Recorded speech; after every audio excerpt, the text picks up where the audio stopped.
Alright, hey everybody. Oh, hang on. Almost forgot something. Let me just make this actually look good for you guys. There we go. Alright. There we go. So yeah, we have some side quest stuff that I want to get done before the new year. So we're doing a special stream for that. One last final stream. Oh, I almost forgot. Especially since I am not streaming anymore this year after tonight. Let me just fix a quick thing.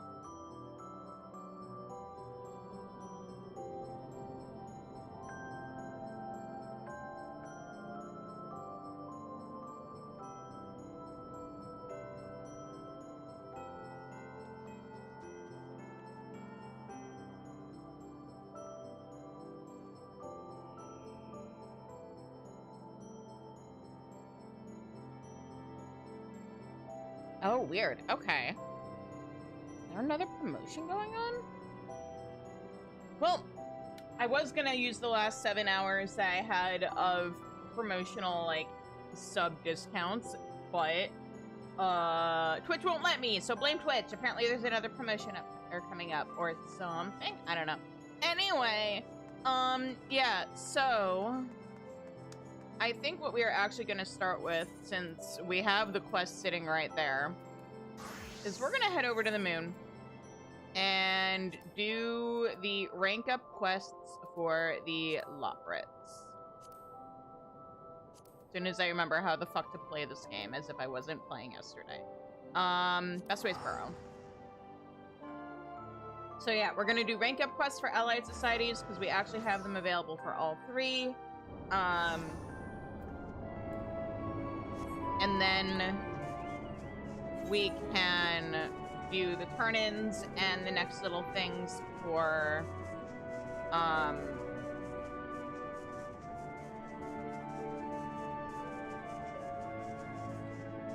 oh man, I am blanking on words today. Oh, I know what the problem is. One moment.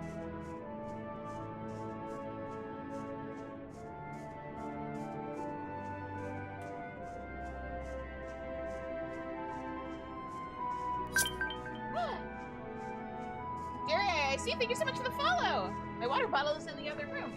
I'll be right back.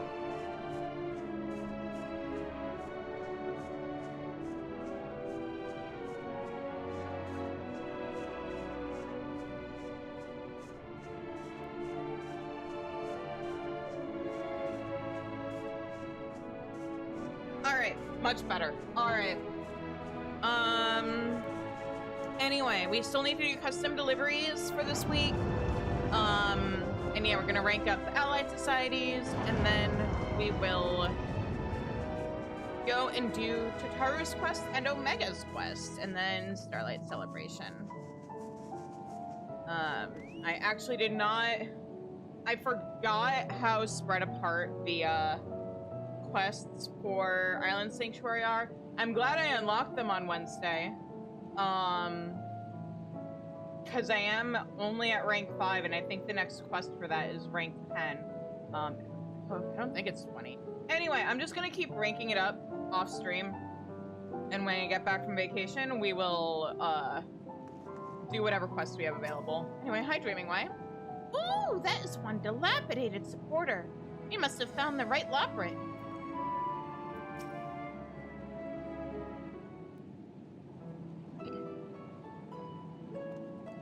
Pardon me, are you repairing my?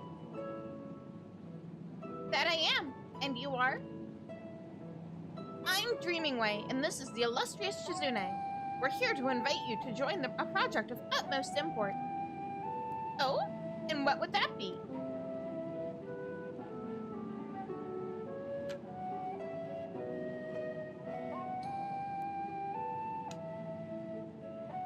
Yes, I can see why that problem sorely needs fixing.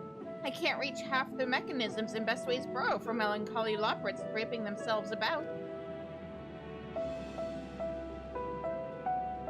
Even so, my paws are quite full, I'm afraid. Should I be dialected, my repair duties will be even shorter on supporters than we already are. For the moon will go flying off into the great expanse, and then where would we be? In the great expanse, I suppose. Good point.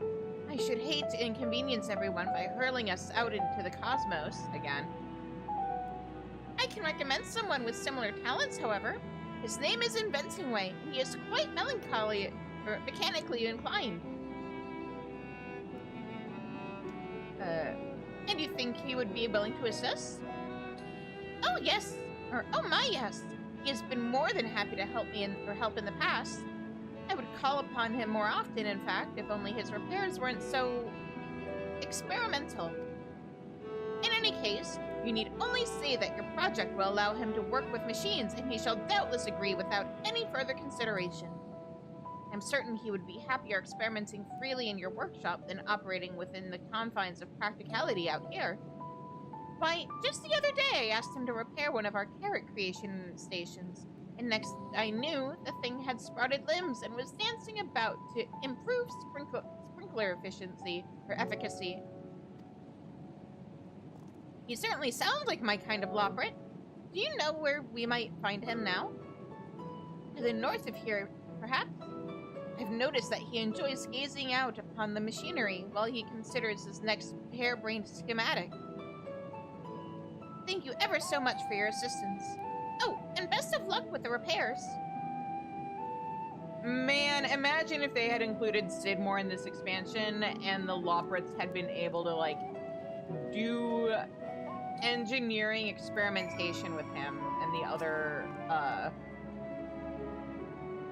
members of the Ironworks. I do hope Inventing Way finds his place with you. He means well, I'm relatively certain. Relatively? Wait, hang on. What do you mean, relatively?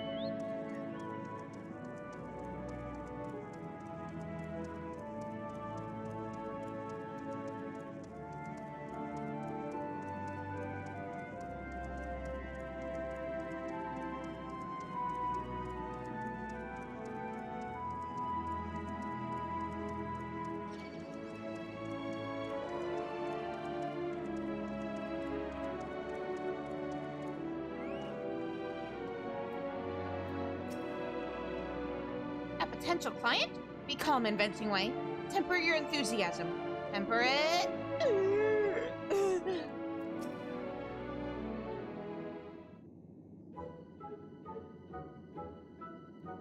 Well met. Are you Inventing Way? Who's asking? That is to say, how may I help you? Repairing Way told us that you might be willing to join us in Hopper's Hold. You see...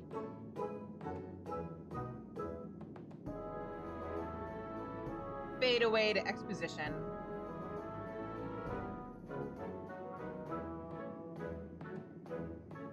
Sweet Mother Heidelin! I thought you were here with a repair job, but you're saying that I can make any machine I dream up? As long as it doesn't blow the moon up, sure, I guess. Or go on a rampage. Or turn out to be another Omega, I guess. Essentially, yes. Anything I can dream of, huh? This is the greatest day of my life! That is to say, I would be delighted to join you. I enjoy working on machines on a normal... I enjoy working on machines a normal amount. Yeah, we can tell. It was I who invented the supporters, in fact.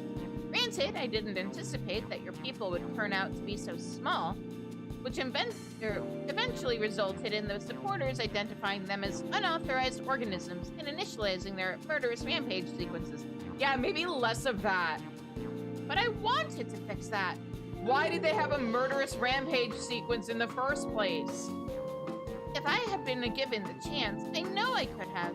Project management, though, wanted to go another way. Go another way from repairing a murderous rampage function? Hey, Living Way? What the fuck?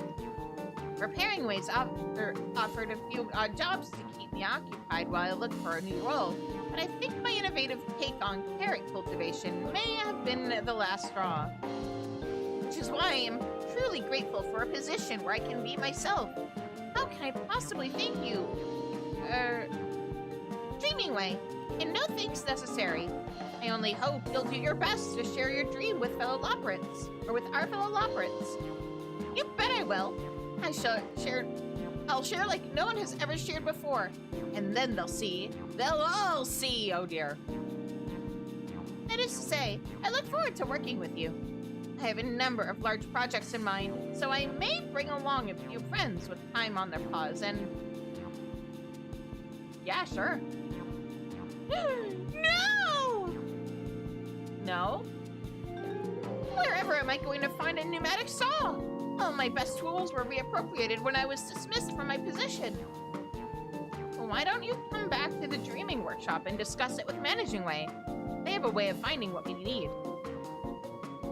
That's good, because I need a great many things. We'll be setting up a whole new station, so please come and find us in Hopper's Hold when you have a chance. Yeah.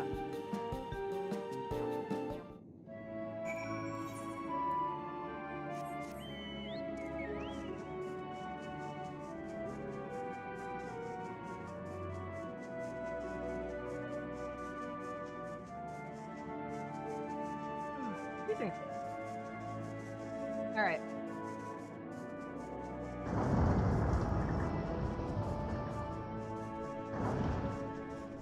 Now, where? Oh, right. Over here.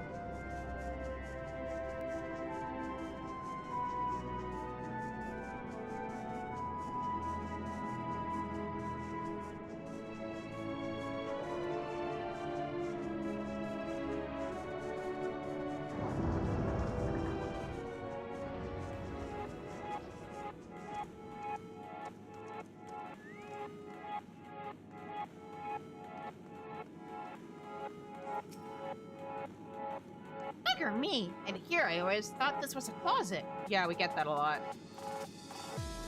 Greetings. If you require direction, please speak with Dreaming Way. Blip! Today's automatically generated suggestion is crater sledding. Welcome back. Actually, that sounds kind of fun. As expected, Managing Way turned Inventing Way's requests into a tiny and particular list and hopped off to oversee their procurement. They did mention something that they would like you to prepare. What was it again? Ah, yes. Ahem. Isolation suitable for preventing any unwanted shocks or conflagrations. That seems simple enough, doesn't it? They even provided the necessary materials. Right. Hang on. Let me just go ahead and craft something that will prevent unnecessary shocks or conflagrations on my carpenter. If you run out, of course, feel free to ask the Dreaming supporter for more.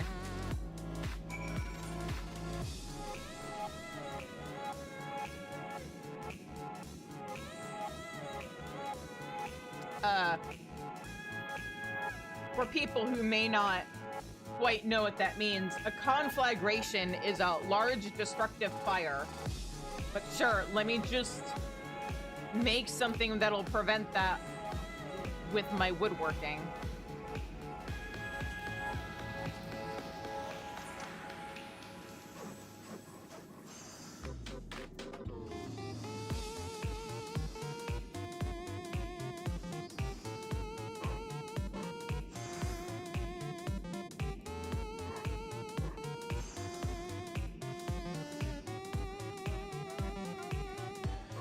At least the Hopper's Hold has easily the best Allied Society music in the game.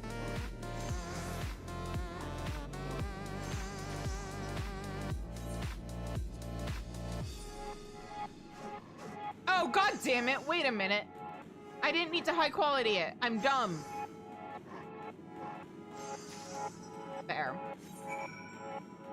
Well, consider me high qualitying that item a flex. I do hope you enjoyed crafting those items. If you're satisfied with what you've made, I can take them off your paws. Well, I don't have pause, but here you go. Good heavens, such fine quality. Have you ever thought about changing your name to Crafting Way? Nah. I'll leave you to think about that while I get Inventing Way set up. No doubt he is itching to astound us with his creations. Yeah, show us!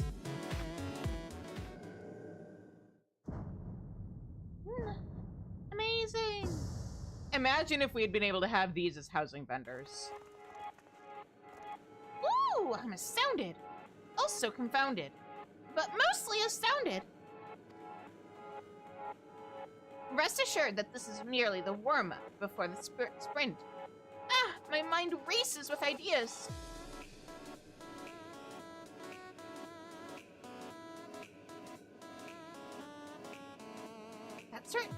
They certainly are unique.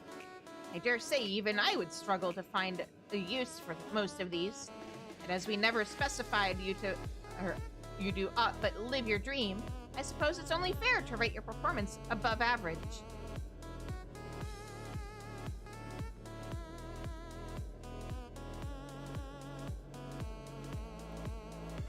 And here they come, my disciples. Gaze upon these machines and let me inspire the inspiration flow through you. Welcome to the Dreaming Workshop. If anyone would like to try their paw at the dreams we have on display, please do inquire about our free trials. Free trials? Wait, what? Managing Way, are you evil?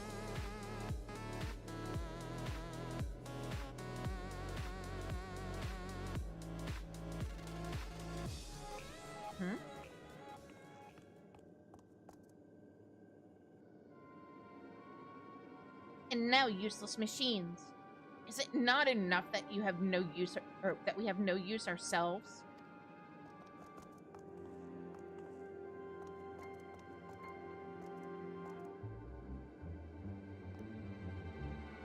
If I can use this ironic display to demonstrate the depths of our irrelevance, my petition to reactivate the hibernation stations may at last be approved.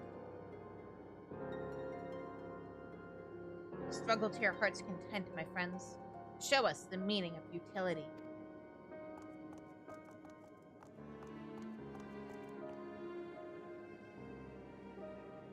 Who was that?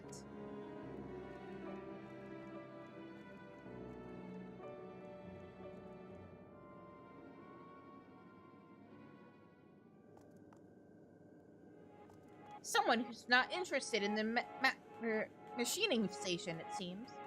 But we have plenty of Loprits who are, and that's what matters.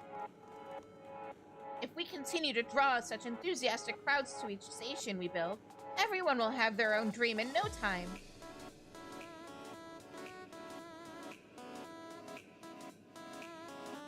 The Dreaming Workshop is now home to a brand new machining station, and many technological wonders besides. There is much yet to be done, however, if each Loprit is to find a new purpose. Continue expanding the workshop to see what dreams may come.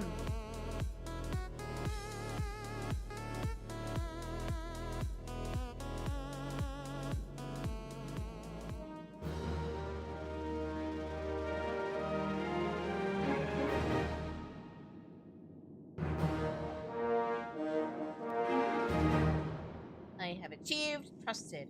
Yeah! Okay. I will do the actual quests off stream, but... Carrot exchange. Housing item. Oh, do I only have access to the housing item right now? I don't need it. In that case, let us head over to Yedlamad.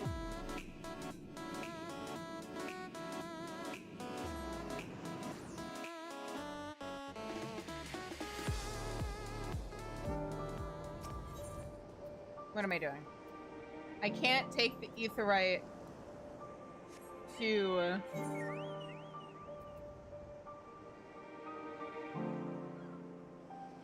I have to remember how I have things set up now. Can't take it to the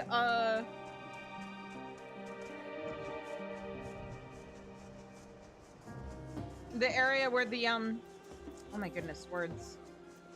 The Arcosodra are. That's not how this works.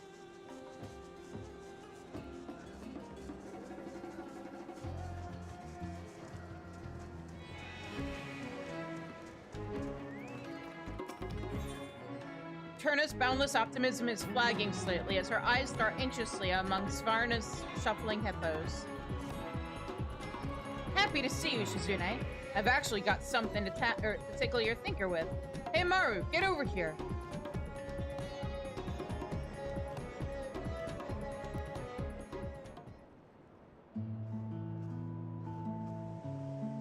Starting with the good news. Looks like the hottest thing in on Thavner is Svarna's new Tandoor. Folks can't get enough of our homemade grub. They enable to eat whenever we want. About the best idea I ever came up with. All you really need in life is a kitchen. I mean, a roof and clothing helps too. Which brings us to our recent pickle. All the new business we're getting is really wearing down our hippos. We can't afford to lay off the work, but my poor girl Saria's got bags under her eyes.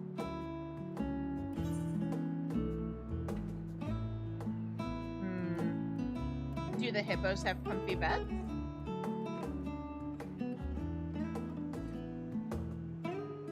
You know, I've never given creature comforts much thought before. But if it's for our hippos, maybe it's time to start. Boss! Boss! Oh, if it ain't Gassa. What are you doing back so early? You're supposed to be out on delivery, ain't you? That's just it, boss. We got trouble. The order I was out delivering, it got snatched straight out of my arms. Uh-oh.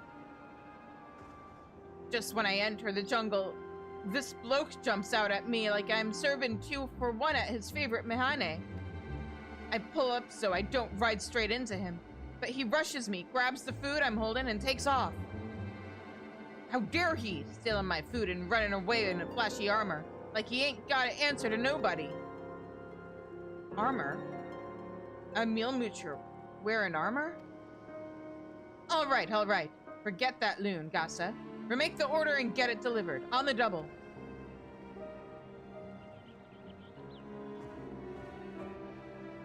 Shizune, you up for stretching your legs? Let's see if we can't find the son of a Bujamga. Good. I'll go and hitch up Saria. If she'll even let me. How am I gonna convince her this time? Like I said, we've got a thief to catch. Meet me over at the Shroud of the Samga, and we'll see if he left any non-crumbs. Non...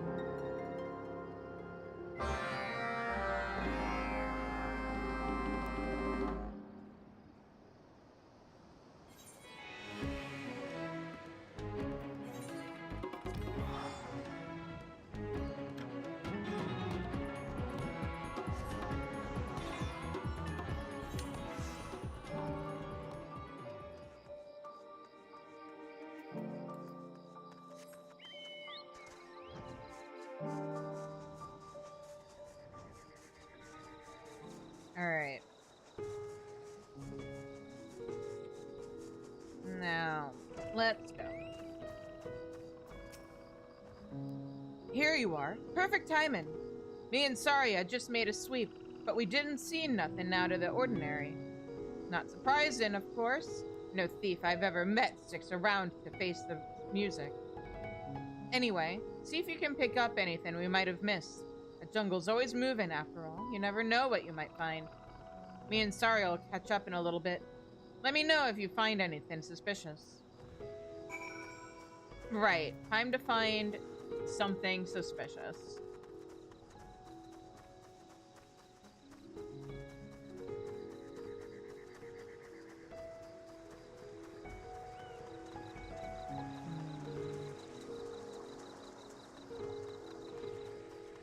point of interest.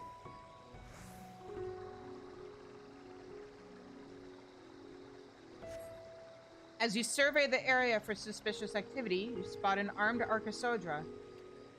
You recognize her as the hunter, Sula. She lifts her hand in salutation before disappearing into the dungeon.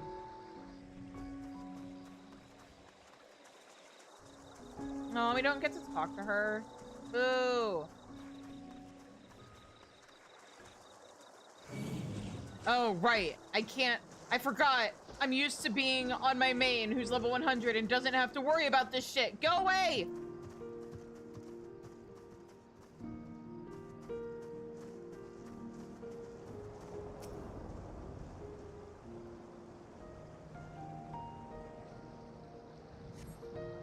As you survey the area for suspicious activities, some nearby leaves rustle and a murderous Asvatha appears.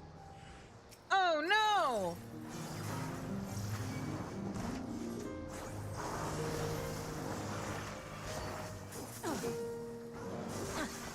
Let me bring out Revert.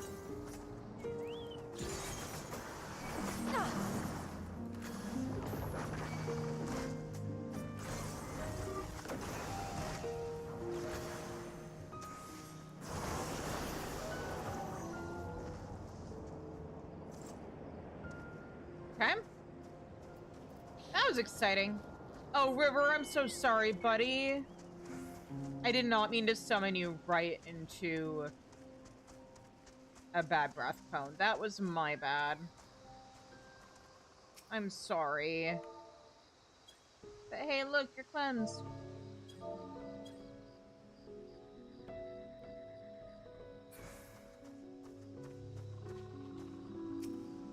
Final point of interest. Let's see here.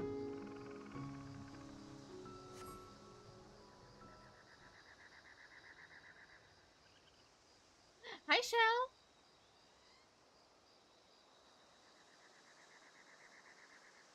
Little baby hippos! Oh!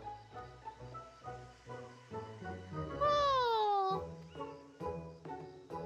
Babies! Your survey of the area yields not a suspicious person, but two adorable hippo calves. You may smell more like hippo than you think, because they cling to you as a comrade. Oh. Without a herd to protect them, these two calves might easily fall prey to other wild beasts. It would be best to pause your search for now and accompany them to safety. Aww, babies! Literally! Oh? Oh, oh! This energetic hippo calf looks ready to follow you. It nudges the shy hippo calf beside it in encouragement. Turna should know what to do.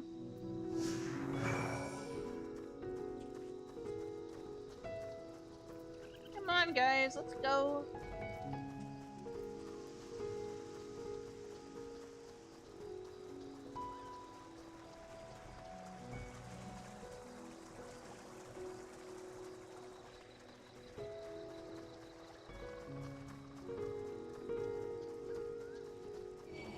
Oh no! Oh wait!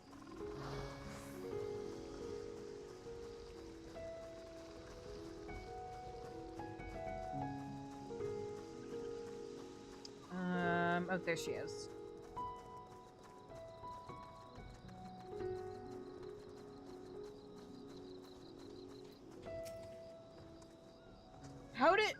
Wait, where'd you get those hippos? I found them. Don't tell me you're the type that can't help picking up strays if they look at you all winsome-like. How do you think I met you? Nothing suspicious save these little pots, eh? Huh? Strange there weren't other hippos, though. Me and Saria also made an odd find. A radiant who'd gotten smacked around by a beast, but no sign of our thief. Anyway, I'd bundled him into the cart and sent Saria off to Palaka's stand. Let's head over as well. Gasa should be there with his delivery by now, and I want to get his account again. Bring those calves while you're at it. It's too dangerous to leave him out here alone.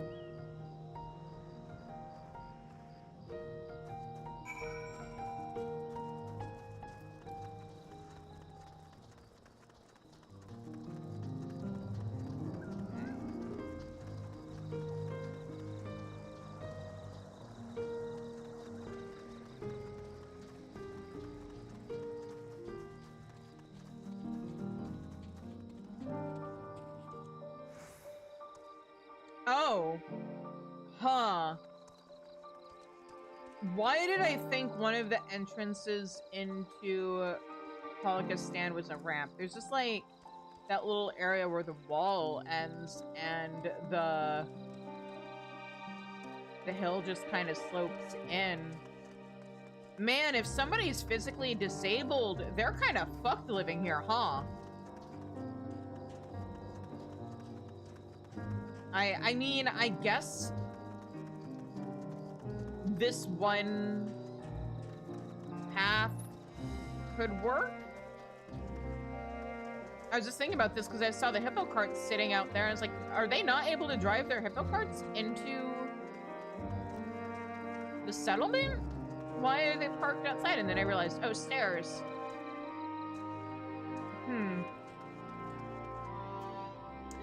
It's Ogle and Rakesh here. Sorry to keep you waiting. 2 hippo rider specials. Fast, fresh, and ready to eat. Oh, at last I partake of the famed hippo rider special. The spicy tandoori prawns. The sumptuous fish tikka. If only grandmother could see me now, ordering fresh fish in the custom of the locals. Okay, talking to her gets us the same thing. Hi, Rakesh here. Teacher really seems to like Thavnarian cuisine. I wonder if it's very different from her homelands. I don't know enough about Mongolian, or I guess in this case fantasy Mongolian cuisine to know how it would compare to Indian or fantasy Indian cuisine. I guess they might use similar spices, maybe? Oops, that's not who I wanted to click on. If anybody knows anything about Indian versus Mongolian food, I would love to hear it.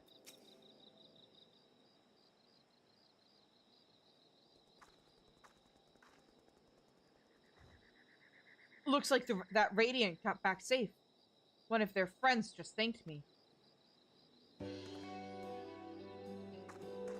Greetings, Shizune. Liaison tells me you've taken to the shipping trade. Something like that. You sure do know everybody, don't you? Apologies for the delay of our delivery, or of your delivery. Some scoundrel ran off with the first batch we sent. What's this island coming to that Arcasurdra can't even trust each other not to act like 2 gill thieves? And that's not even getting into the bugger's poor taste in armor. Anyway, we're terribly sorry to have kept you waiting, miss. Think nothing of it. It was only the most minor of delays. I'm more worried about this scoundrel you mentioned. I've been patrolling this area for some time, and this is the first I've heard of an Arcasurdra wearing armor. Oh no. Mother for Fen! In any case, I'll be sure to keep my eyes extra sharp whilst patrolling. We can't have Matanga running wild and pilfering prawns now, can we? You're making an odd squeaking noise. Did you know that? Or did you know?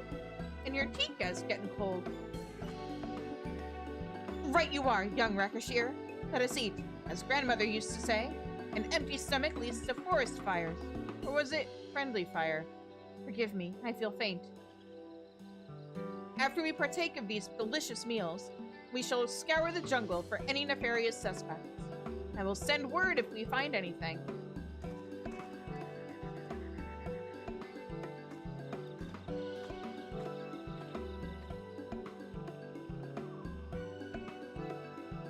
So, are you gonna introduce me, or should I skip straight to the cuddling? Cuddling baby hippos? We found them. All alone. In the middle of the forest. Jungle. This is a jungle. They were alone? Usually calves this young are glued to their parents. But you're saying that there were no other hippos around? Guess they're ours. My deliveries are done, so why don't I go and have a look around the watering holes up north? See if my expert eye don't pick up something useful. Truth be told, these starlings probably smelled too much like us to be going back to their herd now. Take him home so we can make sure they grow up right, will ya, boss? Okay, but you left out some details about the armored thief that we were looking for. Gossa can be a hothead, but he's a real hippo whisperer. Ain't no one knows him better. I'll take the juniors back to Svarna. Stop by later when you get the chance.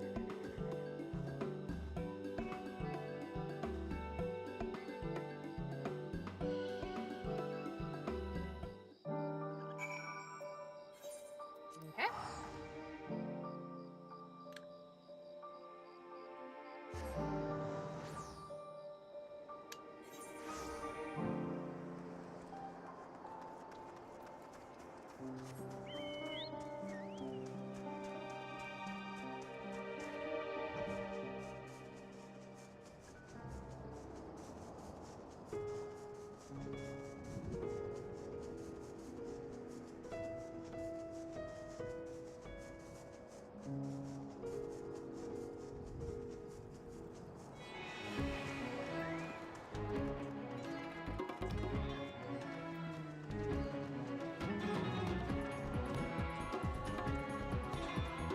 Okay, so there's the before. And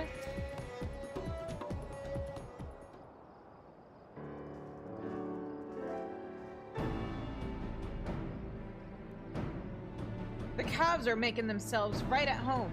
Nothing better than having a herd after all. You went out looking for a bandit and brought back hippo calves instead. You're pretty bad at finding things, Shizune. But they sure are cute.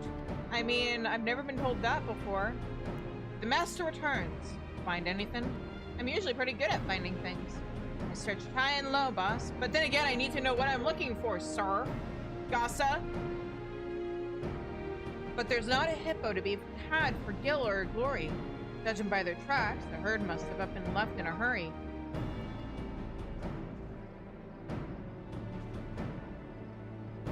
So you think the calves got left behind in the scramble? I reckon nothing short of an outright blaze would be enough to separate cow from calf, but I ain't heard news of any fires recently. Something else might have done it, boss. Or someone. I found tracks that looked an awful lot like the Archosaurus.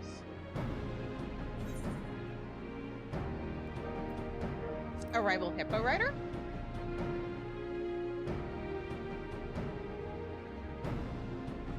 If it is, they're still short a hippo. Looked to me like the hippos cleared off before whoever it was got close enough to snatch one. In any case, we've got a no good grub-grabbing hippo harassing lowlife on our hands. We've got to be extra careful till we catch this bandit. Maybe so, but us hippo riders are professionals now. We can't let nothing stop us from delivering. Son of a Bujanga! The creature comforts!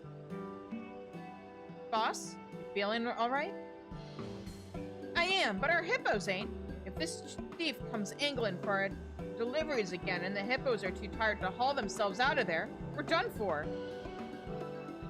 And I'm not feeling great about our odds, seeing as even Sarias was tipping me the cold shoulder earlier.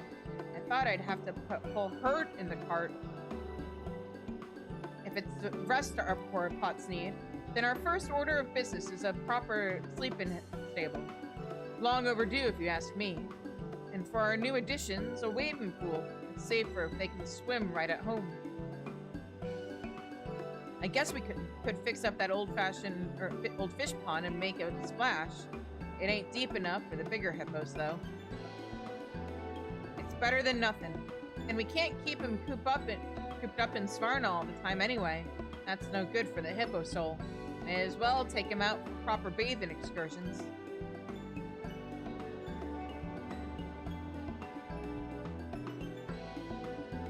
I guess they are the ones doing most of the legwork. Well, but this ain't no small project, Gossa. You better be helping me build all this.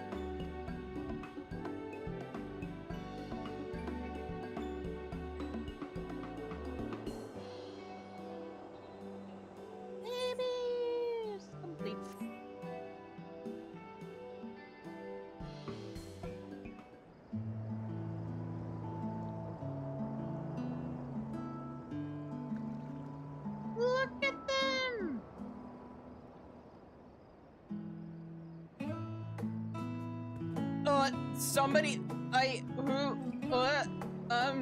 is he okay?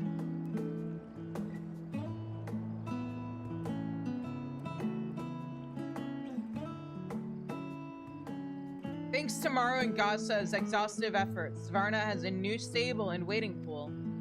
The hippo riders are now known as unique couriers, which is presumably an improvement. Make the most of their rested and refreshed hippos.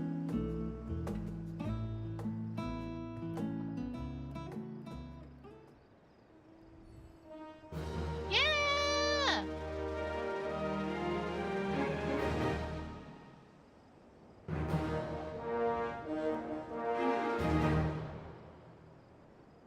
You have reached respected reputation with the hippo riders.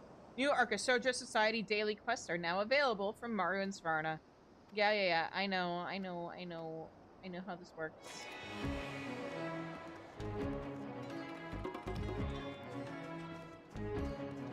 Yay!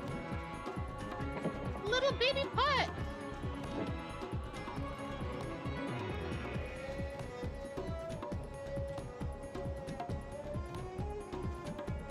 Yeah, look at him! Another little baby putt! And see, this is accessibility. It's got a nice little ramp in it so that the hippos can get in and out, and anybody else too.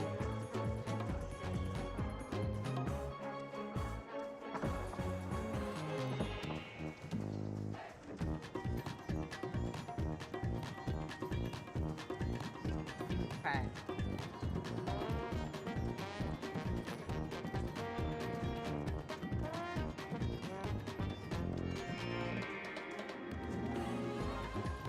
Oh, there's the peddler. I was like, am I missing something? Where's the vendor? The vendor is right here.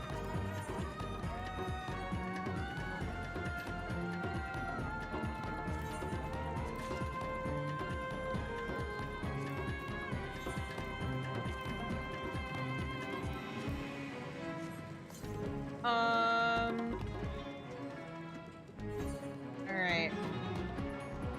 And then, oh, that's not what I wanted.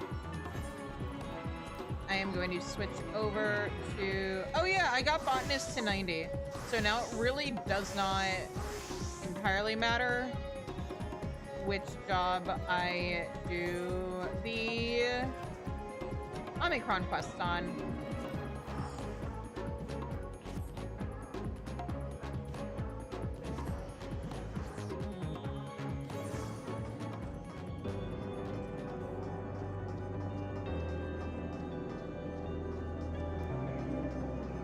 Get me out of here.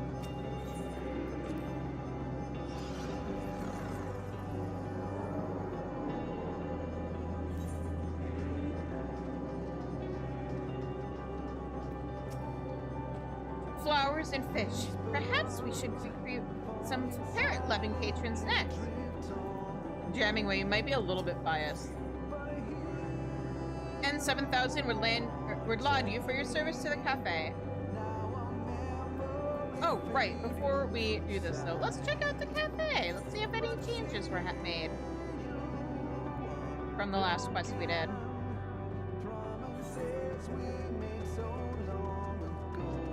There's an emotional Grebula. Such pristine fish. We'll make sure to take good care of them. The ones we don't eat, anyway.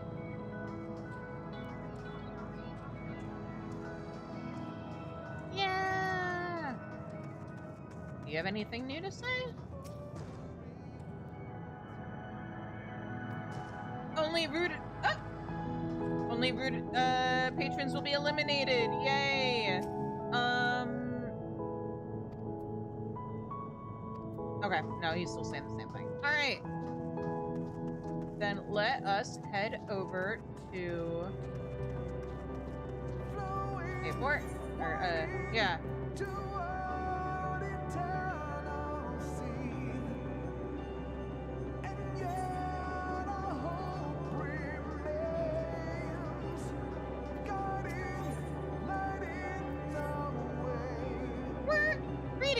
Greetings, Shizune. This unit recommends your fulfillment of objectives relating to the care and This unit commends your fulfillment of objectives relating to the care and feeding of Grebulov customers. Pescatarian menu items, in particular, have met with high approval ratings. Current mission is proceeding, as audio records indicate, your people would say. Swimmingly, haha. Boo. We learned much from the Corellians and the Grebulovs, and the last Dregs is now the site of joyful cultural exchange. But don't take our word for it. Come and see!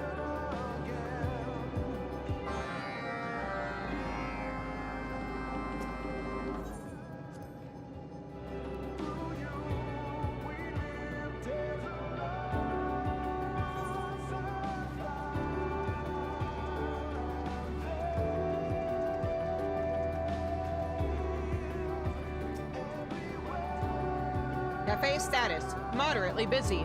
Waiting times nominal. Oh no! Oh, these two are here. Where? Okay, this isn't actually acknowledging their presence. Got it. I have a concern.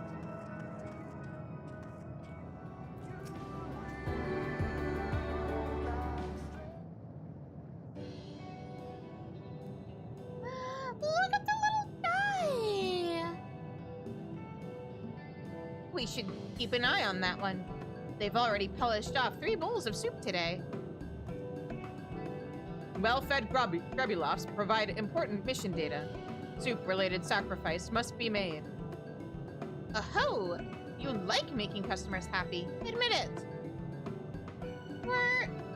This unit merely acknowledges customer satisfaction as more conductive to mission objectives than mutual hostility. Speaking of which, Patron 005 and 006 should be closely monitored. Try to change the subject on me, will you? Wait, who are Patron 005 and Patron 006? I assume those two. They seem nice.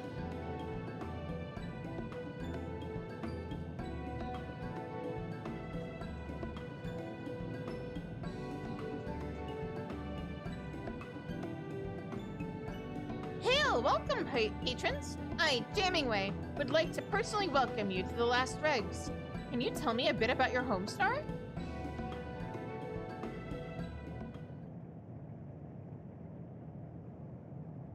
Analyzing metaphysical waveform. Nihilism protocols activated. Beep, beep, beep.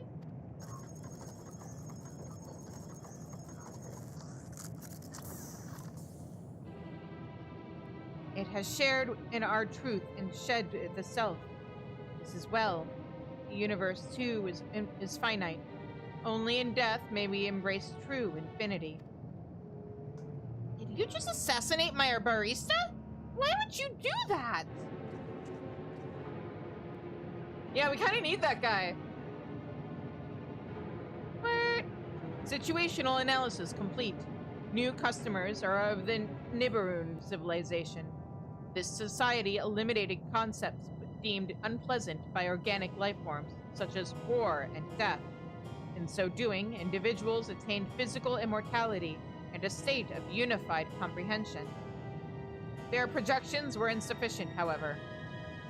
Nibiruun people only realized that the elimination of strife would similarly destroy their sources of joy when it was too late. At that point, they jointly decided it would be preferable to return to non-existence.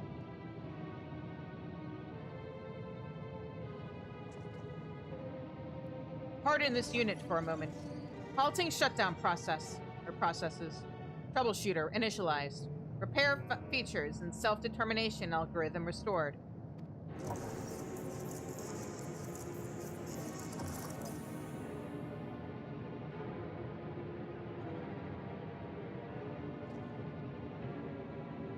Why have you returned this being to the finite? The golden mercy of Rala was so close at hand. Sweet mother, this is terrifying. Cultural exchange be damned, we can't let them near the other patrons. On the contrary, this unit believes that exposure to other civilizations may benefit these customers, and invites them to tour the local or simulations of dead worlds. To be certain, the nature of other civilizations is a long-held curiosity of ours. It may be interesting to discuss their inherent futility. That is the spirit. All societies in Ultima Thule are subject to unique manifestations of despair, so this unit recommends comparing each to the tragic perfection of the Nibiruun. We are in favor. To arrive at physical resonance with such beings will fill much time before blessed obliteration.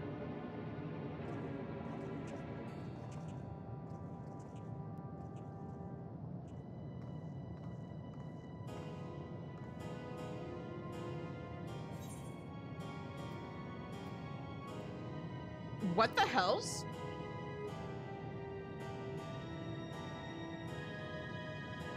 You have already demonstrated to the peoples of Ultima Thule that despair can be overcome. Projections indicate that, once restored, hope is not so easily extinguished. So you think they'll be able to help each other, like you saved M104 just now? I suppose I should be glad that they took you up on it. Those Nibiruun make my fur stand on end. I don't want them anywhere near Elysian.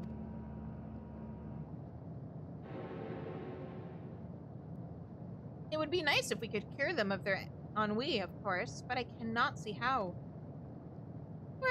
The Nibiruun are the last dead civilization with sufficient data for replication. Should it prove impossible to turn them into satisfied customers, the probability of further developments on Elysian is low. Ooh, that is frustrating. Why must they be so much scarier than the other two? I retract my complaints about our soup budget.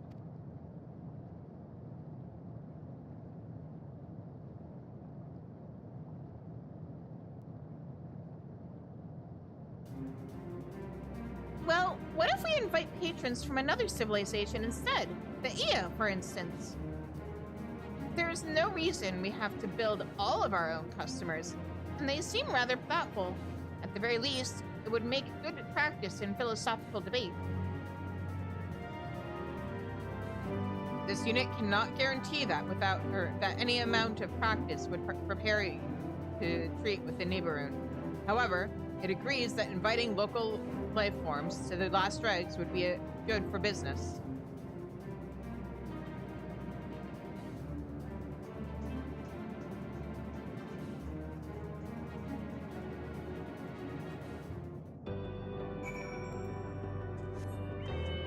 Okay, so we teleport over here.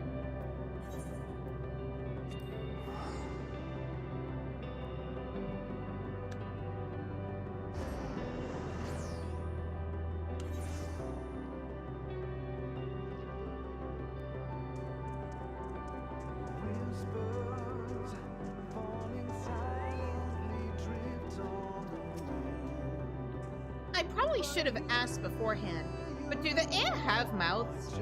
That seems a rather important detail in this context. You're not wrong. I think they just eat by standing on circles that, like, channel the ether into them. Maybe you can draw them onto the tables and then just, like, have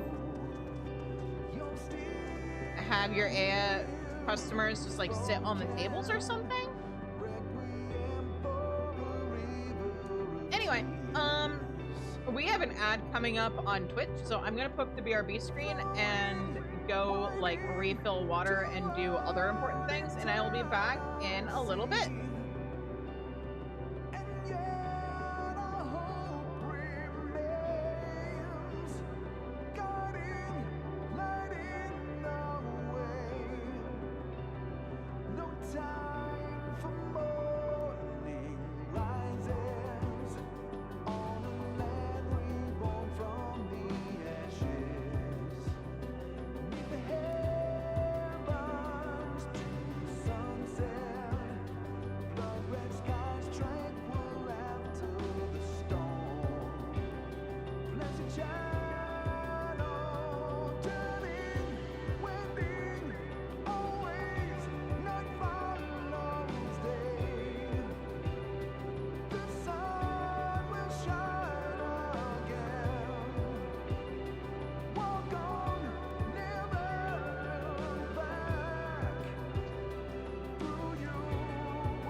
toward eternal sea.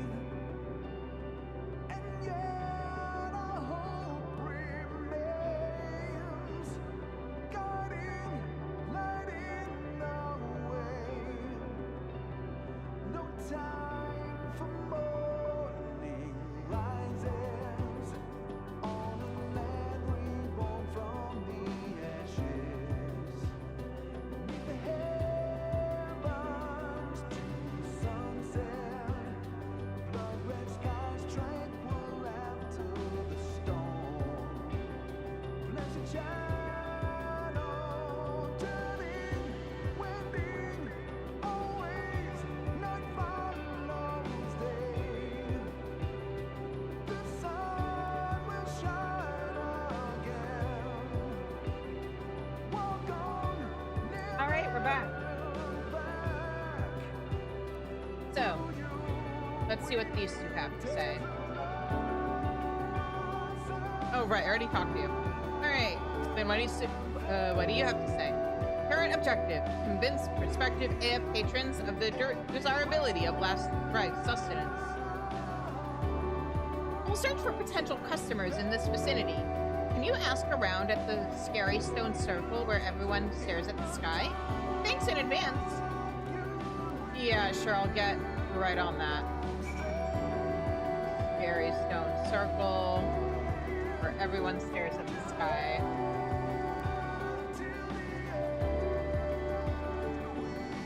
I think this may be what passes as their kitchen, if I remember right.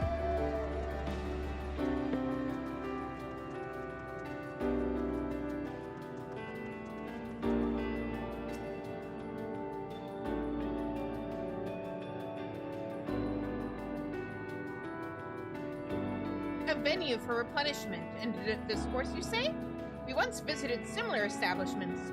They are memorialized today through the existence of our restaurant, where we traditionalists gather to restore our ether and vent our petty miseries upon one another.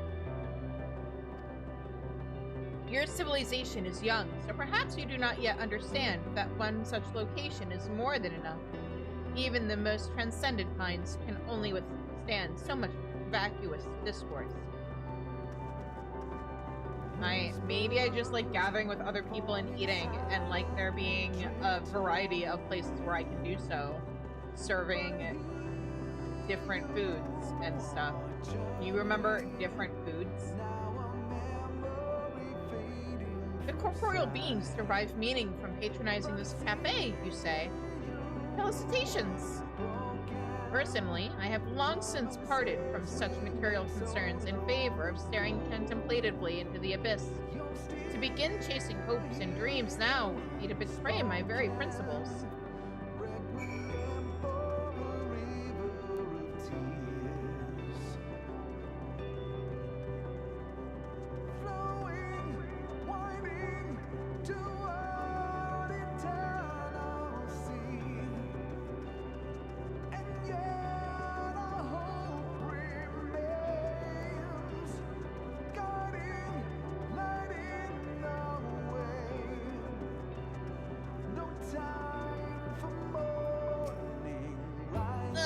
Must they all be so condescending? Unfortunately, yes. What is your report, Chizune? Not great. One would think they could at least show a bit of respect to you of all people, out of self-preservation, if not else. The probability of further developments on Elysian is now infinitesimal. No, I refuse to give up. Their terrible attitudes are all the more reason to make them see the light. Between the three of us, we will get them to enjoy themselves. Implicit threat acknowledged. Initializing joint operation protocols. However, this unit must also acknowledge the non-zero probability of failure. In such a scenario, the odds of ever securing the patronage of the Ea and the Nibirum must be revised to hopeless. Projections indicate that the business may not survive this outcome. You're as bad as they are sometimes. You know that? Chizune, I mentioned that the Ea once offered you food. You mentioned that the Ea once offered you food, did you not? so they don't consider themselves beyond the concept of repast. There must be a way to build on that to make them understand.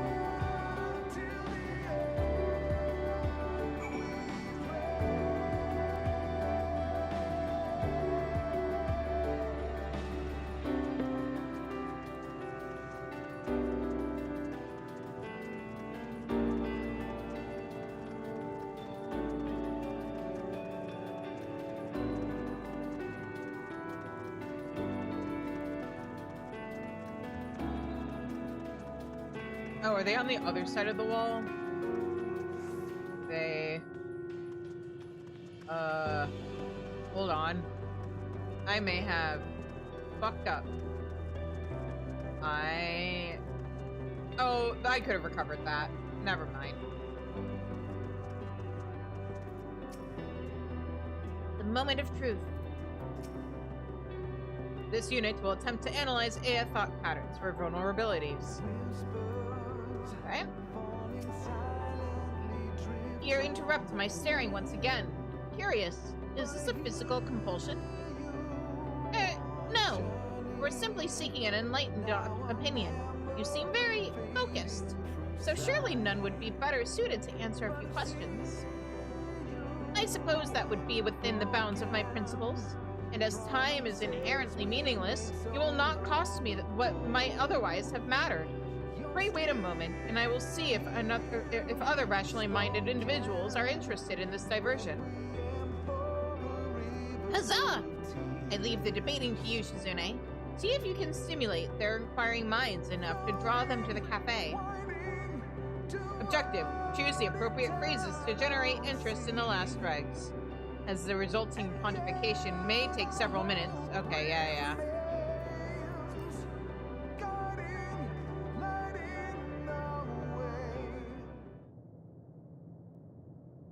Does this look like a character I run roulettes on?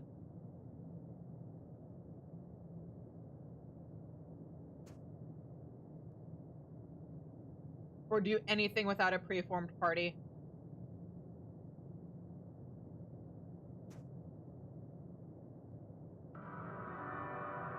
Truly, there is not like a rousing examination to take one's mind off the ceaseless torment of existence.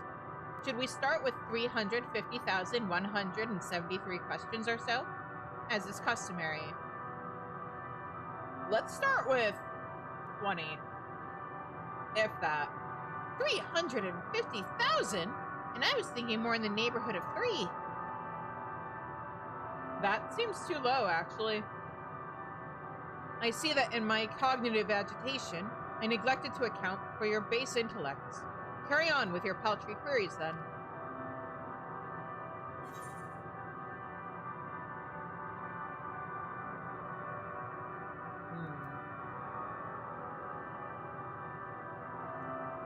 Do you enjoy a good meal? Quite! Many traditionalists consume sustenance, and I partake in the occasional absorption of quality ether at the restaurant myself. A transparent line of inquiry. We have little need for another restaurant. I told you as much already. Oh dear, I fear you misunderstand what we mean by the term. The food at the Last Dregs offers an entirely different experience than ethereal absorption, I assure you.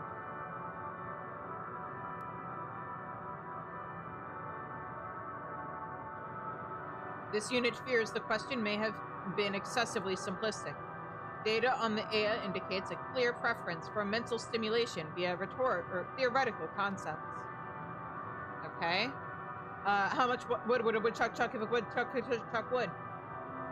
The diminutive being suggests that gustatory sensations are a primary consideration for your establishment.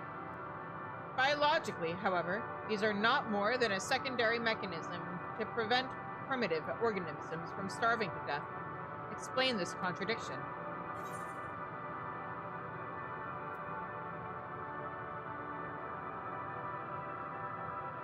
Biology is not the only determination of a good life, you know.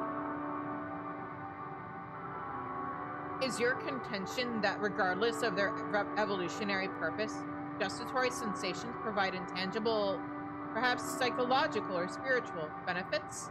intriguing. That is true! Tastes good. I mean, we talked about this during the culinarian role quest, right? Good taste, A, gets you to eat the food. It's better for your mental health. It gives you comfort, but ultimately unconvincing if your aim remains to entice us to your cafe. The perception of sustenance is necessarily determined by the nature of one's gustatory and olfactory organs. So to assume that all beings would experience the same positive outcomes is preposterous.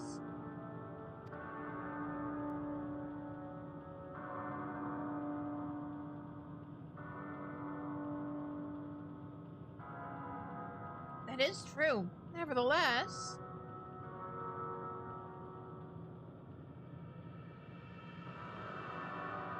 intellectual stimulation is present, but curiosity levels are not yet critical.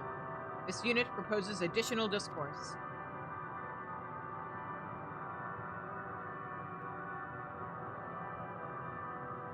Yeah, no, absolutely.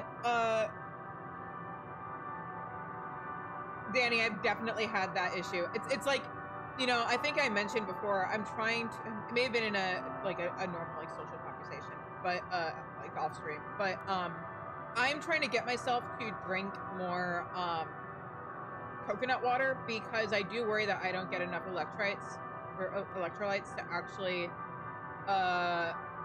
get the full benefits of all the water I drink. But I don't like the taste of coconut water. Fortunately, I'm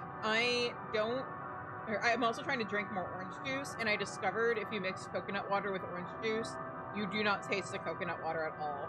So that's my solution to that, is just, you know, yeah, it may not be the ultimate perfect, like, platonic ideal of health food, but you're gonna eat more of food that's good for you if you make it taste good than if it was purely perfectly healthy. It's why I don't care that, like, oh yeah, like, plain Greek yogurt is healthier for you than the kind that comes with fruit in it.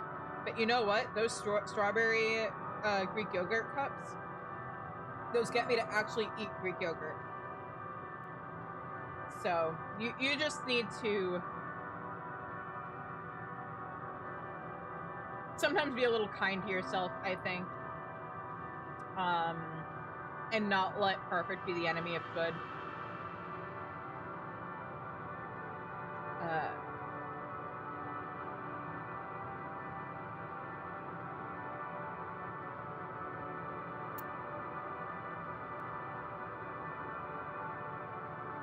Anyway, though I acknowledge that there is some logic to your argument, we are perhaps at an impasse given our form's lack of physicality. Nevertheless, I am curious to know what manner of taste you would present us with had we gustatory organs.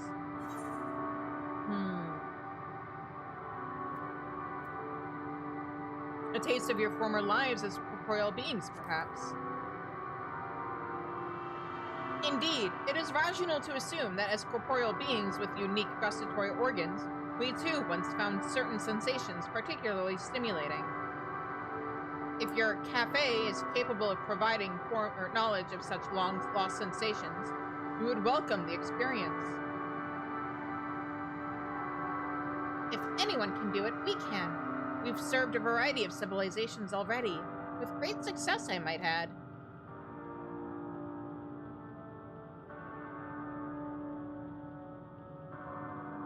We're operational success imminent.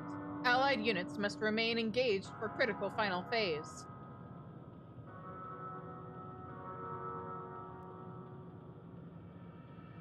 The preparation of historically accurate sustenance will be no simple task, yet the hirsute being insists on accomplishing it. Is this compulsion intrinsically or extrinsically motivated?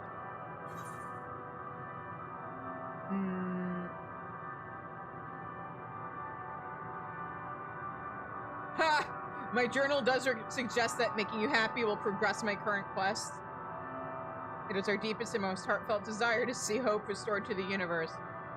Which one of these do I pick, guys? Hi, I'm so tempted to pick the second one because it's funny. Do I do it? Or do I be sincere?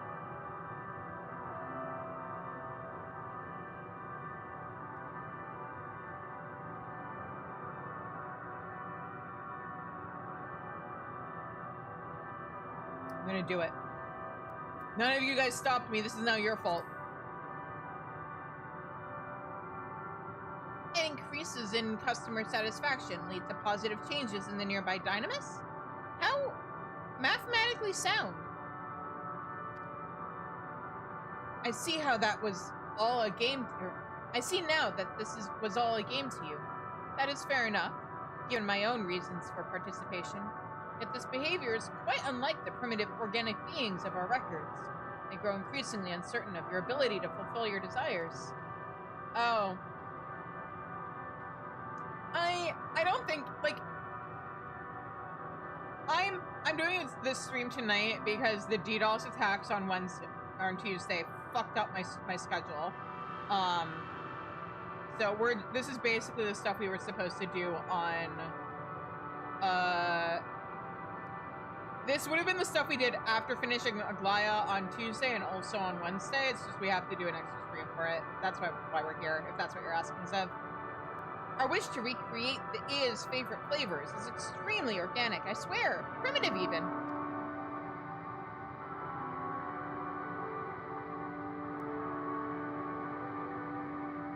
Though the Ea delight in logical argument, acknowledgement of their places gears in an unfeeling machine of progress has distressed them. Analysis indicates their expectations of allied units have been dampened by this display of cold rationality.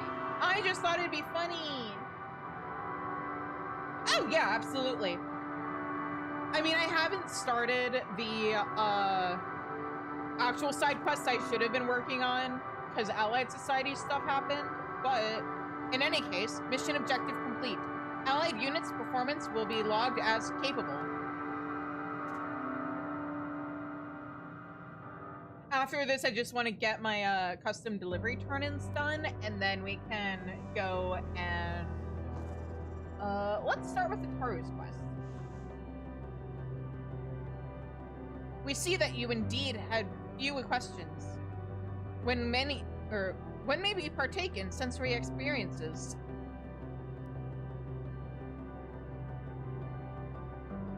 Well, first we will need to prepare a full course for gustatory experimentation. Experimentation, you say? That sounds most agreeable.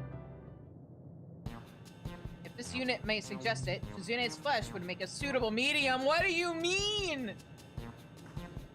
Don't volunteer me like that! Oh, I quite agree! Damning my no! No one has tasted more taste than the intrepid Shizune. Her palate is refined and her bravery unmatched. She will be the perfect candidate to try. Oh, they aren't offering me up as food. I get it. She'll be the perfect candidate to try any and all dishes we prepare. Then you need only scan and transmit the sensory perception data to the A's consciousness. I still don't know if I like this.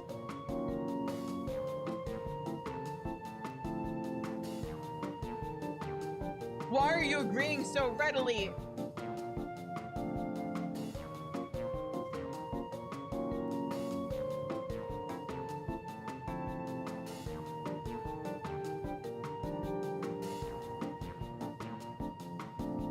It is unclear at present what their people may have eaten in their corporeal days, but we can begin by finding out what sort of taste they enjoy, then refining the recipe from there.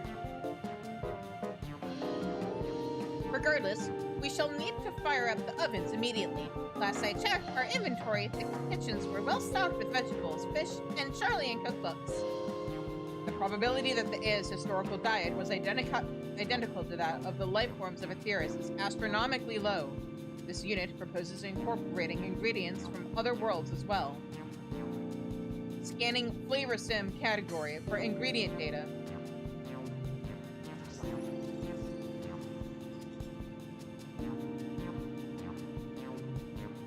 Bing! Flora near the vitrified fort. may contain content suitable for use as seasoning. Data indicates that organic life forms love seasonings. Don't hesitate to taste test in the field.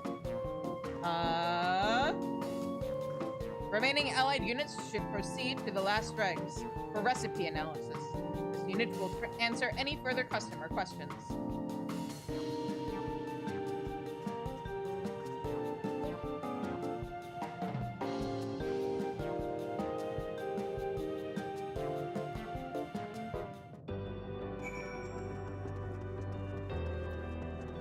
But yeah, there definitely still seems to also be some issues with people, like with the game crashing en masse. Which may also be another reason why it's a good thing I'm about to go on a break for 2 weeks. I unburn out myself. The game hopefully gets its shit together. When I come back on January 4th, hopefully everything will be okay.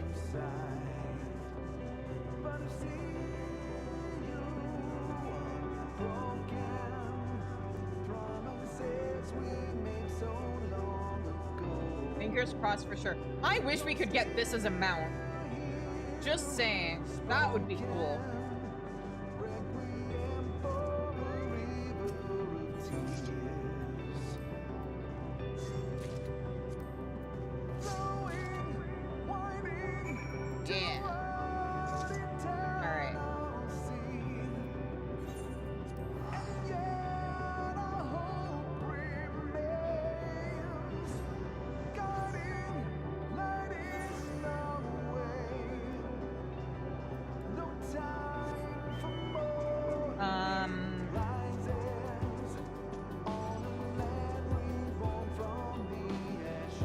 Right.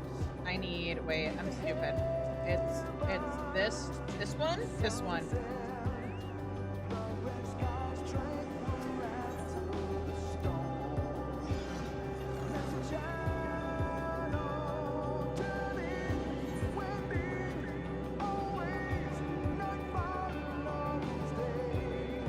And then over here.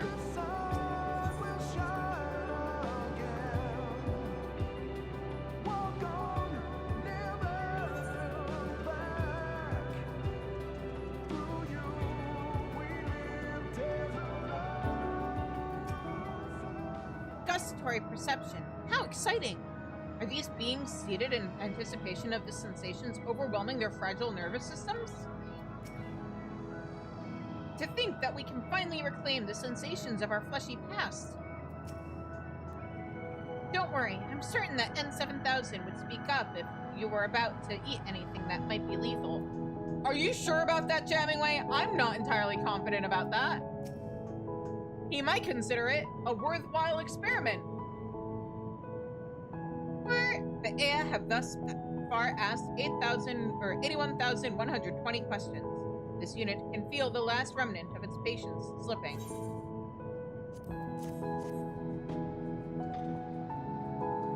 A timely rescue. Chemical composition of ingredients within expected parameters. Then let the experimentation begin.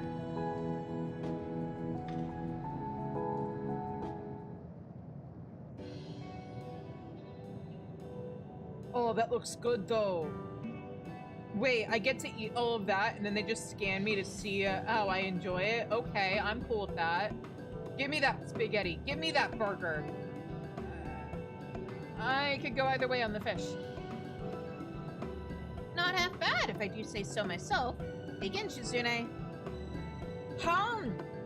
Initializing progressive scan of gustatory inputs.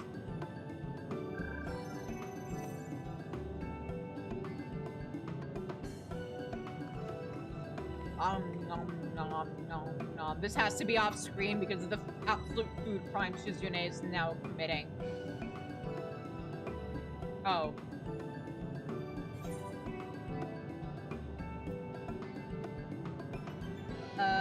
Let's get the do I only get to pick one? Oh, pasta or burger, guys. I guess I'll start with the pasta. Because that way, if I have to try all of them, then I can do the fish in the middle and then clear my palate with the burger.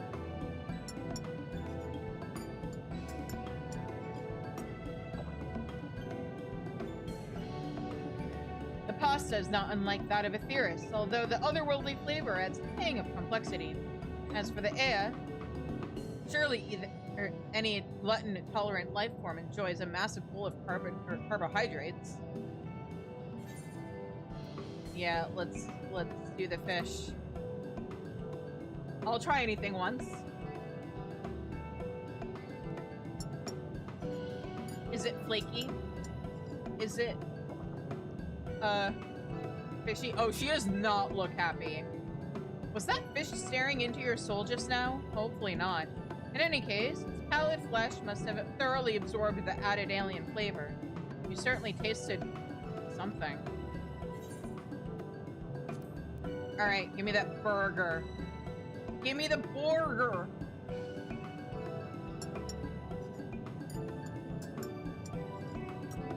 Why am I hearing fork and knife sounds? You don't eat a burger with a fork and knife.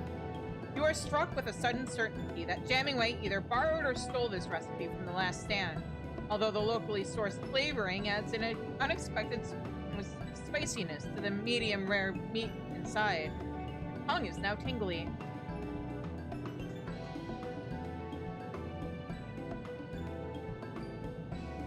Gustatory data received. Transmitting to patron 001 and patron 002. I'm sorry, it's 007, 008. I can read numbers.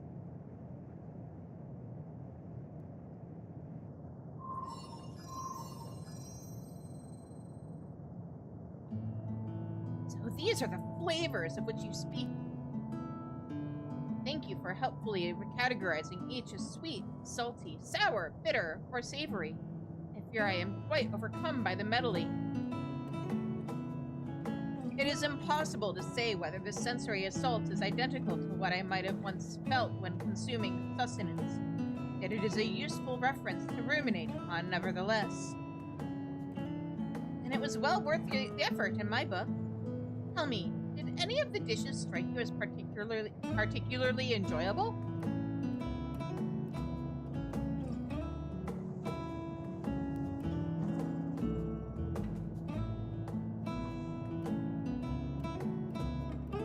First stimulated me in a most pleasing fashion. How was this flavor derived? Ah, that was flavored with local ingredients harvested by Shizune, garnished with powdered miracle shrimp, a type of crustacean the Grebuloffs are farming in Elysian. Pulverized crustaceans! The nature of gustatory sensations is inscrutable indeed. What we found that we found these ones pleasing perhaps indicates that we too once consumed mutilated decapods. I cannot imagine why we would have left that behind. I am grateful to have even simulated the experience.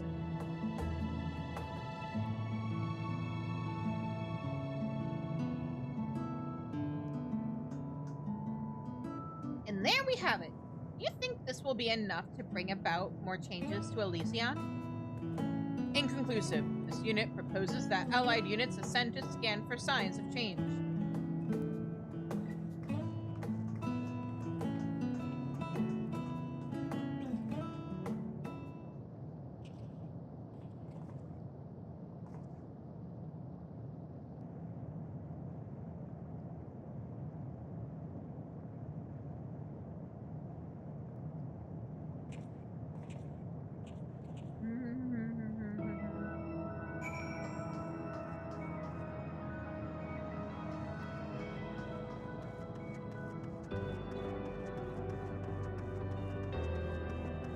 Okay, teleport back.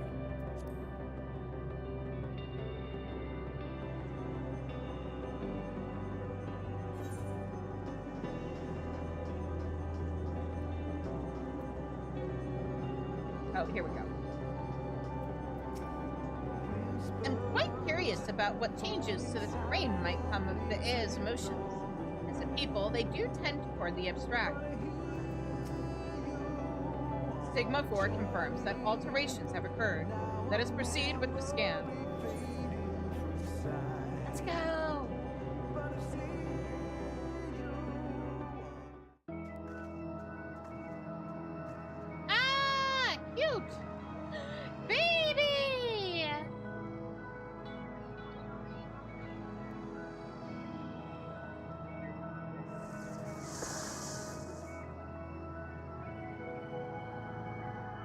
Look at them! These creatures certainly weren't here before. But what are they? They put me in mind of Aetherius's jellyfish. No results found in database. Furthermore, these life forms differ from the simulation in Ultima Thule on a molecular level. You mean a new species has been born? Here? Is it so illogical? Or is it so illogical? Elysian's climate is suitable for the growth of complex vegetation, and a significant portion of its source is occupied by sea. Her surface is occupied by sea. Many life forms have arisen from similar environments.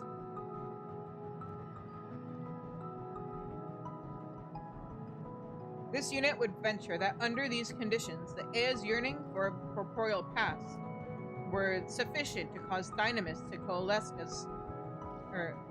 as organic life. That's incredible. New life.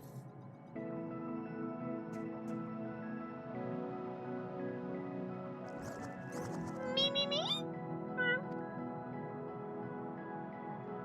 And such a very adorable life you are. Yes, you are. Likened to newborn babes, or so I assume. Eons have passed since we Aya have held a child. Yet is it not conceivable that some part of us remembers? If these creatures arose from our fondness for the past, they may indeed be the nascent forms mentioned in our ancient records. I do see a certain resemblance. Would you like to give these little ones a name then? We lost the meaning to our names long ago, leaving us only the simple phonetic system we now employ for individuals. The suggestion that we might impart the significance of these children via nomenclature is depressingly ludicrous. Nevertheless, we shall call them Mew-Mews, and a particular name to share, perhaps, but one we may find the meaning in together. I cannot spell that to save my life, but it sounds lovely, and I can't pronounce it to save my life. I don't know, guys. I think it needs more consonants. We would like to remain with the Mew-Mews for a time. They doubtless know much of gustatory sensation, and other such facets of corporeality.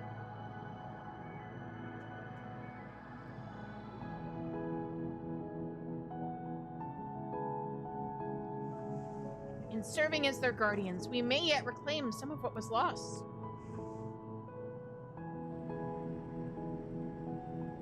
New life has arisen from the Aya's longing.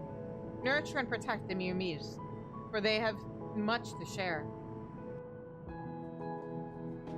There is yet room for Elysian to grow and change. What other hopes will will the power of Dynamis bring to life?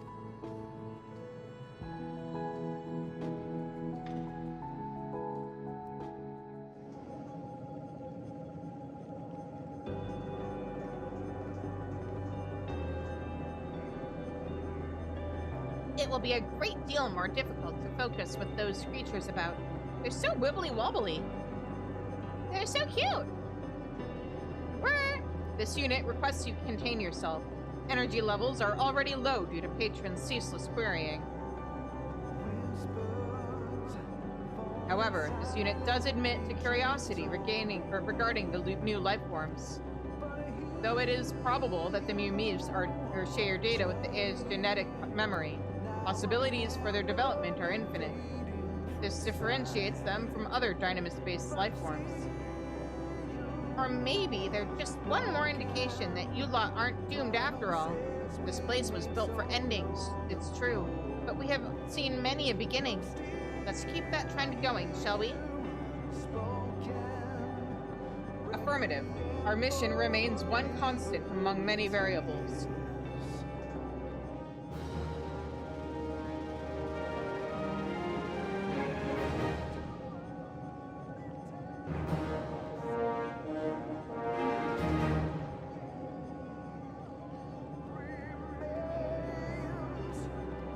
Yeah. Let me out. Huzzah! Let's go see what it looks like now through proper exploration.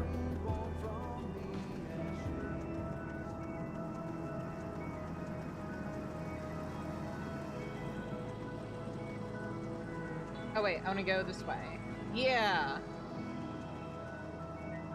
Look at it!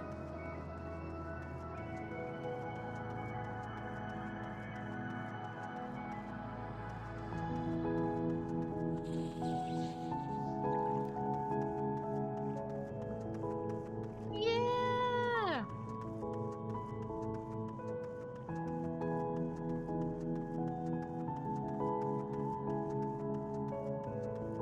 Nice. All right. And then I keep forgetting we can't use mounts here.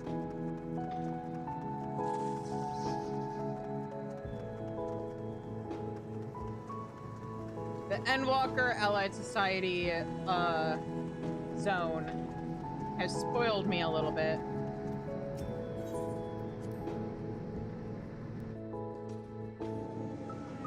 All right, and then I just want to head over to the last regs because I want to see what changes there are. Oh, the conversations are different now. Is there anybody here, or are you serving? Oh, standing by for patron arrival. Okay, fair enough.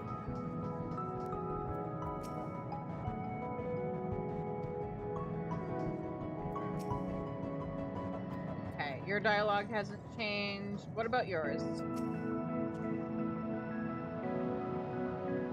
Nope. Alright. But what about you? Is it possible that a sustenance that possesses no consciousness, or let me rephrase that.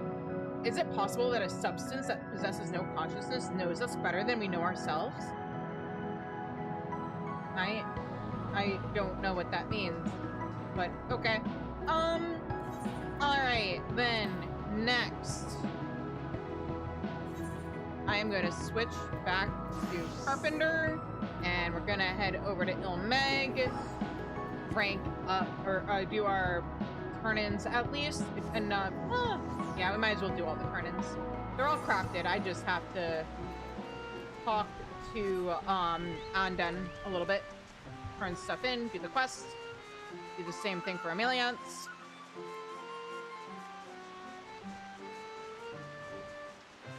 What's nice is I realized, obviously not this week, or next week, because basically the next time I do turn-ins for Anden and Emeliance, that'll be the last week I do, or I need to do them for. And then I just have to wait for the last allied, or the last custom delivery NPC to be unlocked in 6.4. So, hello, Anden. Hello, Shizune. I do hate to keep troubling you, but might I see some items that a person might eat? Here you go. I know I'm capped on purple scripts. I no longer care. Forward tight. Oh wait. Maybe I care a little bit. Forward tight cuisine may prominently feature lamb and mutton, but rest assured that sheep cuisine prominently features leafman fronds. That goes, or what goes around comes around, I suppose.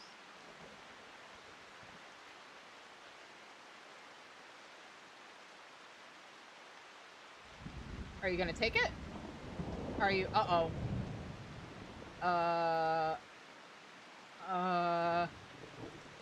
Game?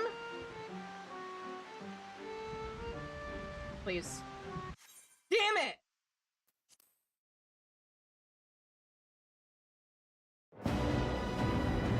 Well, let's see how long the queue is.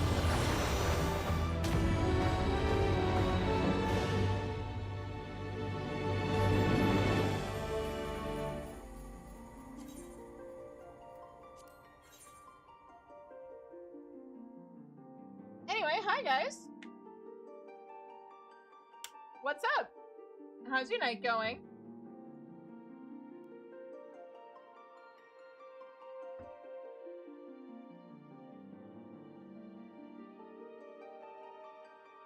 Show me the number.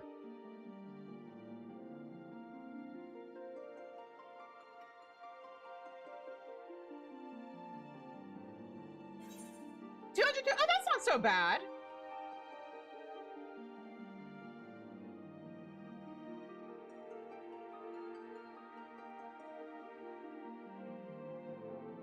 It's not so bad as bad as the like 1K plus I was dealing with yesterday and on Tuesday.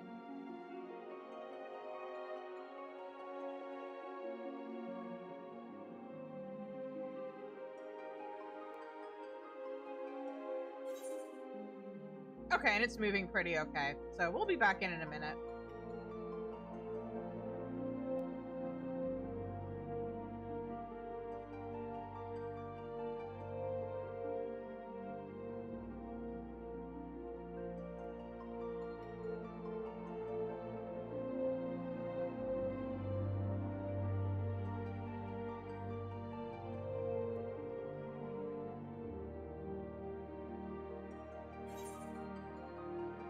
Oh, maybe it's not moving.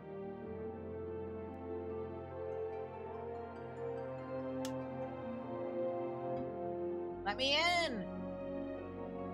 Oh shit, I forgot to... Hang on. Thank you for bringing my attention to that, Zev.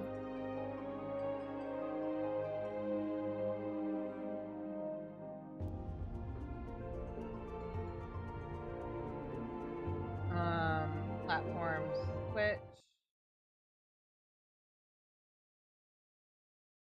Deactivate the Friday Night Rights related ones.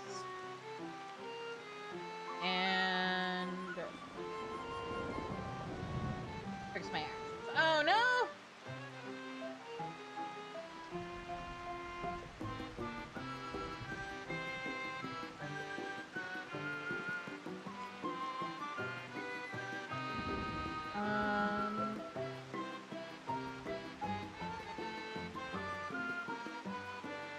Nope.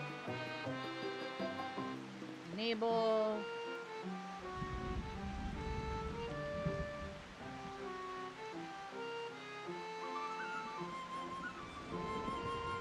All right. So I have to stand.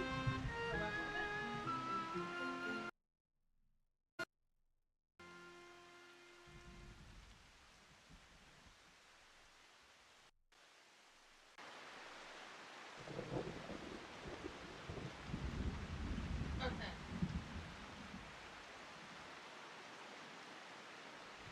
Oh no, you got disconnected right when you got back? That sucks. I'm sorry, Zev. Oh, that's a wild queue number. Actually?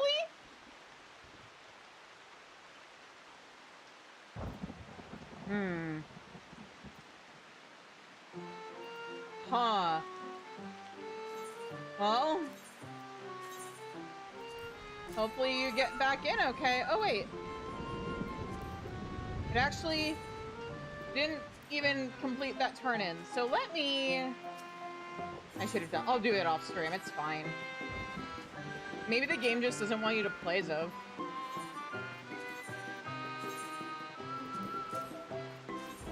Maybe it wants you to spend more time watching my stream or playing with your dog or something. I don't know.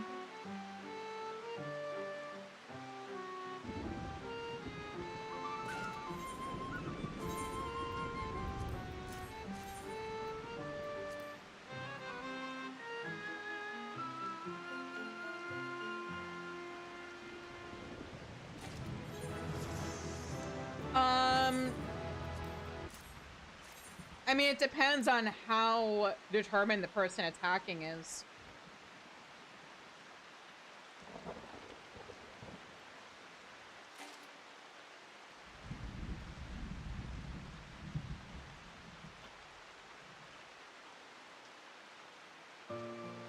I'm assuming that the connection issues are why they did the maintenance the other day, so...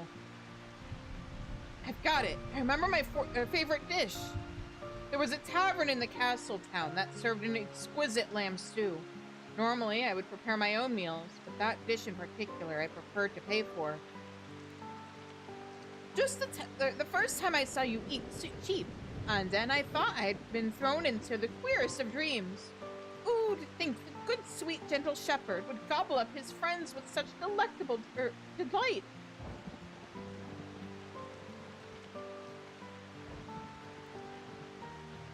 Well, being a shepherd is more than being a friend to sheep.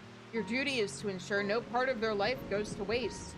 You milk them, shear their wool, and one day, yes, see that their skin becomes leather and their bodies nourishment for others. We shepherds rely on our sheep for survival, especially in such unforgiving times. So I did my utmost to repay their sacrifice with as happy and comfortable a life as I could provide. I believe they were happy anyway. They say happy sheep provide better milk, and indeed, the cheese I made from their yield was quite popular at the tavern. It paired wonderfully with ale. In fact, I remember one acquaintance of mine downing their weight in drink. So delighted were they by the combination. Their dwarven friend was perfectly appalled, scolded them something awful. I know who this is about.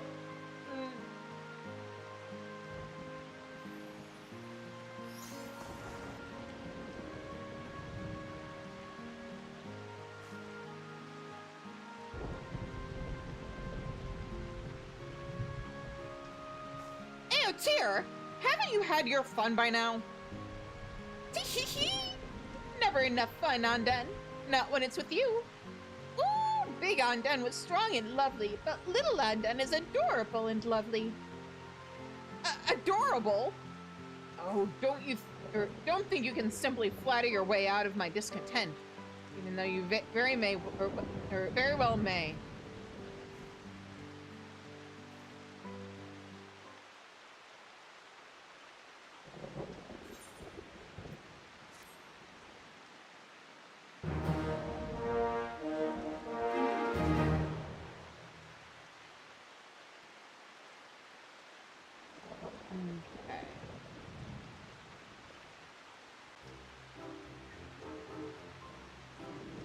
Looking at little Anden reminds me of how true Anden was once so enraptured by dwarven beards. Do all fluffy things fascinate you, Anden? Oh, the beards! Yes, for the longest time I assumed they were naturally grown from the chin, so I was surprised to discover that they actually attach at the helm. As an amateur artisan myself, I cannot help but admire such unique dwarven handicrafts. Why did I say that? Was I an artisan? I do remember sitting before the hearth on snowy days and making something. Handicrafts of some sort? Does that sound probable to you, Shizune? I don't know. I didn't know you.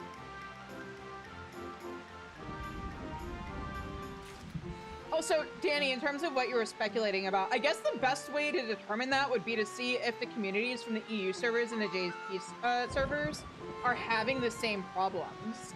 Because I would assume if somebody is, like, DDoSing the servers, how often is it that they're attacking the servers on all 3 continents and not just, like, a local one, right? So I wonder if that wouldn't be a way of telling. Are the EU and the JP servers having issues? Good evening, Shizune. I feel likely to regain the rest of my memories at any moment. Just a little further, and I'm sure to recall my true form.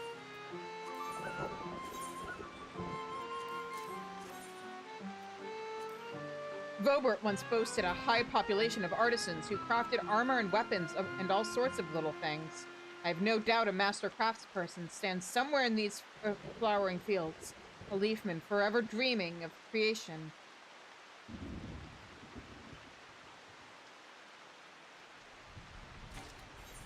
Alright, and then we just have to turn in these other 2.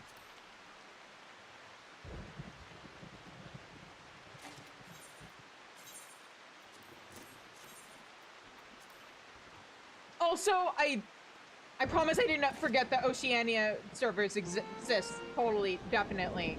Has Lit been having connection issues? Does anybody know? Thank you for bringing me so many nice things, Shizune.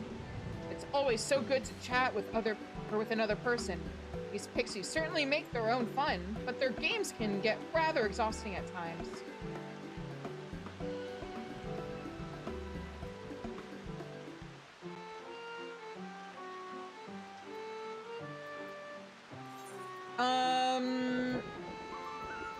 Alright, and then we go to Old Charlian.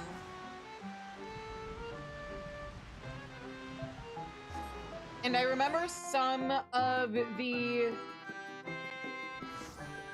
quests related to Tataru's thing, which is what we're gonna do after this. But I don't remember all of them, so...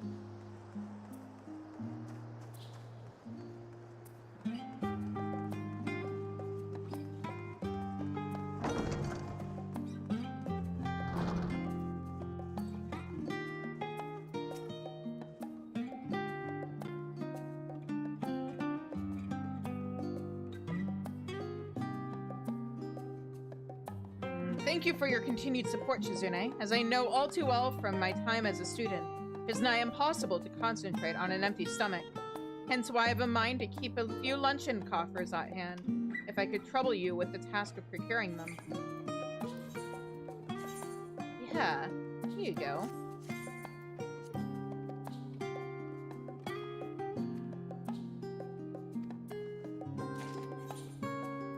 And I think I read her reaction to getting these too.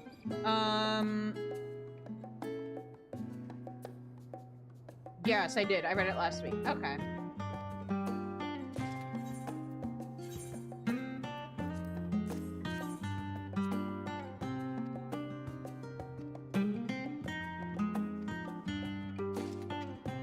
Ah, there's our master artisan. You'll be happy to hear students have been quite pleased with their meals of late, thanks in no small part to your luncheon coffers. When they attended the studium, Alize would always request her meals be prepared, while Alphino was always quite happy to sate his appetite with Archonlo each and every day, a peculiar trait he inherited from his father.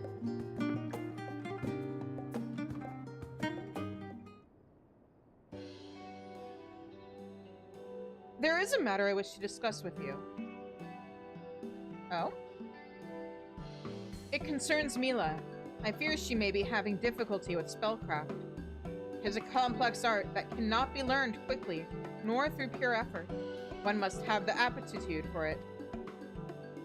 Fortunately, from what I've observed, Mila appears to have not only the capacity to wield magic, but also a clear understanding of how it works. In theory, at least. And as you have seen yourself, she holds a strong desire to succeed.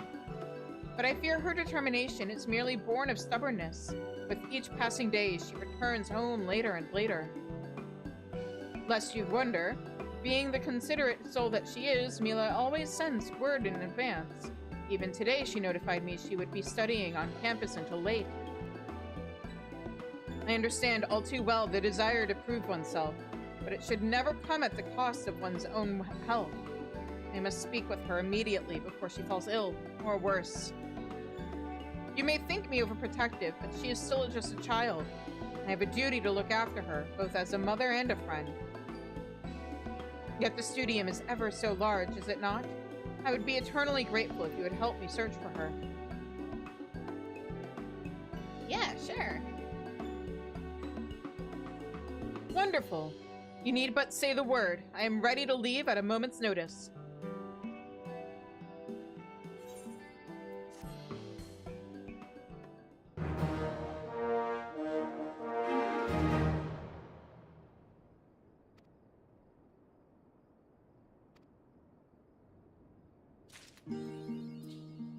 Oh! A new quest continuing the story of Emiliance's efforts with the academic homestead program is in Old Charlian is now available. Upon its completion, custom deliveries list for Emiliance will be updated. Okay. We are about to get an ad break. I have gotten some notifications for it. So I'm gonna put up the BRB screen and actually, I think, grab dinner. assuming it's ready. And then we will continue this when I get back from the break. Hopefully I'm still logged in when I come back.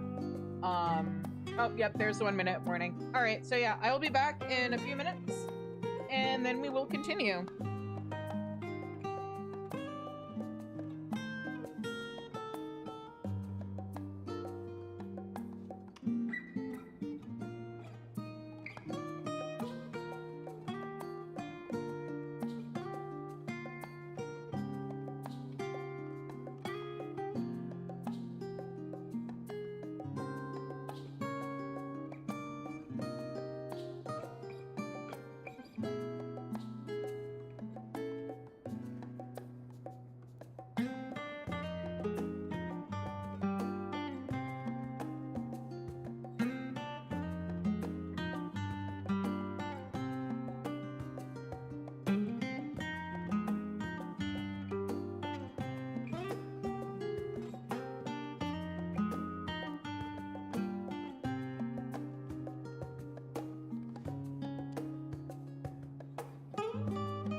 Alright, and we are back. What happened to my sound? Oh, my headset on? Are you gonna work now?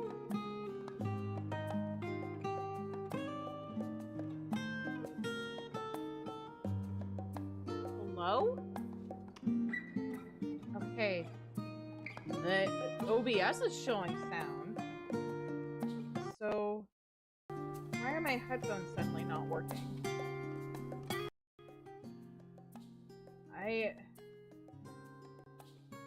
Huh. Well, I'm not fine on my end. That's kind of the issue.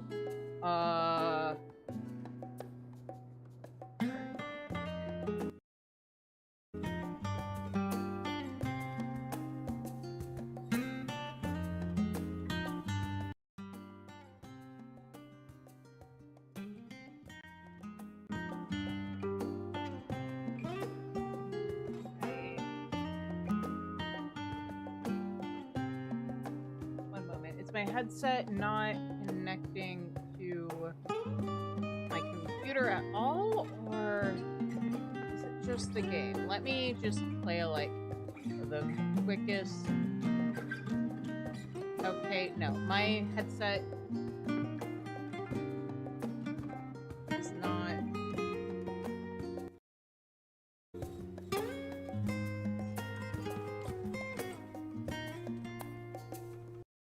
It was just working.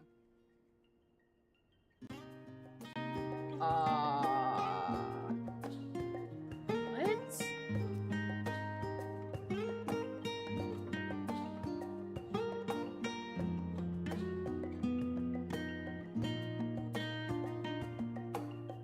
Why did you stop working, headset?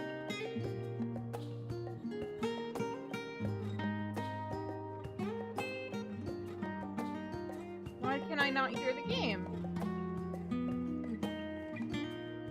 I'm gonna switch over to just chatting so I can double check some stuff. But I don't understand why it. Oh, how? What?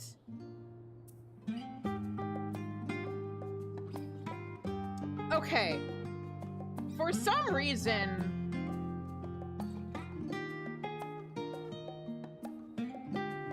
Somehow the volume got turned all the way down on my computer. What happened? Did a ghost possess my headset? Anyway. Now that little... I thought my headset had broken or something in my computer. With the cost of computer components right now, I do not want to have to, like, say, replace my motherboard or something if the audio card had died. The sound card. So, yeah. Anyway, let's talk to Emilians. A mother's love. Lest you worry, I've informed Merrill to wait here in case Mila returns home before we find her. With that, let us be off.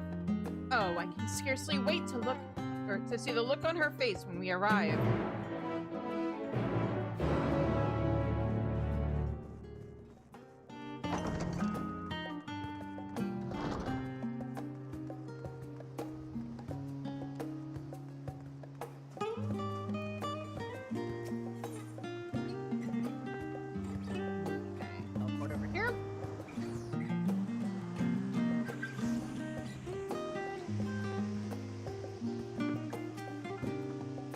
Is it strange that, having come all this way, I only now begin to have second thoughts about my plan to surprise Mila? Surely she would be glad to see us. More so, I should think, if she were to see you in the lead. You are far too kind. Thank you. Phenomenon is where she's most likely to be, so I suggest we start there.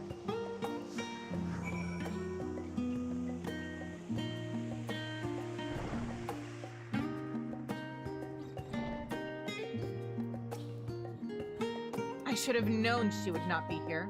There was rarely an opportunity to remain idle at the studium, after all. She did mention some manner of practical training today, however. Perhaps we can find her at Maker's Meet. Or failing that, we can ask if any students have seen her. but my, how wonderful it is to walk through these halls again. So many fond memories. Perhaps you would care to hear a story or two. I would absolutely love that.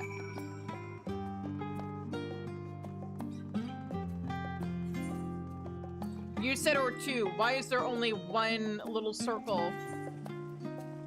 Also, is something the matter? If you're hungry, I could have our attendants at the manor prepare something on our return. I would also love that. Uh-oh. Hang on.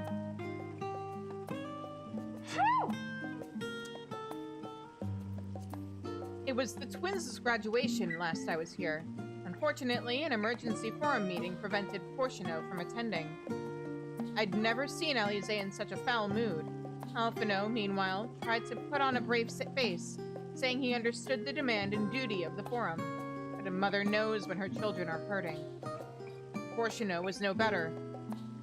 Would that you could have seen it. He spent an entire day with Alphino in the kitchen, baking batch after batch of ginger cookies for Alize in an amusing attempt to cheer her up. Porcino baking? To cheer up his daughter? Wait!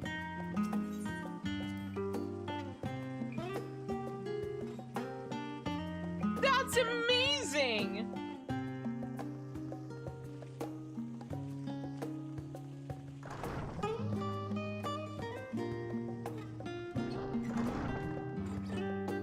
Oh wait, I wonder if the overlap into this other room means... Is there something? No. Okay, it was worth checking. All of our friends over at Maker's Me. Look at how nice and, like, actually complete and not empty this place is now. Are they smoking sausages? Oh, that looks so good. I'm sorry. Did you need something? Please forgive us our intrusion. Would you perchance happen to know where we can find Milladine? She's a student newly arrived from Thabner. But how rude of me. I am her host mother, Emilience Leveilleur. Emilience Leveilleur? Yes, of course, Milladine. She's in the same course as me. She usually heads over to the pavilion by Numenon to study on her own after class. Perfect. She shan't be hard to find then. My apologies again for the disturbance. No problem at all. It was an honor to meet you, milady. We've no time to lose. Let us make for the pavilion near Numenon.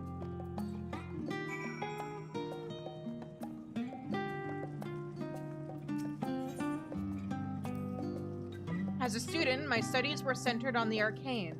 Porcino, meanwhile, studied the art of somnotics, a dreadfully difficult discipline undertaken by those who aspire to become sages. One fateful day, he and I found ourselves working together on an experiment. I had never worked closely with him before, but I knew him well by reputation. He was said to be unbelievably cantankerous, stubborn, unapproachable, and overall quite insufferable, all of which turned out to be true. Naturally, I wished to learn everything about him. He was always so flustered whenever we spoke, averting his eyes this way and that.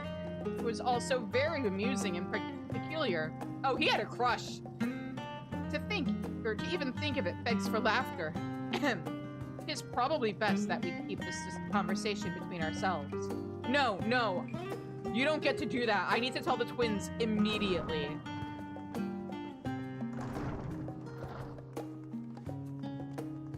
Give me... Forget the short stories we already have.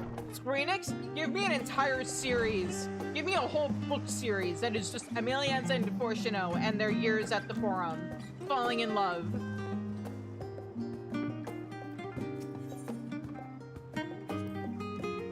You wish to know about Numenon? Oh, there's not much to tell of those dusty old halls, though I suppose they are not without a memorable moment or two. I once ventured there in the dead of night for some last-minute research. The deadline for my thesis was close at hand, you see. The corridors were dark and empty, with naught but the soft echo of my footsteps to keep me company. Then suddenly, a shadowy phantom appeared before me, as if from the very void itself. Much to my surprise, a phantom, it was not. Nay, 'twas Fortuno. Under the veil of his banish spell, he'd been sneaking around the forbidden archives. Gods, the look on his face! He near died from embarrassment. Speak of this to no one, I beg you, he cried. I obliged, but on the condition he take me to dinner. I trust you understand he's not to hear a word of this conversation.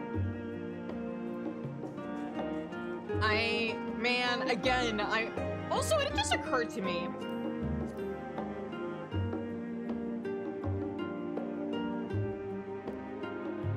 Emilion said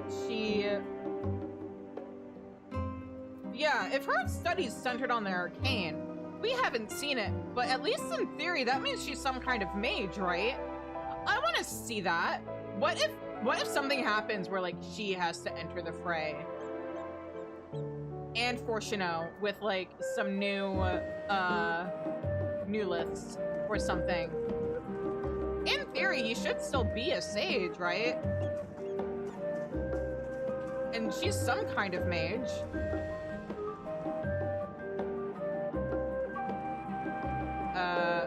Mila, what did you do to that mammoth? There she is. But she doesn't quite seem herself.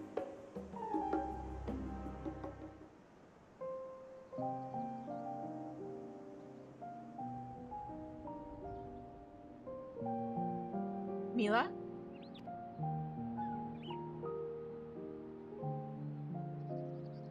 Lady Emilions. And Jizune as well? Oh no, is something wrong? Not at all, my dear. Everything is quite all right. Jizune and I merely wished to check on you. It's getting rather late after all. You must be famished. Oh, I'm sorry for making you worry. I just got so absorbed in what I was doing.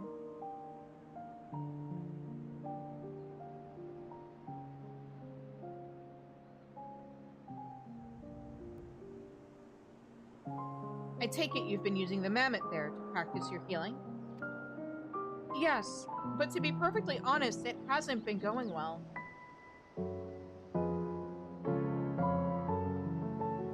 The mammoth is designed specifically to respond to healing magics, rather than risk the danger of practice on a living patient. Students, also the ethics of creating living patients, potentially. Students use puppets such as this. When a spell is successful, the mammoth will rise to its feet. Observe. Oh, she knows healing magics.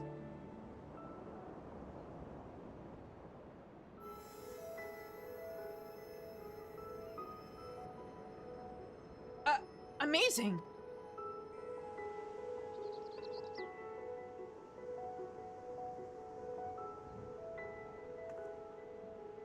Lady Emilions, that was simply incredible. Such grace and precision, without expending even an ounce of excess energy. It was absolutely perfect. Yet no matter what I do, the mammoth refuses to even move.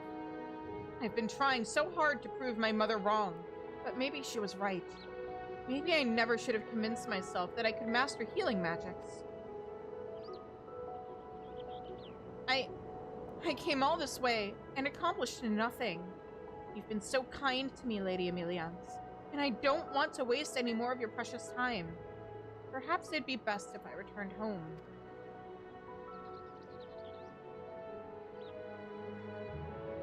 Nothing could be further from the truth. You think so too, don't you?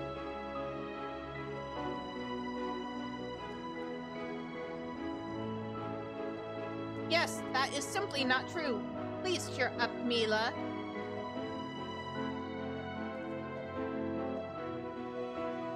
Whoa! Are you making it speak, Lady Emilions?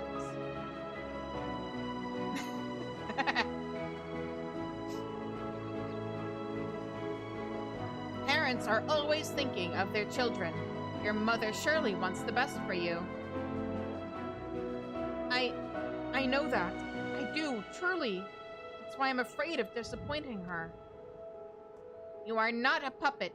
You need not dance to your mother's tune. You have determination, passion, and a wonderful dream. Besides, always doing as one is told is not easy. Take it from me, I'm an expert. Cute. That's hardly something to brag about. There's the darling smile I've come to admire. Mila, there is no doubt in my mind that a brilliant, hard-working young lady like yourself would make a fine alchemist. Your mother surely saw the same and simply wished for you to walk an easier path. A path where your success would be assured. But with great resolve and determination, you fought to pursue your own way forward. This is part of what it means to become an adult. After a child strikes out on their own, a mother can only pray they find happiness. I know not what to say. Perhaps a light stroll through might help me to collect my thoughts before I make any rash decisions. Then we shall take a leisurely walk back to the estate.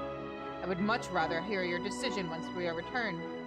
You're like to come down with something if you stay outdoors over long.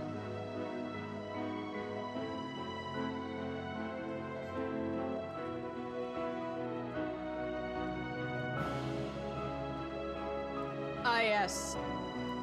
Emiliance, I can't blame you for being worried as Mila was out at this late hour of 8:24 a.m.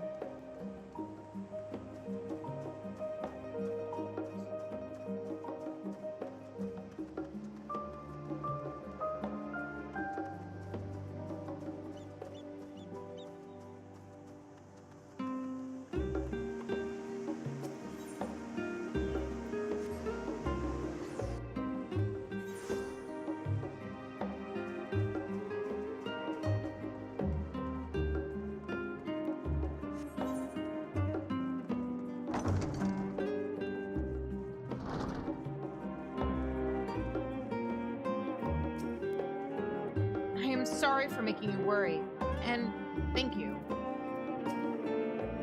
Welcome back. If you've worked up an appetite, you will be pleased to hear that the head chef is presently preparing a most exquisite Thavnarian stew.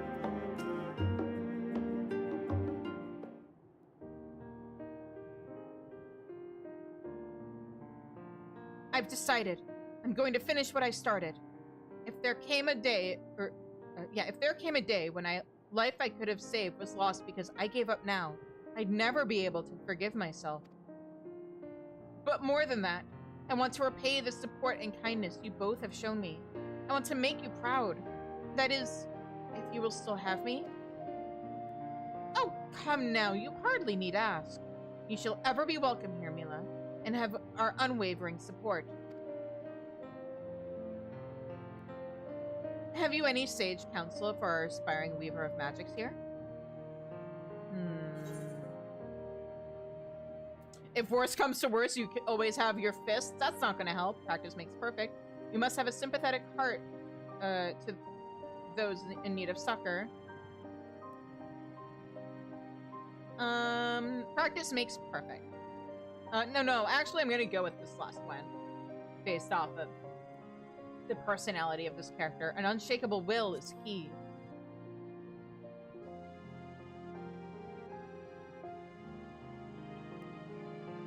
An unshakable will. You're right. I need to believe in myself and stand firm in my conviction. Only then I can walk the path towards mastery with my head held high.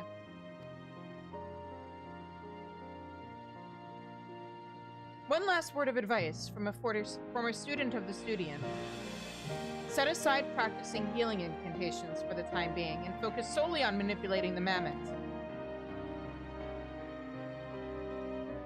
Magic is the power to convert one's ether into tangible phenomena. The key is to visualize precisely what it is you wish to bring forth. I believe your problem stems from the lack of a solid image in your mind's eye. When picturing the act of healing, what do you envision? I don't know, really. I've been so caught up with trying to perfect the technique, I hadn't given it any thought. Then focus on manipulating the mammoth. Maybe just what you need. You can concentrate on clear images, like walking in that, or making it walk, run, or sit. With enough practice and repetition, more abstract concepts, such as the inner workings of healing a wound, should become easier to conceive. I see. The whole process just seemed so complex but that's in the past. From now on, I'm going to focus on visualizing everything, step by step. That's the spirit. But do take care not to push yourself too hard. For now, I think a hot bowl of soup is precisely what you need. It's a Thavnarian recipe, so I hope it offers a taste of home.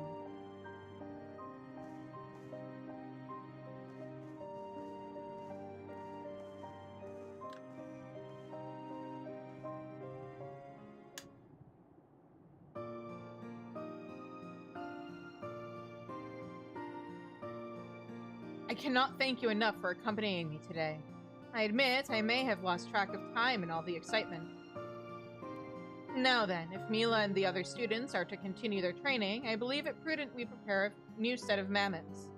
Those of cruder make are more troublesome to manipulate, and thus I must ask that you fashion ethereal conductive units to replace them.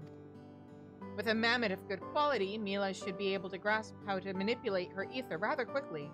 I shall be beside her, ready to help at every turn.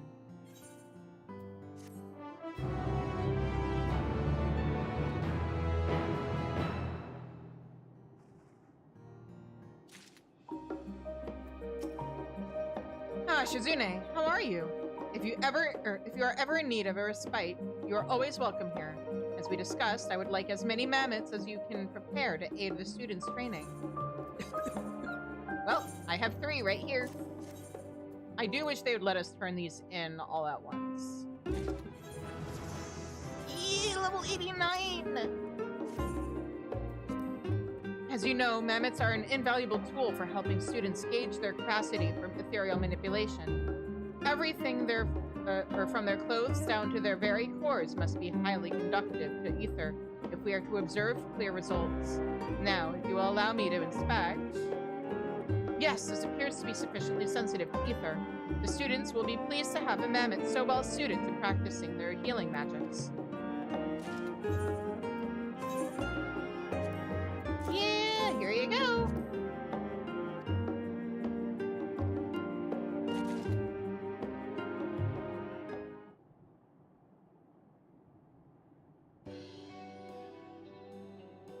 Thank you for yet another incredible round of delivery, Shizune.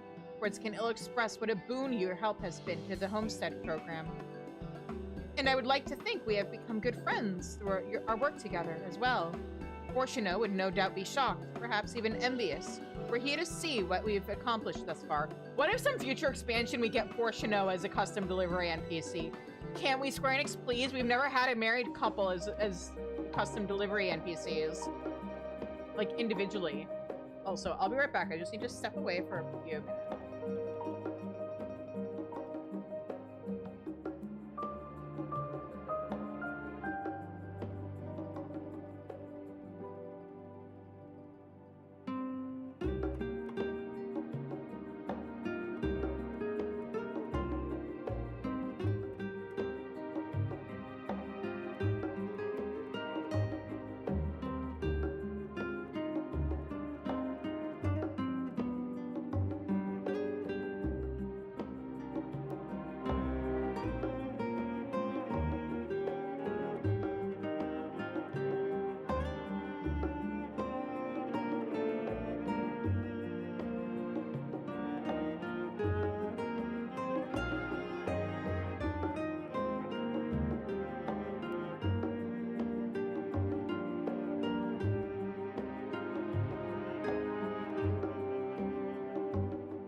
Okay, we're back.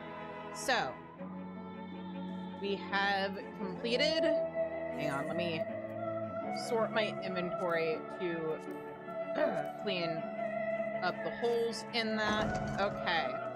Let's go...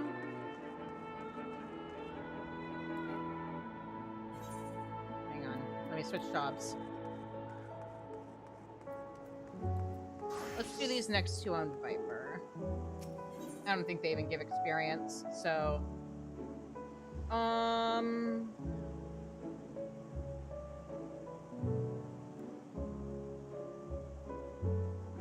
Let me just double check where the Omega quest even picks up. Oh, the Tataru quest is only one quest even.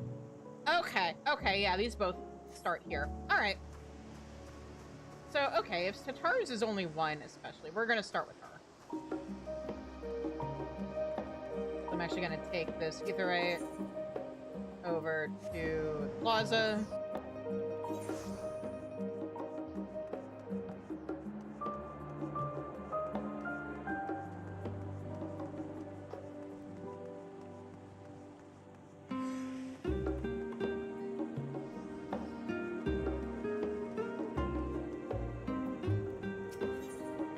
Megina seems inordinately eager to speak with you.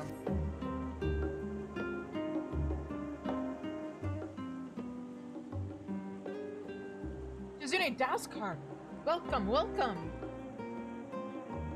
I am Megina, assistant shopkeep and apprentice seamstress here at the Taru's boutique.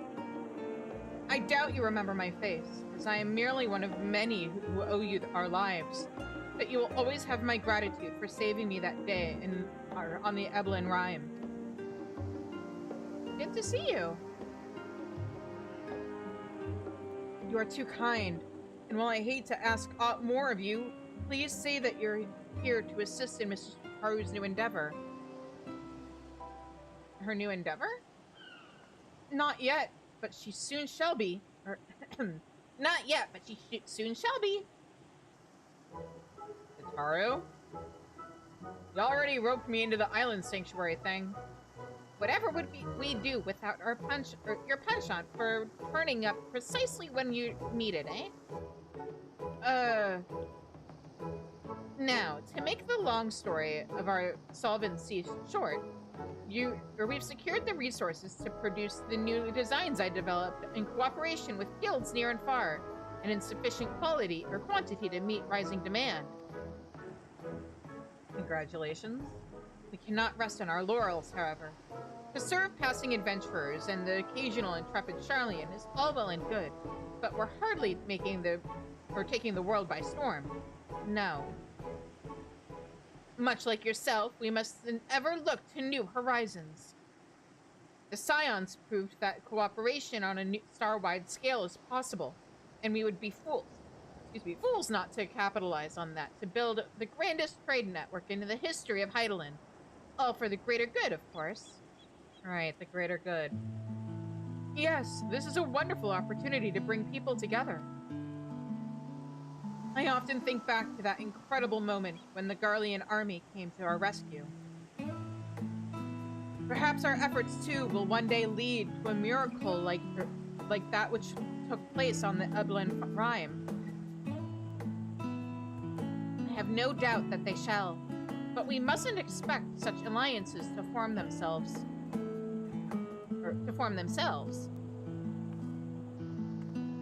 We must be proactive, and who better to woo our future partners in commerce than our current number one customer, you. Am I your number one customer? You give me all of your wares for free. You pinned me down and took my measurements just so that you could make an outfit for me. Tataru, I'm pretty sure I'm a benefactor, not a customer. Our erstwhile comrades in arms know that when it comes to good equipment and better ideas, you have seen such keen eyes as our adventurer extraordinaire. Even should they hesitate at first, I'm certain you can convince them using the samples I've prepared.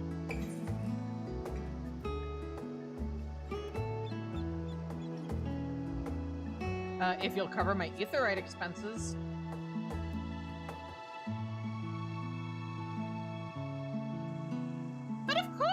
With your assistance, we'll have both coin and goodwill flowing in no time. Everything is falling into place. Where shall we send Shizune first? Don't you worry, I have it all planned out. First, Limza Lominza. Sickard has the bloody executioners working harder than ever, so he is sure to appreciate any extra supplies. Next, Gridania. The Seed Seers are a source of trusted authority and insight into the Shroud, so we'd not go amiss in cultivating the investment of, say, Alrun Senna. His insularization has likely given him little opportunity for dealing outside of Gridania in the past, so you'll want to leverage that Ilsabard contingent camaraderie to assure him of the value of our venture.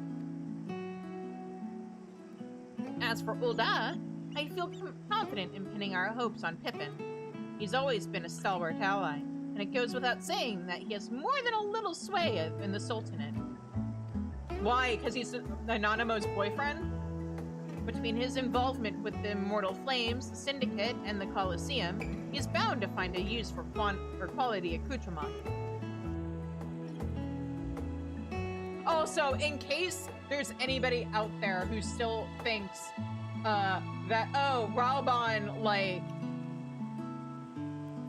fucked Nanamo, and that's why his son is a Lalafell.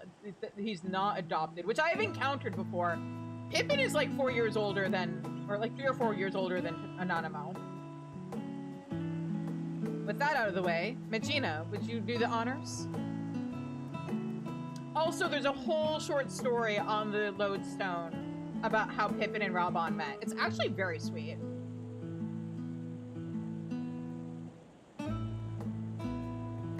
Never let it be said that the Taru is stingy with her samples. Now, if you make your way to Limsa and climb aboard the Alasthesia, I'm certain someone will point you in Sickard's direction. I have my own avenues of inquiry to attend to, but I'll check it in periodically to see how your journey is coming along. Let's get into it.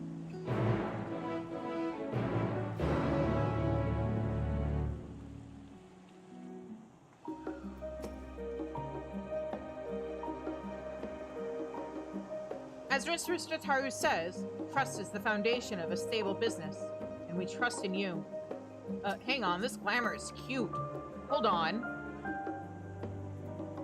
Oh wait, is it not even a glamour? It's just... oh. Once again, proof that, their dye job is very, very nice on that, though. But once again, proving that the, Neo-ish Guardian gear is top-tier glamour.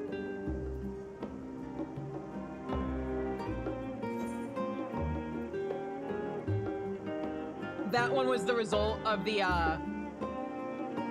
contest they did a few, like, man, this was like, that's Shadowbringer's gear. So like, many years ago, they did some contests. Oh, that's right, some of them got implemented in in Stormblood. They did some contests where people designed gear for a job, or for a role. So they did a healing one, a casting one, and a, aiming one. And I think they did fending. I don't remember what happened with the fending one. There must have been one somewhere. Oh! No, okay, I think the fending contest became the, High Elegant gear. The Stormblood home gear.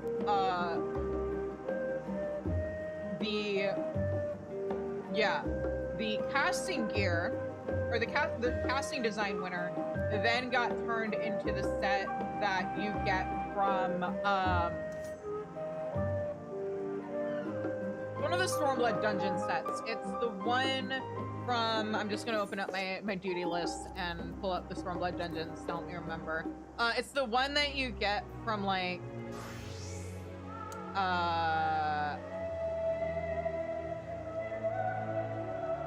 where is it?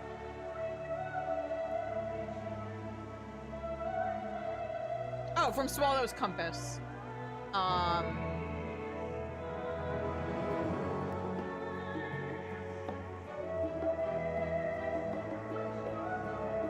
Yeah, so, It's the gear from Swallowed Compass was the caster winner. The healer winner was the gear that we got in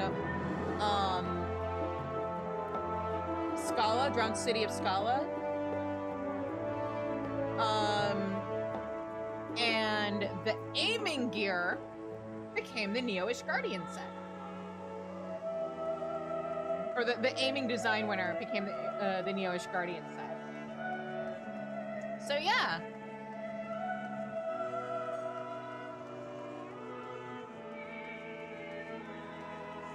Honestly, I swear I should just like fire that person. Anyway, off to Limsa.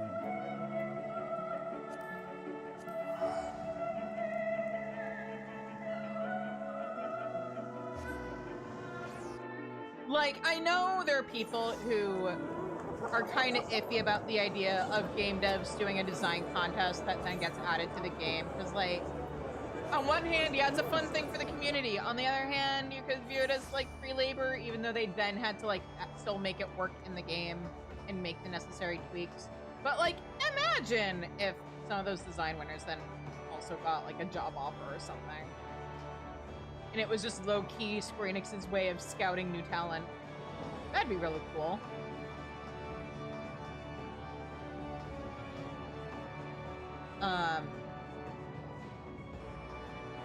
It is also just like the easiest way for the devs to get a good idea of what players want in terms of gear design versus them just kind of like having to base it off of vibes or however they do it otherwise.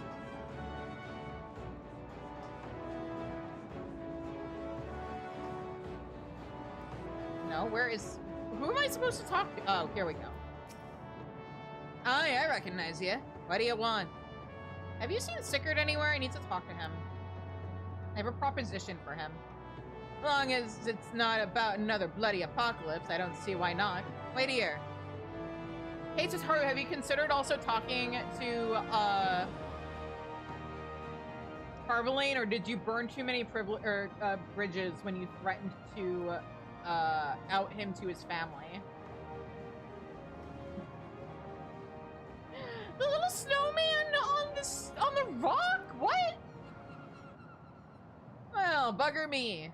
No, thank you. I know what that means, and I'm not interested. Also, I couldn't do that to your boyfriend. Thought we'd seen the last of you for a while. What brings you aboard? Your crew seems busy.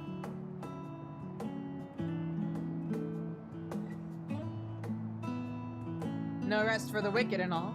We're getting so many shipping requests that we've hardly put down anchor since old Charlian.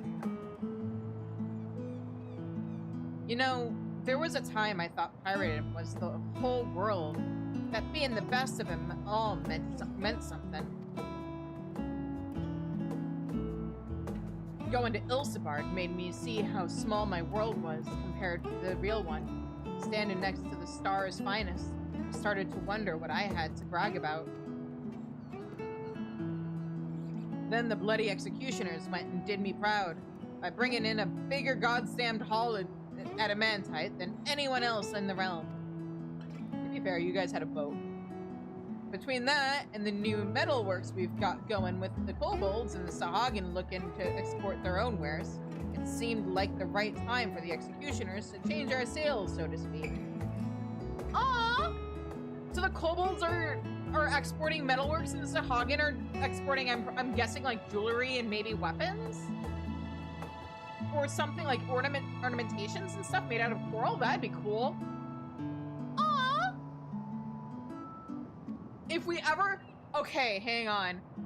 They should do a thing at some point where we return to Eorzea for a little bit, and then the gear we get is based off of, like, the allied societies getting into, basically commerce with, like, kobold-built armor and weapons and accessories from the Sahagin. Or no, accessories from that Sahagin. Weapons from the Amalja. Maybe...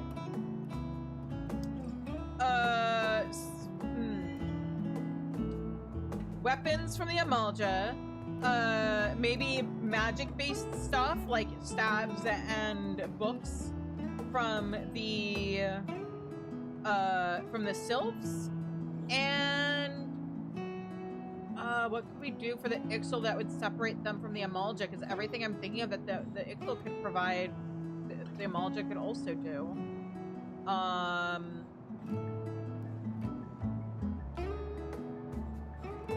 Because I feel like sylphs would be like cloth work, maybe. Oh, yeah, no, there we go. Cloth work from the sylphs and anything made out of wood from the Ixals, like stabs and maybe books. Yeah.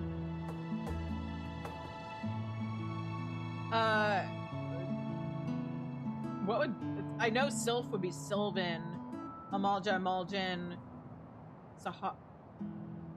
Sahagin would just be Sahagin. What's... Kobold? What would the adjective for something made by kobolds be? Kobolden? Which is all to say that if you've got wares for promoting, I'd be happy to show them off across the realm and beyond. Well, as a matter of fact, if you look in that sack, masterworks from Taru's boutique, guaranteed by the warrior Light herself. Almost seems a waste to wear them. Folk be lining up at the docks for these. Are you gonna put them on? Literally, seeing as old Charlian's only accessible by sea. Now, if we got ourselves an exclusive shipping contract...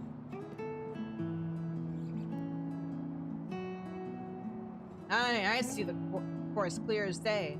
Now we just need a Manolane on board. Why? Is your boyfriend also your patron? Wait, are you a Manolane sugar baby? He's right useless when there's work to be done, but talk's another matter. Oh.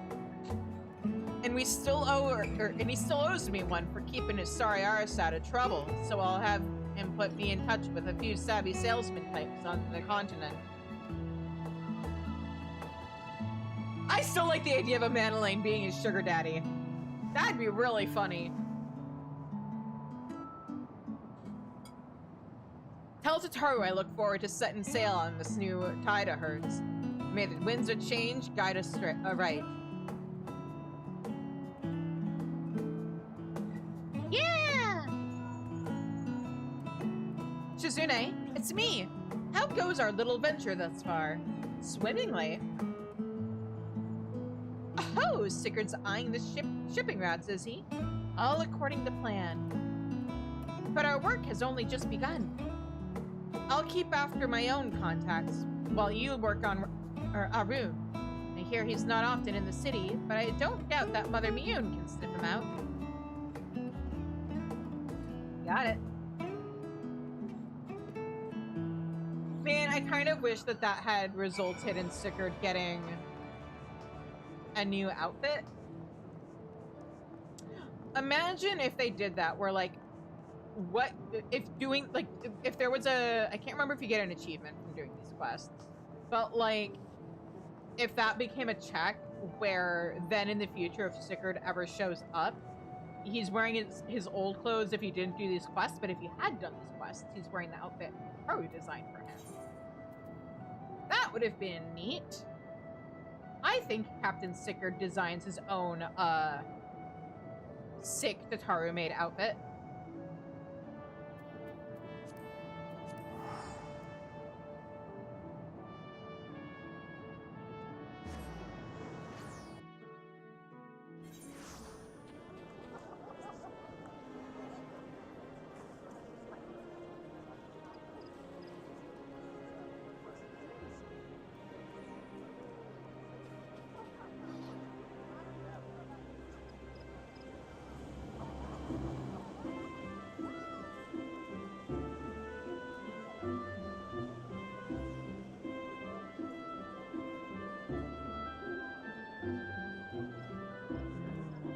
Okay.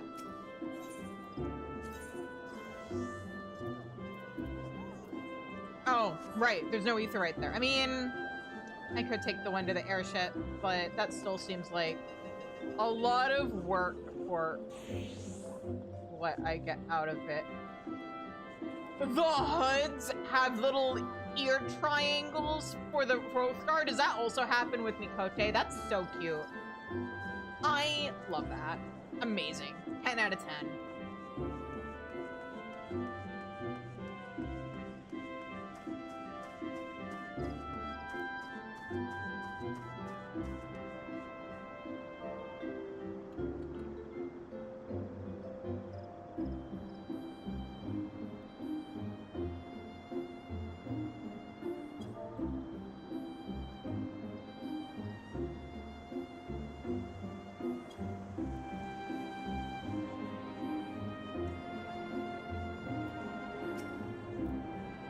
Why, if it isn't Shizune Daskar, such a sudden craving for eel, or struck with a sudden craving for eel pie, were you? Or is it information you fancy? Oh man, I can't remember if I got that line on my main. Wait, my main... No, wait a minute. My main started in Gridania. This character started in Ul'dah. Did I get eel pie on this character? Oh, yes. Word of our seed seers' comings and goings never fails to reach my ears. I'm told that ever since he returned from his foray to Ilsabard, he's been roaming back and forth between the Lotus Stand and our neighboring communities in the Shroud.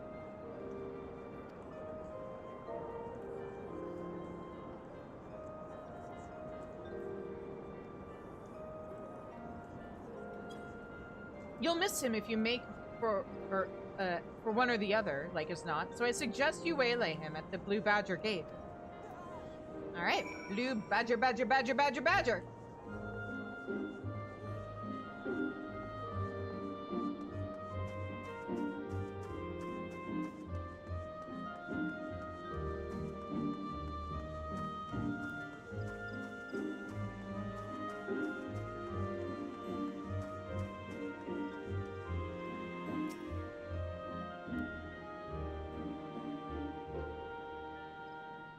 Now, was that a Shizu stop being so millennial moment, or was that a Leverage reference?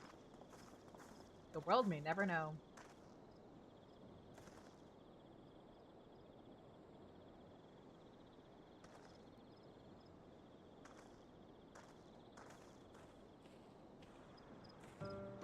Curious. Little babies.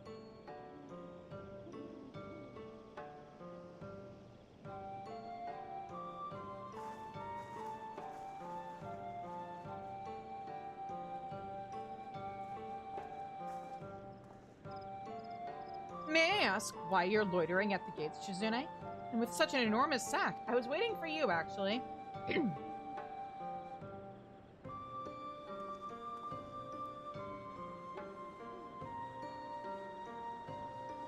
I admit you've piqued my interest.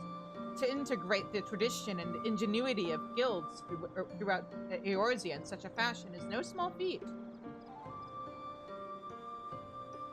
As it happens, I'm of the mind to do something similar myself, though I could not blame you should you doubt my understanding of such endeavors.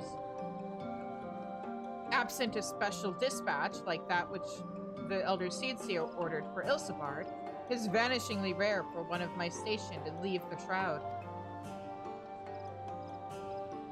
You are doubtless aware that historically, Gridania has placed the peace of the 12-Split and our covenant with the elementals above all else, often to the detriment of our relationship with others. Yet much as we are one with the Shroud, are we not also part of the Star Empire? Our ventures in Garlemald made plain the strength of a world united. This attire you carry demonstrates much the same truth.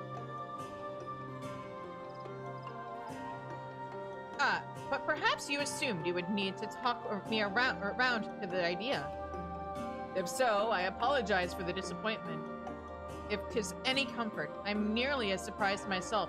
Yeah, we didn't do the White Mage quests on this character, but this boy did kind of start off as a stubborn little racist who didn't think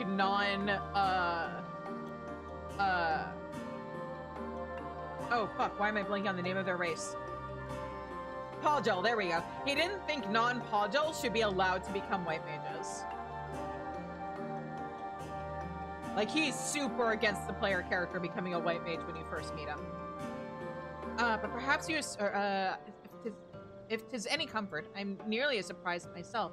So this is, if you've played the Realm Reborn white mage quests at least, a really, really big moment of character development. He's growing. No longer am I content to hear the words of the elementals alone. I wish to know the voices of men. Though our time in Garlemald has shown me that my ability to listen is average at best. These horns may mark me as gifted in the Twelveswood, but beyond, they inspire neither fear nor awe. I have been mistaken several times for a Zela, and may as well be one for all the difference my status as Seedseer makes to those who do not, or who want for succor.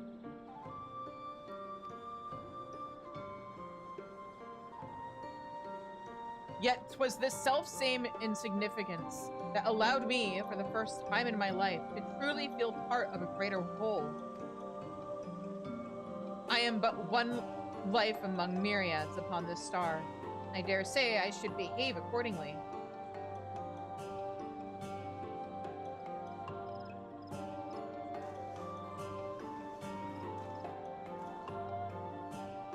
With luck, my elder sister shall agree.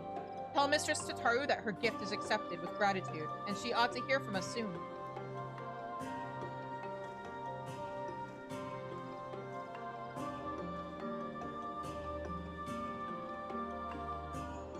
Hey Tataru, Arun's in. Guess who? Did you speak with Arun yet? Oh, this is her calling me. Got it. You know, maybe they should have waited or played the link pearl sound before you lift up your hand to your ear. That sounds promising. I'm beginning to understand what makes our Seedseer friend tick. But we can discuss that later. You need to catch Pippin ere his duties take him from Ul'dah once more. I believe he spends much of his time at the Colosseum, so perhaps you should pay a visit to the Gold Court. I'll be awaiting your full report at the boutique.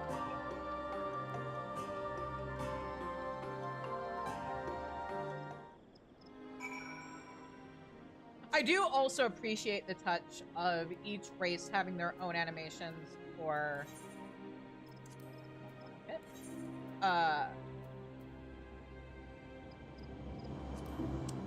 answering the link pearl.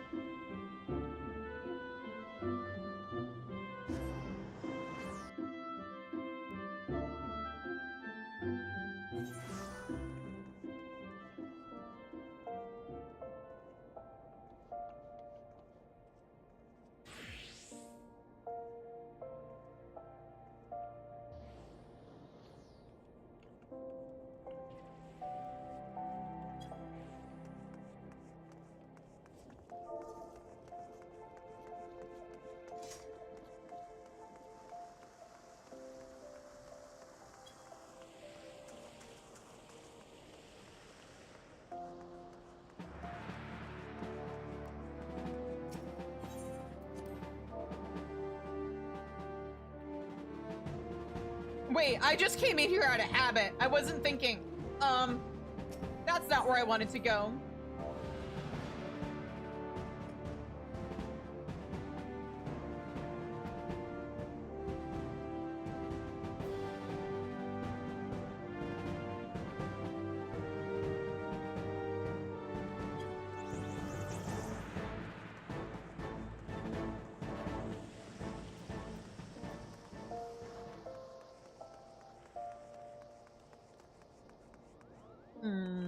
Okay, Gold Court. Actually, Gold Court probably means this way. Actually. Since, like, I bothered to run away from the Aetheryte. Yeah, here.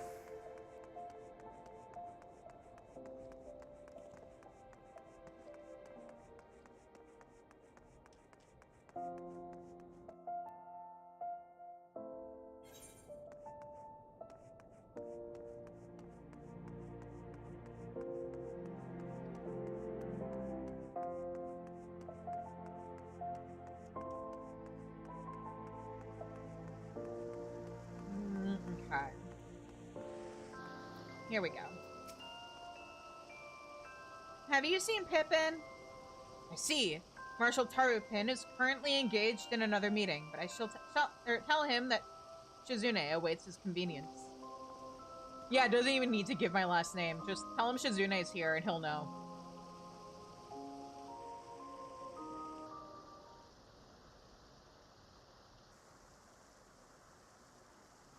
Oh, hey, there's, oh, are all the guild leaders in here? Because that was, Redolent Rose and, oh, fuck, that's right, ads. Whoops.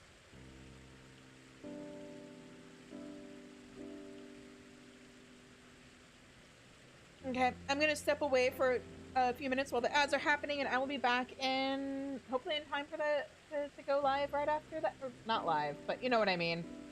Switch over to my actual gaming scene after, or when the ads end. I'm gonna shut up and go now. Bye.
we're back. Now we can actually talk to Pippin properly.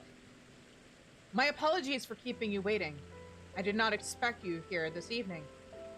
Or I did not expect you here this evening. Hi, Pippin. He's called you Tataru. What's wrong with you? Oh, probably because his last name is Tarupin. And my brain smooshed those together. Tataru is offering quality material, is she? Mm-hmm. I can hardly say no to that. It fits almost too perfectly with my plans for the flames. I have long striven for a mastery of the blade. I required the trials of Ilsebard, however, to truly see Tizona for what it is. The fire that warms the coldest night, the spark that ignites a blaze of hope, and, most of all, an unbreakable testament to Father's faith in me. More ally than tool. It is a treasured... excuse me. More ally than tool. It is a treasure beyond price. Does every soldier of the immortal flames not deserve allies such as this? Arms and armor to remind them of what they fight to protect, to help them stand when they might otherwise fall. Indeed, works made possible only through the ingenuity and dedication of allies across the star may be just the sort of inspiring armaments we need. I anticipate that I will be sending along an order for custom equipment ere long. In the meantime, should you, or would you mind if I use these samples for a few trials here at the Colosseum? Wait, do you, like, actually participate in the Colosseum as a gladiator? My thanks. I shall put them to use immediately. What, do you do, like, expedition, or, is that what they're called, expedition, or not expedition?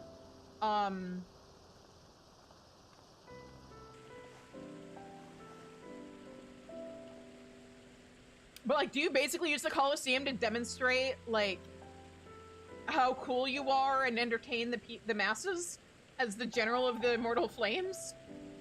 As a child of Ulda, however, naught strikes fear into my heart like the prospect of receiving valuable goods for free. I must insist you accept something in return. Hey, take that up with Tataru. I had been meaning to gift that necklace to Tataru. Its poor condition aside, she might rather have it than not.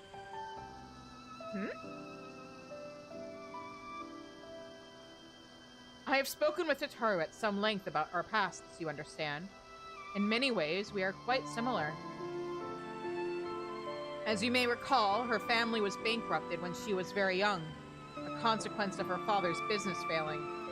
They were forced to put all their wealth toward paying off his debts, and then some.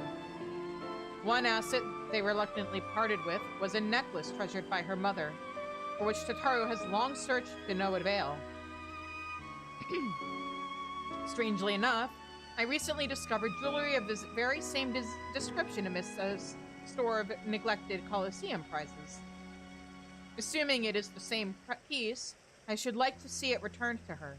It is significantly worse off for having changed hands, though, and only the sapphire centerpiece remains almost unlost and undamaged.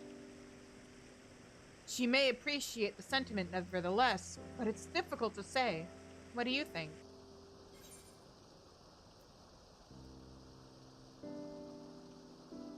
The memories it holds for her aren't lost or damaged.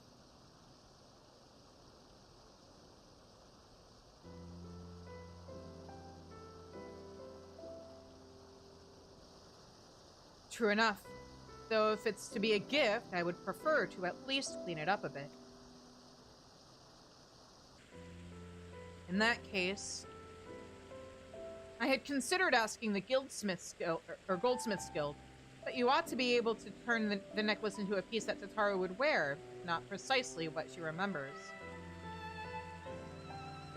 I imagine you will have the opportunity to pick up gems and other suitable materials on your travels. From there, it is merely a matter of unifying the pieces. Are you willing? Of course. Count me in. Then I will have the sapphire removed from its setting and sent to the boutique with all haste. I doubt even Tataru would dare open a private package addressed to you. Best of luck in finding matching materials, and in your mercantile endeavors, of course. May the traders guide you to fortune fair.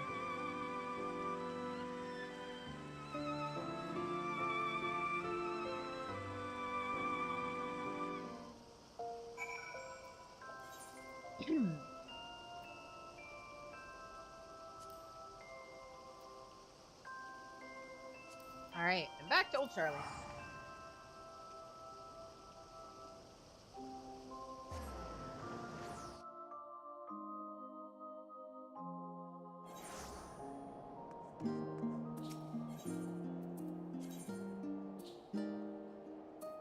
Oh, right.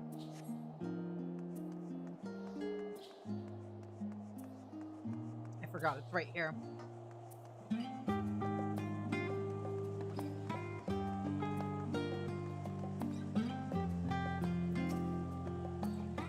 You've returned, with your bag all the lighter for having given away our samples, I hope. Speaking of which, a parcel from one Pippin Tarupin arrived not bells ago, addressed to you.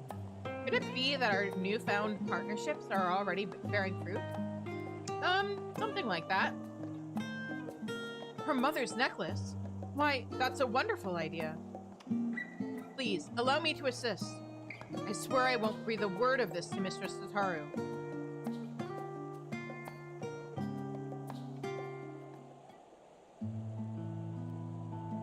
I do wonder what parts you will need. Do you know what style Mistress Tataru prefers? I have no clue. If this necklace is to be a keepsake, why not focus on that? Eh? Oh. Apologies. I could not help but overhear.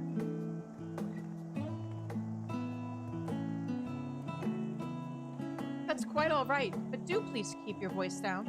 What was it you were saying? It simply occurred to me that, since you were gifted the sapphire so readily, our other partners in this endeavor may wish to offer up something for Mistress Tataru as well. With such gifts, you could turn the necklace into a memento of not just her past and its trials, but her present successes as well. That's perfect! If our plans for the boutique proceed apace, we should soon have more than enough tokens from friends across the seas. What do you think, Shizune? Well, were you waiting for little old me? Yeah. Hi, Tataru. Mistress Tataru, we were, just discussing the successful delivery of the samples. Yes. Good to hear. How fares dear Pippin? He fares very well. I knew he would come through, though I admit that I wasn't expecting to outfit a whole host of immortal flames quite so soon. I suppose it goes to show that even the most hardened warrior can always learn a thing or two. And Sigurd and Arun have changed it as well, if your tales are any indication. I imagine their personal growth bodes well for that of our network. Thank you for checking up on them. We must sort through our current commissions before deciding on who to approach next. But I know I can count on you to be ready when we are.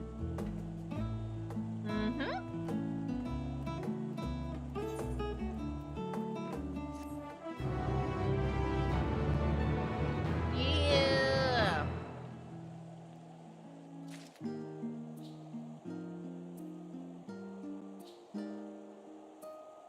All right. To be continued when I get back from break. Because that is 6.2 stuff now. Alright, so in the meantime, let's hippity hop down here.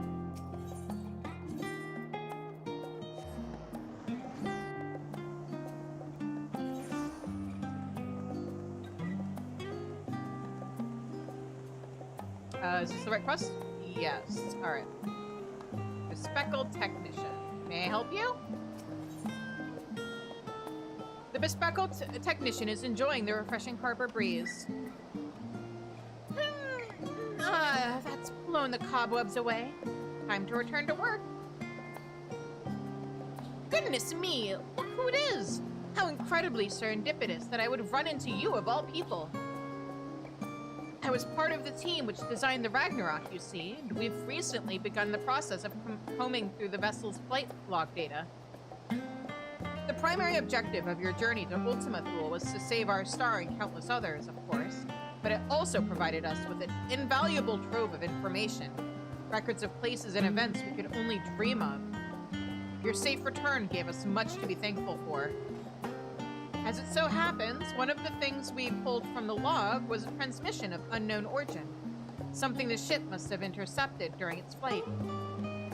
We believe it to be an audio log or audio message, but even our most knowledgeable scholars have been unable to decipher its content, Professor Rarusha included.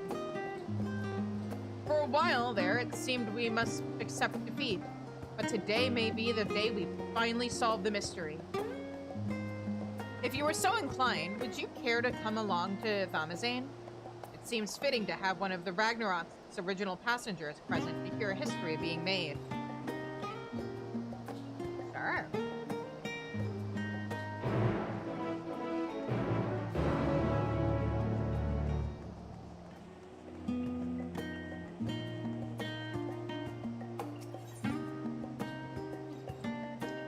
Oh, to Thamazane. So that's Labyrinthos. Yeah. Okay. Yes. Let me click on. Are you not gonna let me click? Oh, because I'm stupid. And I was trying to use the Ethernet to. Yes, okay. Understandable. I get it. All good.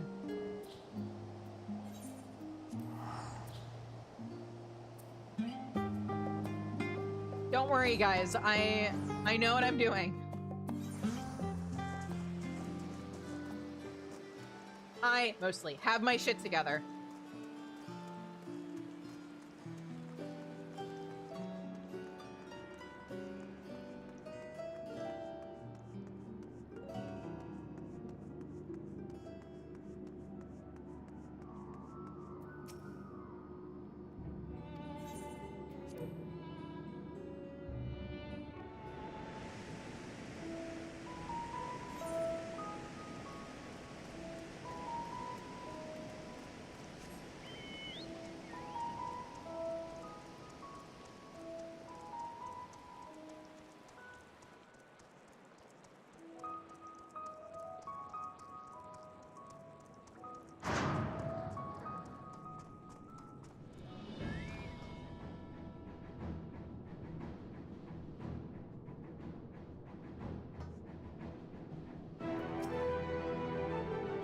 There you are.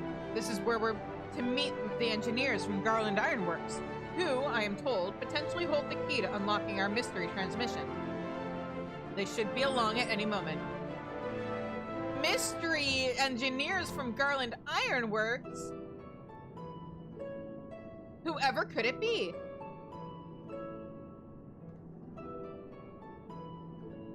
Sorry we're late. We had some trouble finding the right... Gods, is that you, Shizune? Biggs! Oh, he's alone today? Okay. Yes, the woman herself. I ran into her at the harbor and thought if anyone deserved to hear this message deciphered, it was Shizune Dazkar. No argument here. Bugger me if you don't have a knack for being in the right place at the right time. This actually has more to do with you than you might think, so please, do stick around. Alright. Shall we pick up where we left off then? Yes, let's. As I was saying, we think this transmission the Ragnarok intercepted is a message of some kind, albeit in a language entirely alien to our ears. Alien being the operative word here. Considering we received the message out in the great expanse, its origin was likely some distant star. Unfortunately, our list of off-world allies is presently rather short. Thus, we were resigned to the fact that the meaning behind the message would remain beyond our understanding. I mean, hey, if you want to do some real science, we could see if the residents of Ultima Thule can survive outside of Ultima Thule. Have we thought of that?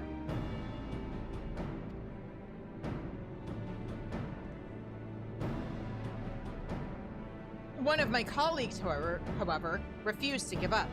She remembered the Ironworks engineers who had been so helpful in the construction of the Ragnarok, and turned to them for insight into our seemingly impossible problem.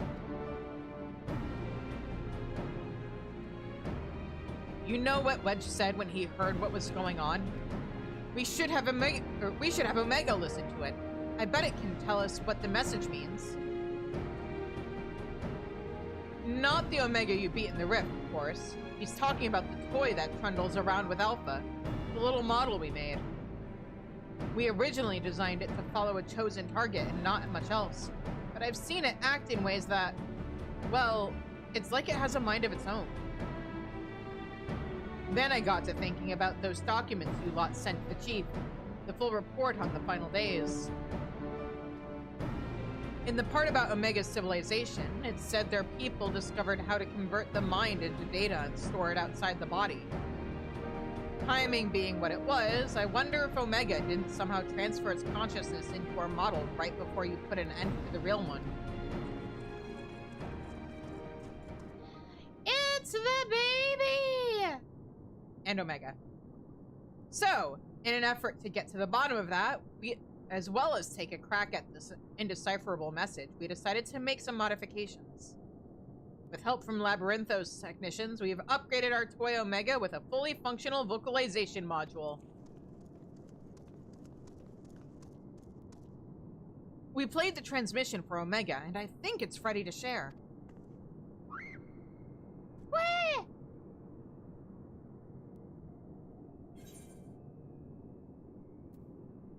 Are you there, Omega?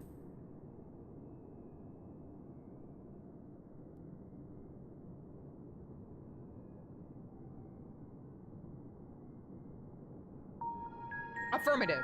If by Omega you are referring to my consciousness, rather than my entire former Tasus, existing inside this considerably smaller frame.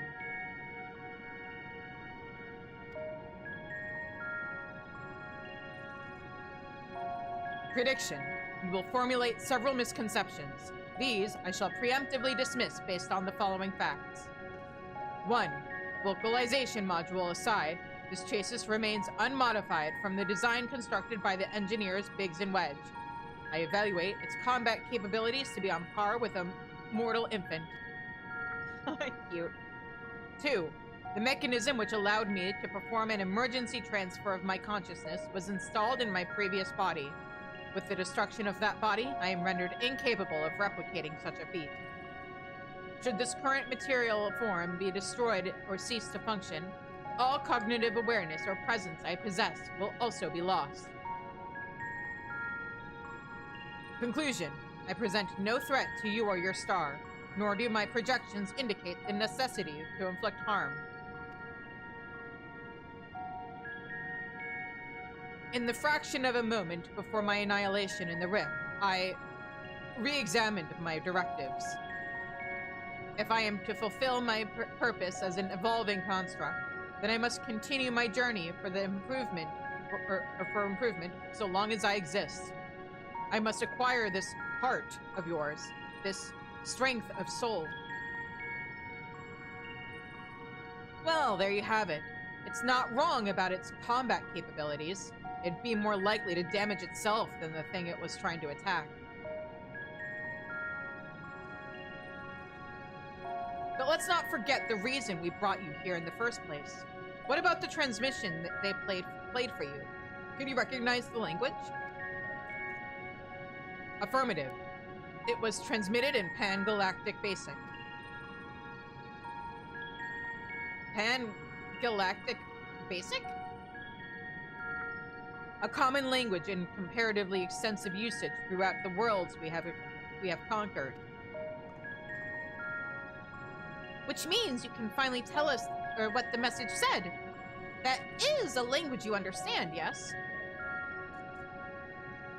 I understand it perfectly. I am fluent in over 6 million distinct dialectal codings. Blip. My cooperation in this matter, however, is conditional. Elaboration. Your chief Sid utilizes the floor as part of his unorthodox filing system. Yeah, that sounds a bit like him. Which allowed me to scan the report on the final days. Also, I love the wording of that. It's not, yeah, he throws stuff on the floor or whatever. It's he utilizes the floor as part of his organization system. I am aware that my home star, the one you call Alphatron, was obliterated in the aftermath of Sir and Medion's meeting. The existence of Dynamis has not previously factored into my projections, but I now comprehend the concept, in theory. What fails to compute is why the Omicrons were not immune to its effects. Dynamis should have no influence on a race which possesses no heart. Maybe you guys didn't not have a heart. Maybe you just buried it in your campaign of, like, universal dominance. And yet, Sir expressed to Medion a desire to cease existing. Illogical. I must pursue this anomaly further until the full equation becomes clear to me. I must analyze all the elements of the final days and deepen my understanding of the heart's intangible properties. To expedite this process, I required an external interpretation of those sections of the report which continue to produce errors in my calculations. I request the assistance of Shizune Dazkar, as one who experienced the ravages of ultimate despair on multiple fronts and displayed immeasurable heart in engineering my defeat. She is the optimal choice to fulfill this role. So we either agree to your conditions or you tell us nothing. I'm sorry to put you in a spot like this, Shizune. If you have the time and the patience to spare, we'd all be grateful if you could humor the toy's demands. Yeah, sure. Alpha, you're asleep! You're so baby! Has Alpha dozed off? I suppose the subject was a bit technical. Give head pats! Bloop! Rouse yourself, Alpha. You must listen and consider these matters, even as I must.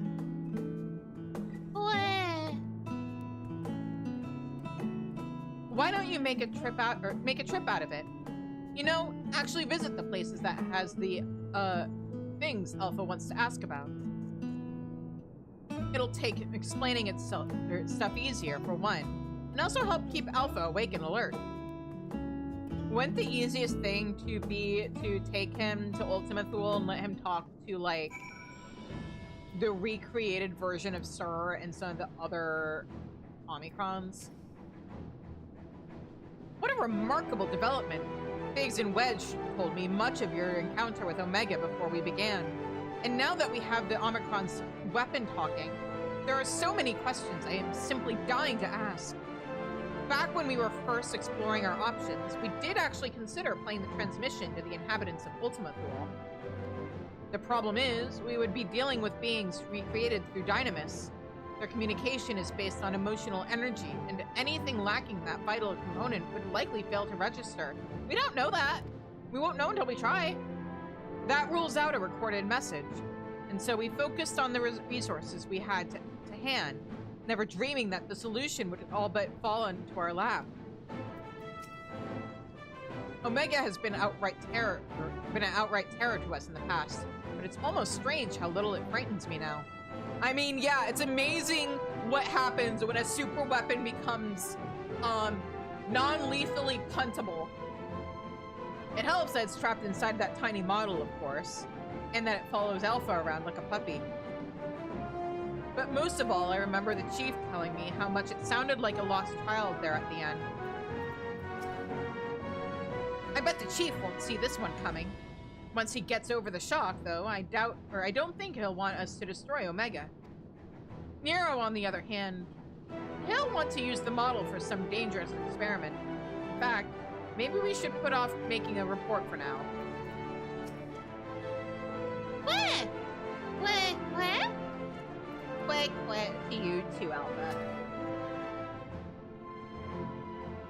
I see you have chosen the mutually beneficial option. Logical. Setting aside the matter of Sir, there are 3 elements of the report on which I desire clarification.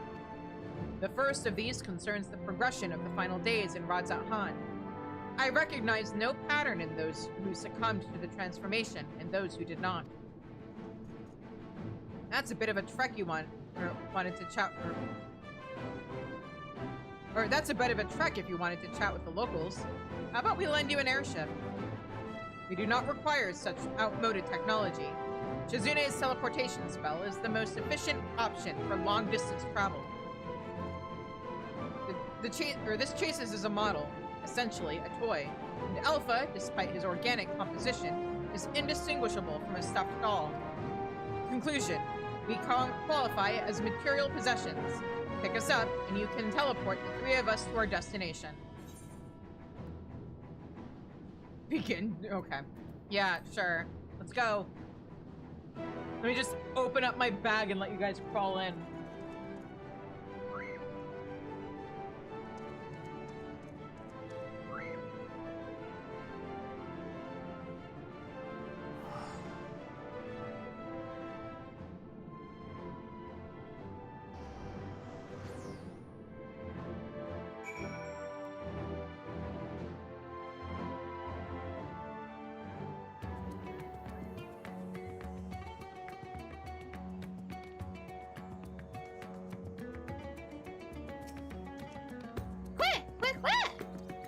Quick, indeed. Sensors indicate we have arrived in Radzat Han. Objective: identify factors for resistance to involuntary transformation. Oop! Hypothesis: unaltered survivors of the final days will display significant strength of heart. Confirming this theory will require the cooperation of live subjects. Where is the ward designated for residential habitation? You mean comma? Understood. Comma set as our sub-destination. Please take the lead and select the subject we are to interview. Yeah! Quick! This body is no advanced navigational or geoscanning or has no advanced navigational or geoscanning functionality. You must lead the way. Got it.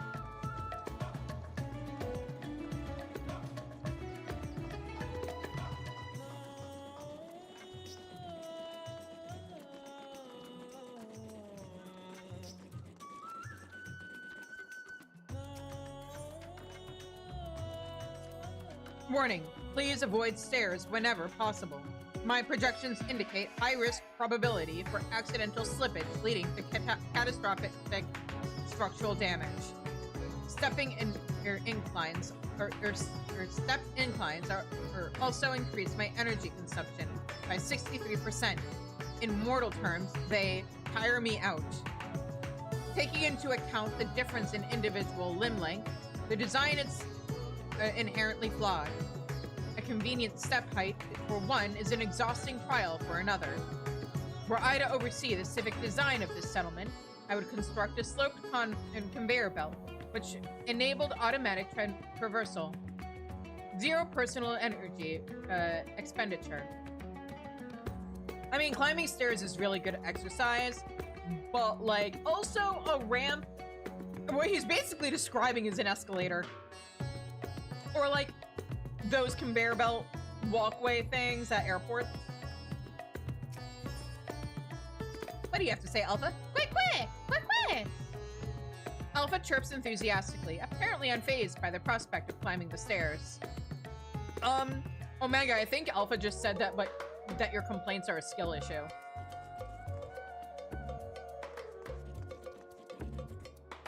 Also, sorry, not sorry.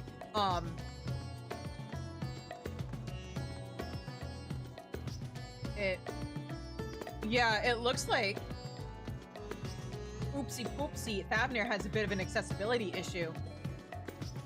If the only way you can get to and from the the markets or the residential area to the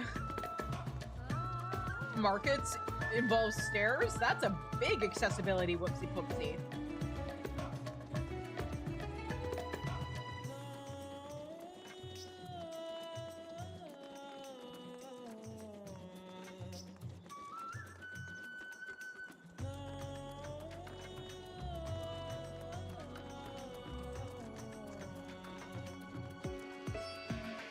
It never, oh my god, I had never seen ears poking out of the red mage hat. That's amazing. Viera red mage? Incredible. Iconic. Are you a traveler? Please, if you have a moment, I could use an outsider's perspective. You see, I was one of those who sought to escape the madness plaguing the world by fleeing to the moon. Not that we ever went, in the end. So here I am, recently returned from Charlian. Except now things are strained between my sister and I, since she chose to stay and I chose to leave. I asked her to help me find work, and she suggests I look somewhere that isn't Thavnair. As if I wanted to abandon my home. Ugh, it makes me so angry.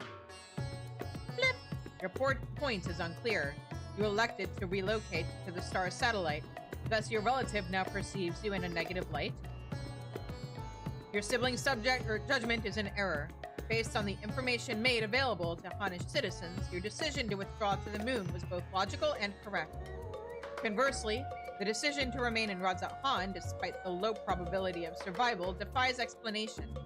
Perhaps her reasoning pathways are faulty. Hey man, don't diss his sister that way. That's right! I'm not quite sure what you're saying, but I'm right, aren't I? Or so I'd like to think. The problem is, I understand why my sister feels this way.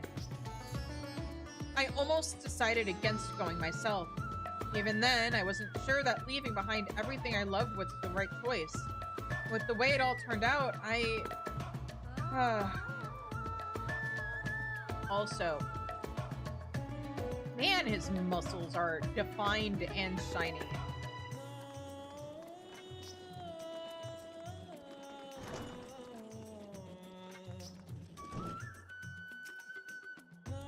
Oh, hello again. You're the one who came to ask me questions about Khazal. I'm glad to see you looking well after all that unpleasantness. Unpleasantness is most certainly a way of putting it. I remember the burning skies and hearing the screams, but truth be told, I'm still confused as to what actually happened. I only know it wasn't unusual for entire families to go missing. Many of my neighbors' houses lie empty even now. Khazal's place is one of them. He had no close relatives to speak of, and I heard that it was the members of the consortium who came to remove his belongings. What a terrible thing to have to do. Flip! Terrible. Khazal's passing was recorded in the report. Clearing out his domicile and readying it for new habitation seems an appropriate reallocation of resources. Dear me, what a clever little contraption. Of course, I'm not against making use of his quarters. That would be wasteful. It's simply that Khazal was always such a vigorous person. All that passion, all those dreams, suddenly gone.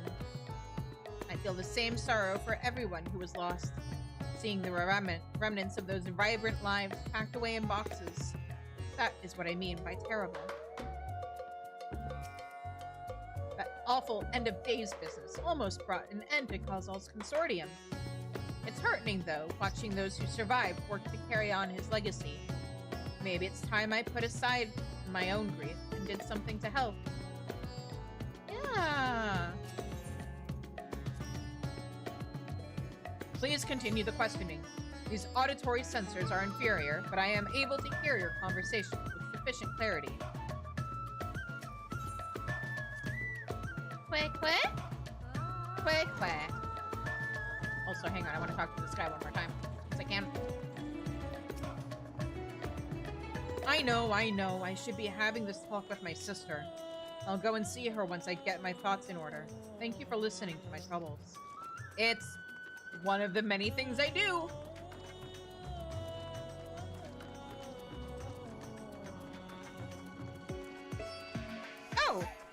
small child. Hey, don't I know you? Yes! After the beasts were taken care of, you told me to join everyone in the square. Thanks to you, I was there when Vertra gave his speech, and I found out who Varshan really was. It's a shame we don't get to play like we used to, but Mama says Vertra has been busy putting the city back in order. Maybe I can work for him one day, when I'm a man grown. Vertra, Midgarstormer's offspring, yes? And this child wishes to put himself at the worm's command, that he might make his own contribution to society. A pattern emerges. I predict that the Honish survivors are those who had ingested Vertra's blood and became his draconic minions. The fuck? Omega, please! Although dragons are no match for our civilization's might, their combat capabilities are not to be underestimated. It is unlikely they would experience emotions of dread or uncertainty as exhibited by lesser beings in times of undue stress. Hey Omega, so I have some news for you. Also, it's kind of your people's fault. Dragons? I'm not a dragon, and I never ingested anyone's blood either. Ew. You are not of Vertra's ward, so you possess no hidden means to fight off the beasts. What of fear then? You were frightened? Yes, I was frightened. I just hid and hoped that they wouldn't find me. At least until she told me it was safe to come out. Shizune, I require a moment to process this input. Let us move apart and discuss our findings. I still see Varshan around from time to time. Or from time to time, you know. They say he uses that body to scout places where his Vertra body can't fit. He even talked to me once, but it was just too strange hearing grown-up words coming from Varshan's mouth. Wait, that means that as Varshan, Vertra played with the children of Fafnir? That's adorable. I mean, I know he's the baby of the family, but still. Quick! Flip! Input overload. I must have time and distance from the subjects to process this data.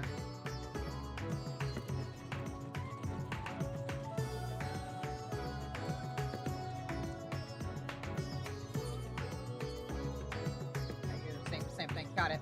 Flip! Processing data. Evaluating hypothesis against accumulated evidence. I offered an optimal analysis of each subject's testimony.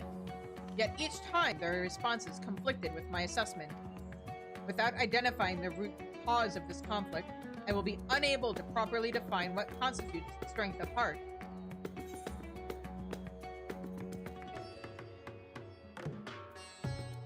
Perhaps this matter is behind you, that's mean.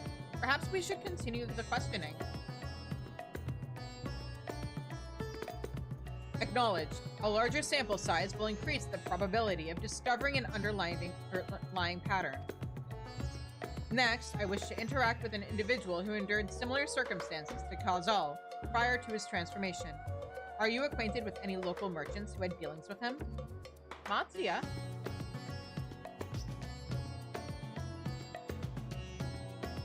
Jinbaha of Ruvid Fibers. Acknowledged. Sub-destination set. Or that person. And I'm not seeing any fun little... Oh wait, there is a fun little lore circle, but...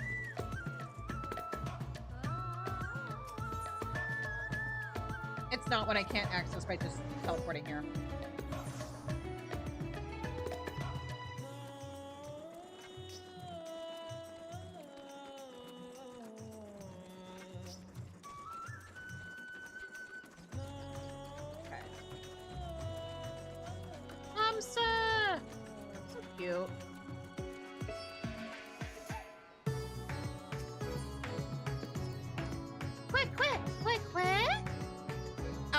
Back and forth between Omega and the Hamsa, showing visible concern. Baby, do you think he's gonna replace you with a bigger bird? Halt, Shizune. Do not proceed beyond the fence.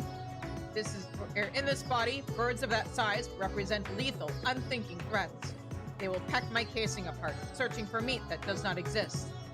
Conversely, Alpha can correctly identify my absence of nutritional content. If only he would apply that intelligence towards maintaining a regular feeding schedule, before habits adversely affect his mobility. Oh. Okay. Got it. Alpha isn't worried about being replaced. Alpha is worried about Omega being mistaken for an actual crab.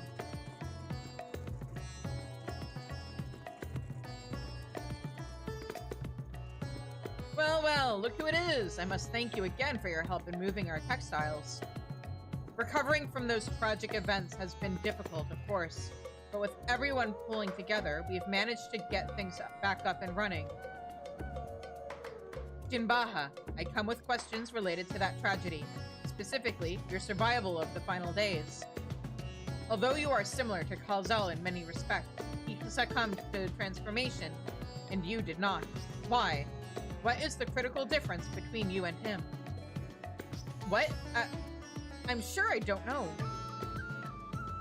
I'm not especially brave or courageous, if that's what you're asking. Perhaps being focused on protecting our workshops kept me from spinning into panic. Still, I imagine Kazal would have been feeling that same sense of responsibility. Perhaps the weight of it all is what invited his demise. You were of the same mind, resolved to the same purpose. Yet your strength of heart, of spirit, was not equal. If merely emulating the individual is insufficient, then some other unseen factor must be involved. Not to interrupt these deep philosophical musings, but do you think I could ask you a small favor? Maybe? There is a man by the name of Nashvan who's been helping us out here while he gets back on his feet. I have a feeling he'd benefit from speaking with you. Leave by the eastern exit, and you should find him just outside, organizing some new inventory items.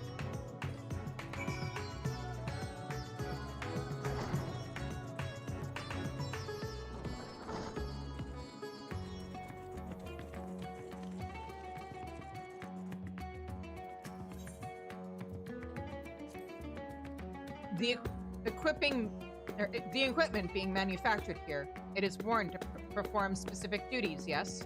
Conceptually, it seems analogous to our practice of switching frames to better serve our mission objectives. I, for example, did not begin existence with the Omega model. I was originally supplied with a standard issue Omicron chassis, serial number M017. On this world, that alphanumeric combination would be considered my given name, which such designations are drawn from our nearly infinite register of celestial bodies to avoid the possibility of duplication.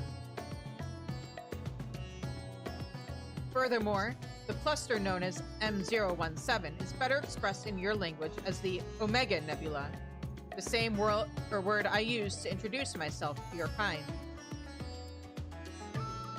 Though you associate Omega with the advanced weapon construct, it is also my name, and I see no reason to change it, no matter which frame I inhabit. Cute. What do you have to say, Alpha? Quick, quick, quick, quick! Alpha puffs out his chest proudly, seeming to imply that his Ironworks uniform is the best attire anyone could wear. Sure it is, buddy. It's most certainly the best outfit you could wear.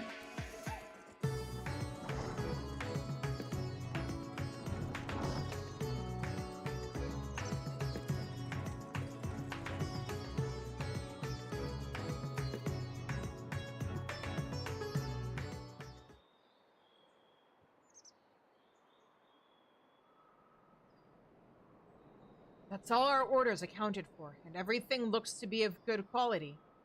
Kamala will be pleased.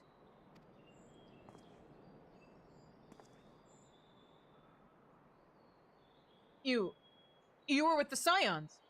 You were there.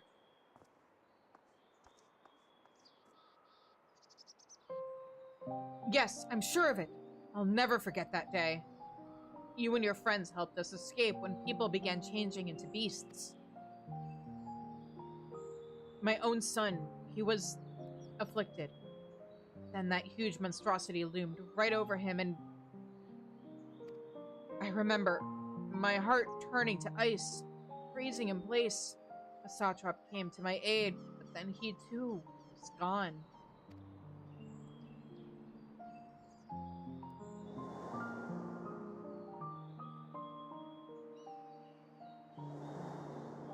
Oh, he was that good. The memories run together in my mind like flashes from a nightmare.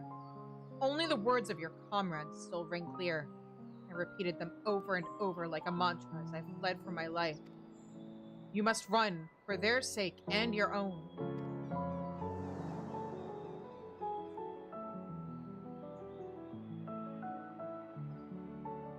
It all seemed so surreal, which was probably what saved me from the transformation. The truth of it didn't begin to sink in until the worst of it was over.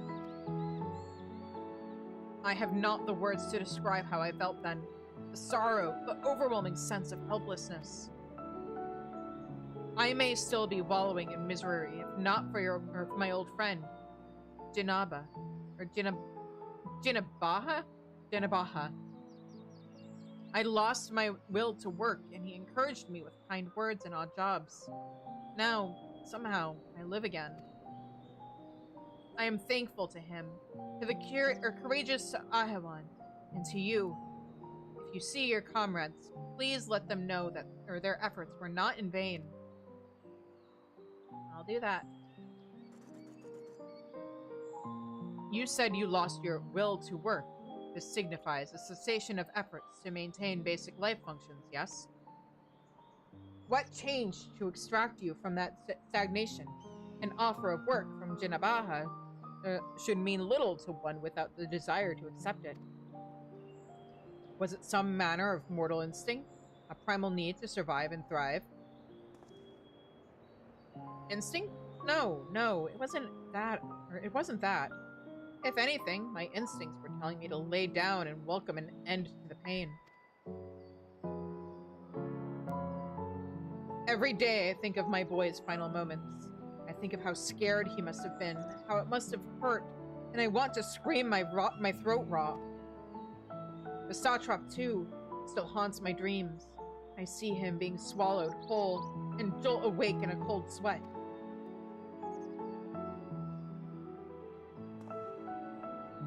But something changed when Jinabaha came to me. I looked up and saw that, even without my son or Ahewan, the world around me continued to turn. And because that fact grieved me so, I knew it fell up to me to live on and remember them.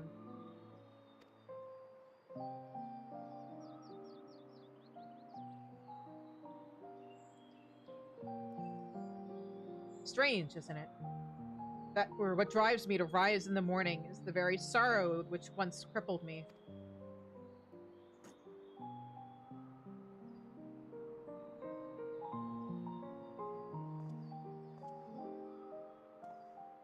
Now, I really must return to my work. To lose this job after everything I just said would be a poor jest indeed. May the sisters keep you well.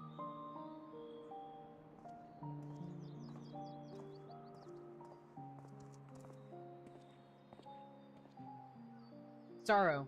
The emotion generated by mortals when their ideals fail to materialize. This I have observed.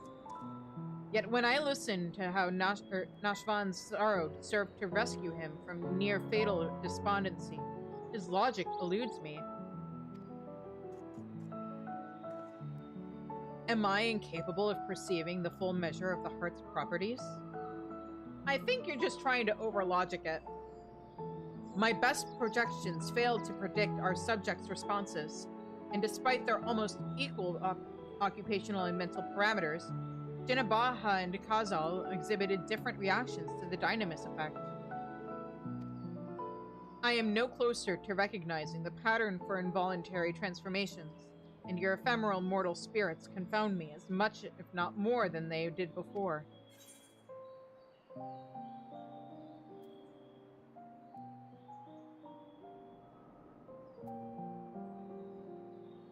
The hearts of others were ever shrouded in mystery.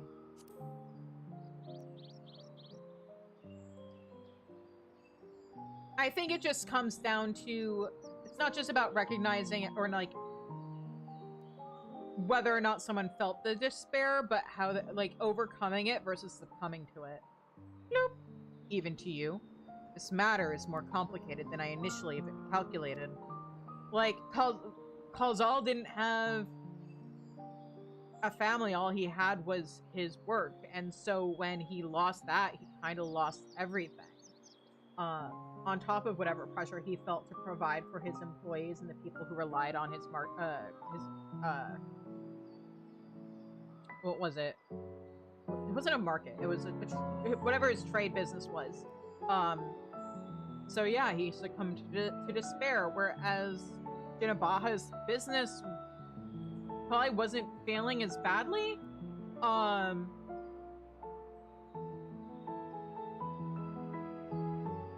And you know, the other pattern is people coming together to support each other,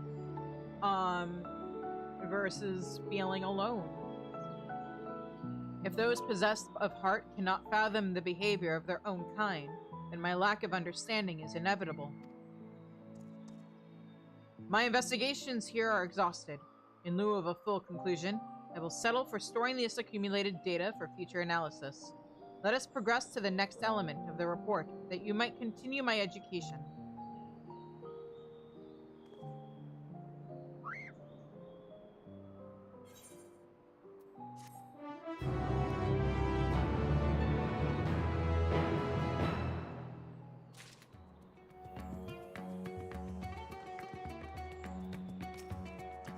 Quick!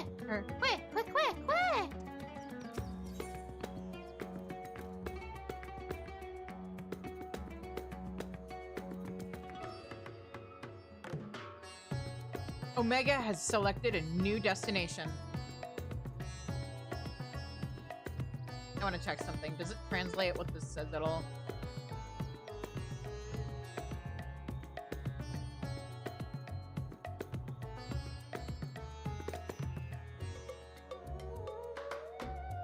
Oh, I guess it is allegedly just gibberish because apparently the Japanese title of this quest is the phonetic rendering of the English word goodbye, followed by asterisks in place of the gibberish. Alright. Fair enough. Omega has selected a new destination. Our next destination will be Camp Broken Glass. I desire elaboration on the dealings between the Ilsabart contingent and the citizens of Garlemald. Report described the contingent's purpose as the salvation of the local populace. Furthermore, both factions faced a common enemy in the Leferoi. Why did they not immediately combine forces to their mutual benefit? This inconsistency requires closer examination. Shizune, initiate teleportation.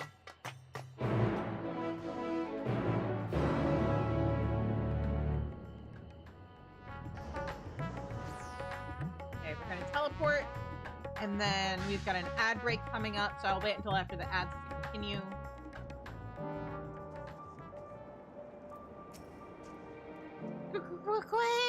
I agree. But yeah, we'll wait until after the ads to continue. I'm gonna put up the BRB screen. I will see you guys after the ads end. And yeah.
Alright, we are back. Let's continue. Where Alpha's so cold, baby! Teleportation successful. Evaluating immediate environs. A cold weather region by Aetheris' standards, or by Aetheris standards, but significantly less extreme than a star with ice planet classification. This body should not be unduly impeded, in contrast to Alpha and his uncontrollable shivering. My frame appears highly resistant to low temperatures. Retrieving data. Records indicate, excuse me, that remnants of the contingent force and a number of Imperial citizens yet inhabit this location. We must speak with representatives from both factions and explore their respective attitudes. Blip. Proceed. Ooh. That was very bright thunder. Please approach a contingent member, an Imperial citizen. I require input from both perspectives. I recommend you move at a brisk pace. The exertion will rise your body temperature, preventing you and Alpha from freezing to death. I mean, I'm probably relatively more fine. They still haven't really given us a clear idea of how this place compares to Porthos. So it's all snow to me. What? Chill! Adorable. Anyway, as people who have come by during my Friday Night Right streams may have guessed, I really like the sound of thunder. So, and like storms and stuff. I think it's cozy. So this weather right now makes me very happy. Oh, it's literally just thunder. Okay. Like, that is what the weather is called, thunder. Shizune? Come to see how things are progressing, have you? Yeah, how are you? I can't speak for the overall strategy, but communication with the locals has become a damn sight easier since Euless and his soldiers stepped in to help. Oh, we still face our fair share of distrust, of course. Some folk even think we're enslaving minds with our foreign magics. We have Anima to thank for putting that idea in their heads. I think that idea may have existed. Well, I guess I can see how Anima and like the effect of a primal, like witnessing it firsthand, may have done that. But also, they kind of didn't trust people using magic even before that. So, but all things considered, I'd say we're doing pretty well. Establishing an open dialogue was the first big step. Query. You consider this level of progress acceptable? The reality of your efforts falls far short of the ideal. If your aim is to provide efficient succor to the local populace, then absorbing their numbers into your command structure would be the optimal path. Oh, I wouldn't want to go that far. We're not looking to take over their nation. If we're to do this the right way, we need to recognize and respect each other's way of life. So while it may not be the easiest solution, I agree with the contingent's slow and steady approach. I'm just happy we're saving lives. I'm an Alamegan, but I was also an Imperial conscript until not so long ago. Though I was lucky enough to have a decent commanding officer, many Garleans treated provincials like we were less than people. On the other hand, natives of Alamigo didn't think much of us either. I guess that's my roundabout way of saying I'm surprised this contingent was even formed in the first place. I feel fortunate to be a part of it. Not your fault you were conscripted.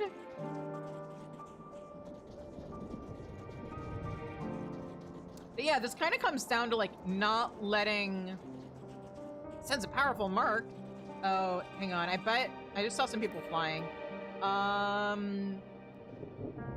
Oh, they're summoning a super hunt. Or it's already spawned. I'm not sure, but okay.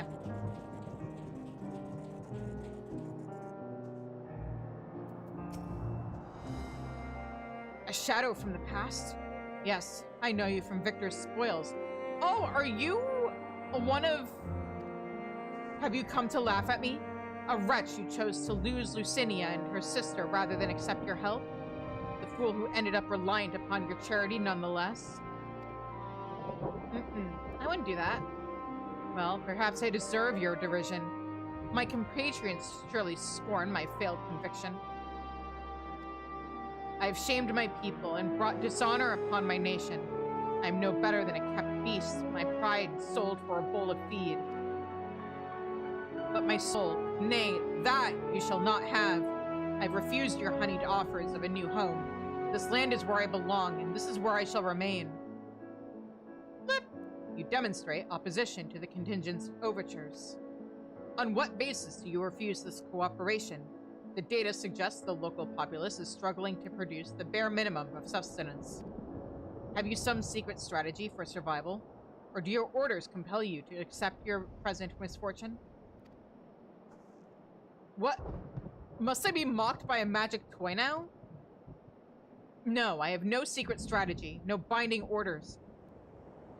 I but comport myself as any true Garlean patriot would. Uncompromising, unbending. Last it all. Once again, this input is unanticipated. Let us move aside and process what we have heard. There is naught for me here.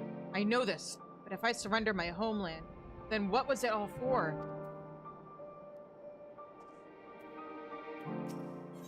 A learning experience, I guess.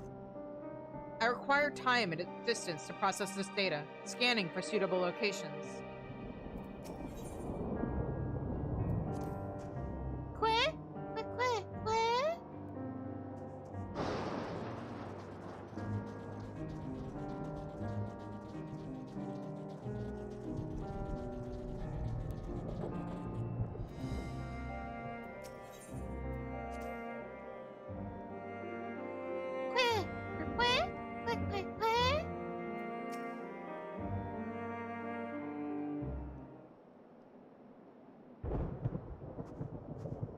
Accessing and analyzing recorded data. Integration complete. I have evaluated this most recent input and made comparisons to our discoveries in Radzatan. Consistent only in their inconsistency, the responses from both contingent member and Imperial citizen were highly irrational. Conversely, any Omicron considering their predicaments would have echoed my assessment exactly. The divergence from self-evident logic is key. Hypothesis. The illogical relationship between would-be saviors and suffering populace is another result of the unpredictable nature of mortal hearts. Blip. Any property or ability has inherent advantages and disadvantages. Yet never have I encountered such a unique detriment. It appears that those who share our metaphysical capabilities are prone to complicating simple cognitive processes. An undesirable quality. I will, however, persist in furthering my understanding of the subject.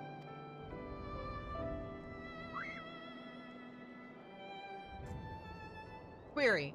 Prior to formulating our next step, I wish to know, who is this Lucinia and the Imperial mention?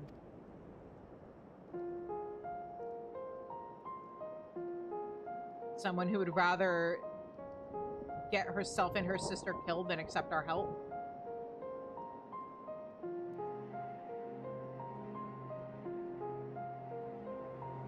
I get they were scared. They had no reason to trust us, but acknowledged. To summarize, insufficient data on foreign culture resulted in an inadvisable and ultimately fatal action. I witnessed such self-destructive behavior during the course of our planetary conquests. Overwhelmed enemy forces would voluntarily withdraw into perilous regions, leading to a succession of inevitable losses. Tangential data request. I wish to learn about burial customs. The practice has ever seemed nonsensical, but new data suggests it arises from the same source as your cognitive complications. Take me to this Lucinia's burial site. It may aid me in understand. Bloop, bloop. Huh? Energy delivery system compromised. Core temperature critically low. Bleep. Warning. Immediate heating required. Request. Apply friction to outer frame. You want me to what? Rub you? Like a lamp?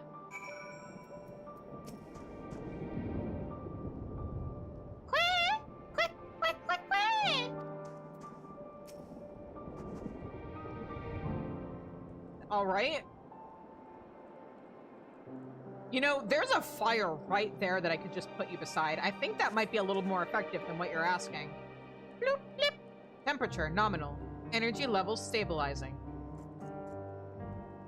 The creators of this model must have experienced impaired cognitive reasoning during the design process. Upon our return, I will request additional climate shielding, as well as an accurate temperature sensor array. This will not affect my combat capabilities, but should improve my basic survival rate. Confirming sub-destination. In which direction will we find Victor's spoils? Blip. Acknowledged. Alpha, you are to remain in close proximity, close enough to envelop me in your feathers. You are permitted to carry me on your back if you so choose. Cute.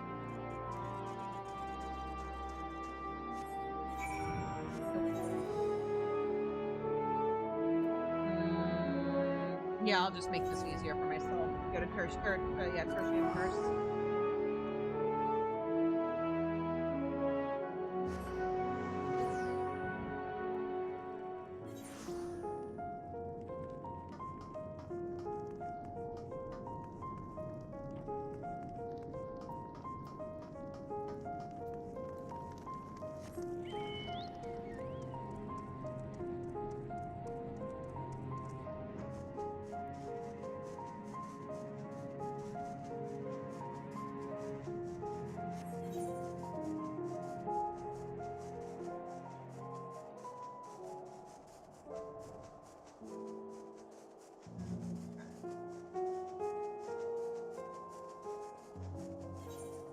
Do I have a better... I don't really have one that works for Garlemald, huh? At least not on this character. Okay. On my main, I have enough mounts from, like, enough varied locations that I've just, like, picked out one for, like, that's appropriate for different zones. Made it all nice and thematic.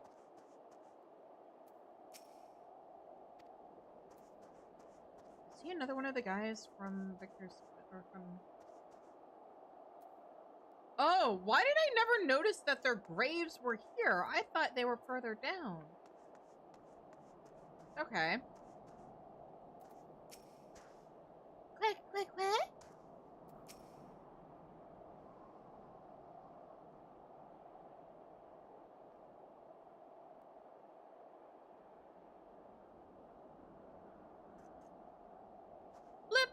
A deceptively deep snowdrift almost defeated me, but we have successfully arrived at the location you indicated.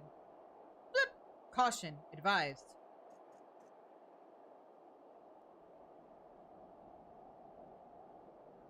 An unknown individual appears to be investigating the object of my interest. You're Eorzea's champion, aren't you? Chizune Daskar. I am? Is that going to be a problem?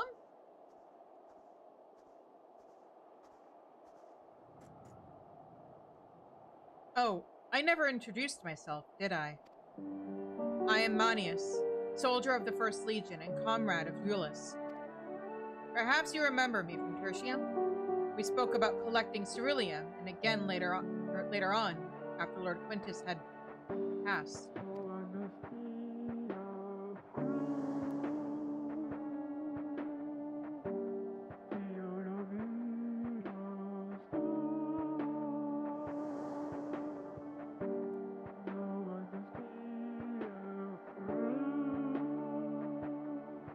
Manius, explanation requested. What is the reason for your presence here? That must be the tiniest Magitech weapon no, it's just an oddly shaped communicator, isn't it? In any case, I have nothing worthy to report. I heard that the sisters who used to live in my sector were buried here, so I thought I'd come and pay my respects. Alphino and Elise told me the story, complete with profuse apologies, though they were adamant that no amount of remorse could erase the tragedy of what came to pass. Not that my fellow soldiers and I are in any place to judge. We were manipulated, fooled into starting an insurrection which led to countless deaths among our own countrymen.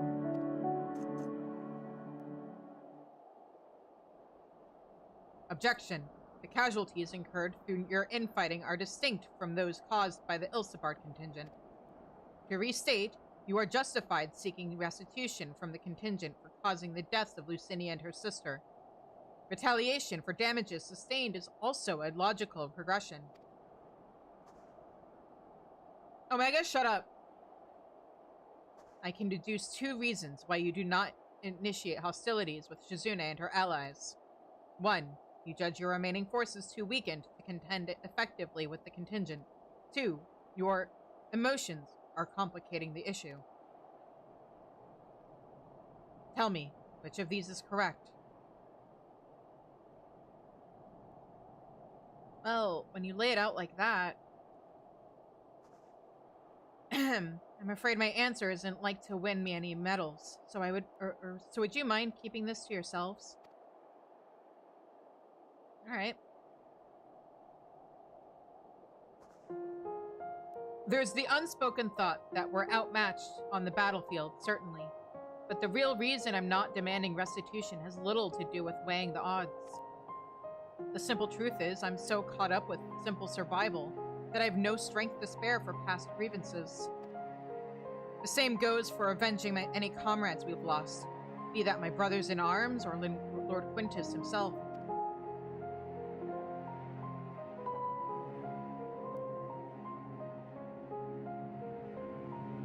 Although it seems everyone has an opinion about the manner of his passing. Some say he should have fought until the end, that he abandoned us to the enemy. Others praise him for taking the full burden of responsibility and freeing us to walk our own path. I don't know who's right and who's wrong, but I'm inclined to side with the latter. He gave us the choice of freedom, and that's the choice I made. I would cry and rant and rage, but what would be the point? I'll save my energy for worrying about my next meal, my next task. I need to focus on the ones left behind, on making some kind of life for my comrades and me. And if I need to lean on the contingent to do that, then that's what I'll do. Even if their aid comes at a price, I'm willing to pay it. Even amongst our own, there are times when cooperation demands compromise. What matter that they're outsiders? Besides, I think I could grow to like Alphino and Elise. They've reached out to us with kindness and compassion from the very beginning. Summation. Your desire to survive, even should it mean allying with the contingent, was a feeling you already harbored. That your side had committed worse atrocities was the logic you invented later to justify your reasoning. Omega, shut up! They did commit worse atrocities! Blunt, but accurate, I suppose. The heart is honest about what it wants, even if the mind takes a while to reconcile the decision.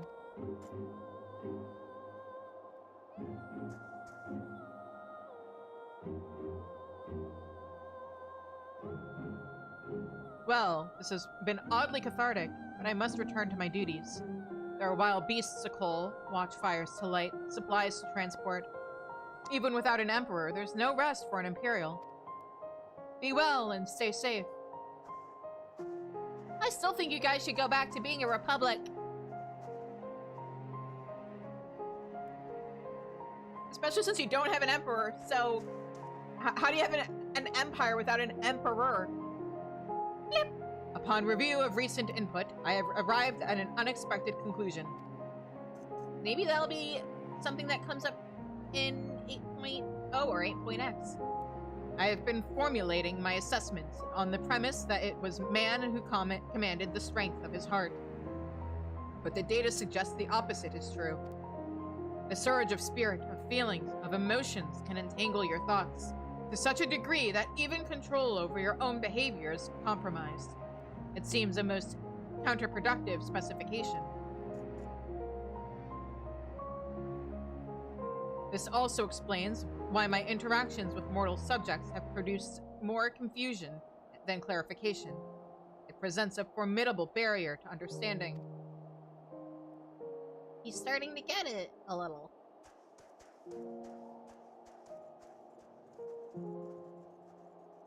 I mean, it's not like he hasn't basically experienced the same thing that overwhelming emotions cause, because he keeps getting overwhelmed by the data.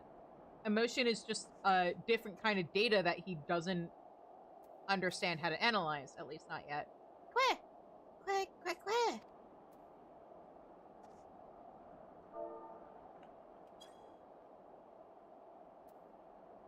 How did I never notice? I thought, weren't they buried down south? Or did we just find their bodies down south and then I never noticed that this was where...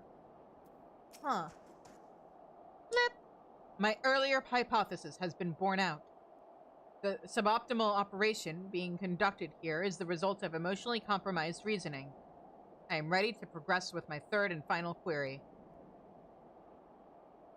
I would learn more about these those referred to as ancients. It is clear that this group was a crucial factor of the final days, but the information contained in the report was insufficient to form an overview. The Loprits are creations of the ancients, and are said to maintain repositories of their knowledge. By my calculations, the base of these moon dwellers will provide the best source of additional data. Teleport us to their burrow, Shizune, preferably before my battery freezes over.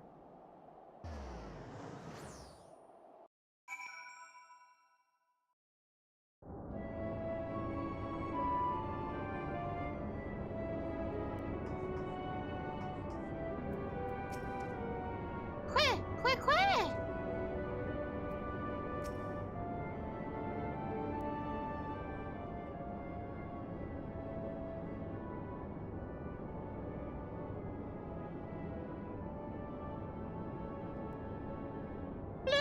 Your teleportation spell was successful. We appear to have arrived at the location described as Bestway's Burrow. An inspection of the technology in use here would give me detailed insight into the ancients and their civilization. This body, however, lacks my previous frame's advanced observational functionality. I will require external assistance. Hang on. Considering how much of a grate, is there like some kind of transparent thing over the grate that prevents, say, Omega's legs or Loprit legs from just falling through? No, it can't be. I forgot. Growing Way has like a normal sounding voice. It's not squeaky. It is you! Oh, Shizune, I've missed you so! Hi! What's this you've brought with you? This soft, feathery vision. This is Alpha. We've been out fluffed. Heck up the moon. It's all over. Why bother with burrow building bunnies when you could walk around with this adorable avian engineer? Just bake me into a pie and be done with it. This is Alpha. I've been friends with him longer than I've known you guys. Inspect our inventions? Wait, so you're not done with us? Ha! I wasn't truly worried, of course, and I certainly wasn't about to roll myself into dough and dive into Cooking Way's new oven. Ahem. If a technical breakdown is what you need, then I am your Loprit. As the resident atmospheric regulation expert, I can field any questions or query you might care to pose. Blip. Acceptable. I will employ this being to guide me around the facilities. Your presence is not mandatory. Even locked within my current chassis, I am still an autonomous construct, that has endured hundreds of your life cycles. I am capable of completing this simple objective alone. Okay, have fun!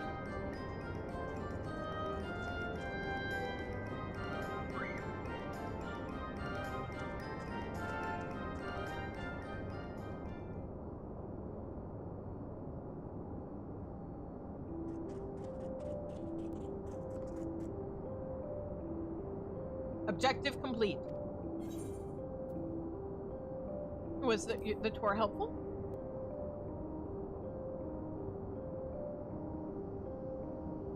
Affirmative. I observed a representative cross-section of the Lockrit's engineering capabilities.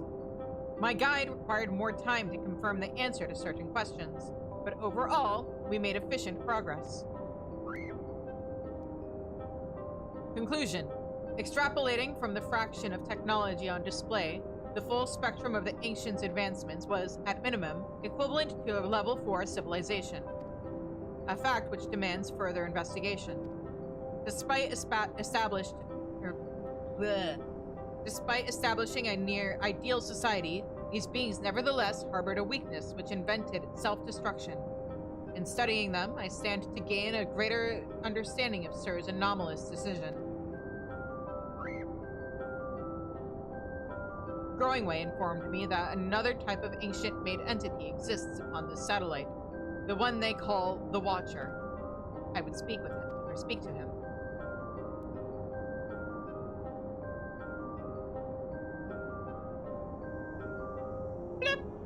Then conserve your ether. We will ride this Argos to our destination, as you have suggested. I suggested that? Really? Did I? That doesn't sound like me.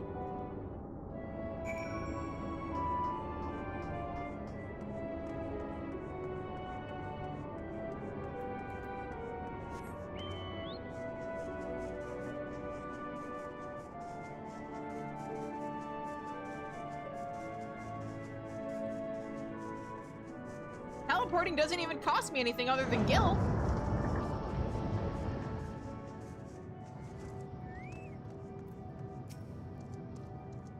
Quick, quick, quick, quick, quick! Bloop. Impedance is detected. The creature identified as Argo refuses to acknowledge our presence. Hypothesis. Upon our arrival, Growingway expressed concern that he had been outfluffed.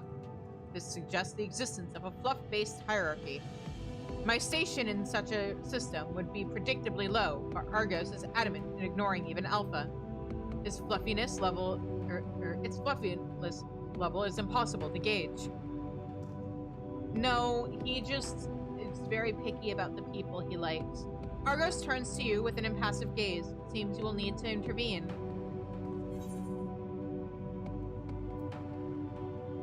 Just think of them as luggage.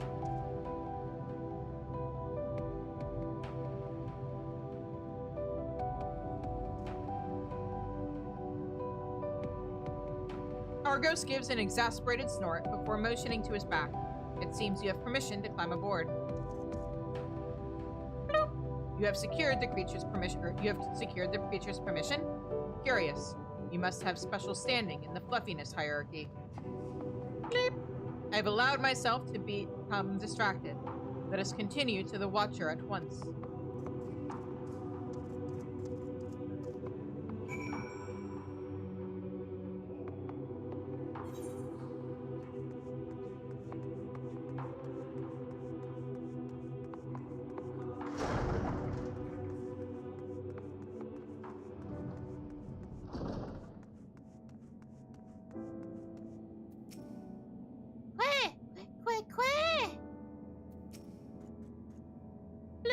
The Watcher located.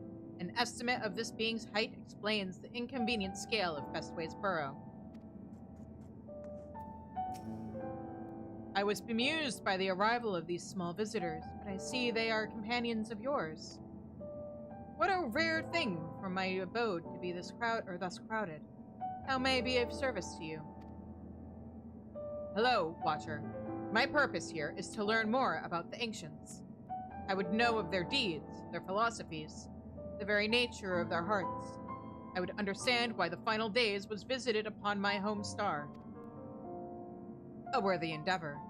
But there is another better suited to assisting you with that task. Perhaps you might favor us with a tale or two of the ancients you met during your travels, Shizune. My fragmented memories would be a pale substitute indeed for the clarity of your more recent experiences. Alright.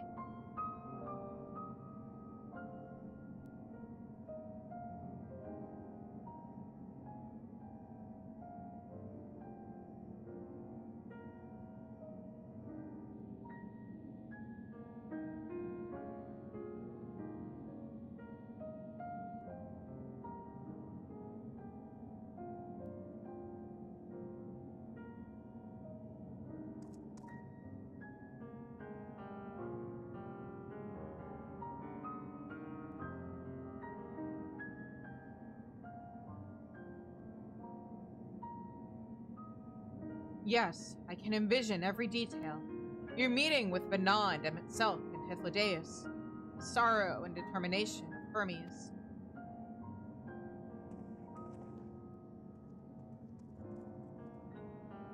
I am a creation of Hydaelyn, and as such, I believed the age of the ancients would fade and be forgotten. Yet knowing that their memory lives so vividly within you, it brings me great joy. I pray you keep them close to your heart. I'll keep 2 of them close to my heart. At the time of your journey to the past, the one whose essence I embody would have been a scholar and editor. A shame. Had you reason to go there, perhaps you might have met. As a man of learning, he was firm friends with Vana. They spent long hours trading in theories or debating the laws of the universe. I remember joining her faction as the final days bore down upon us. Yet of the events surrounding that tragedy, I recall precious little. Hydaelyn wished for the people of your age to decide their own path. Thus, I suspect my recollection was limited by design. Yet even she could not cut away one persistent memory. I feel most distinctly his sadness at what was to come to pass. That in becoming Hydaelyn's heart, Vana would forever stand apart from the people she so loved.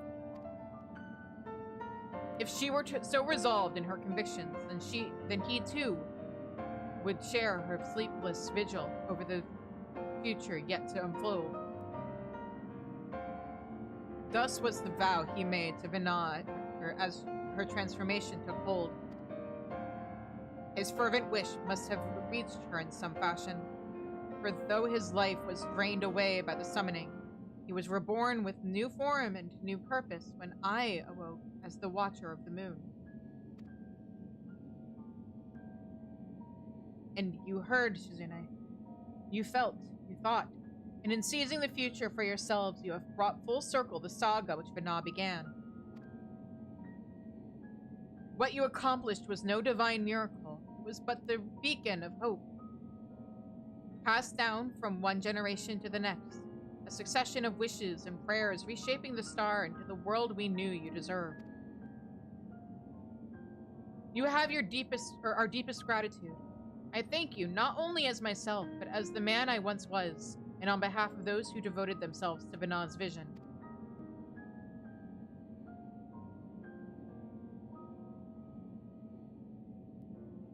Bloop, bloop.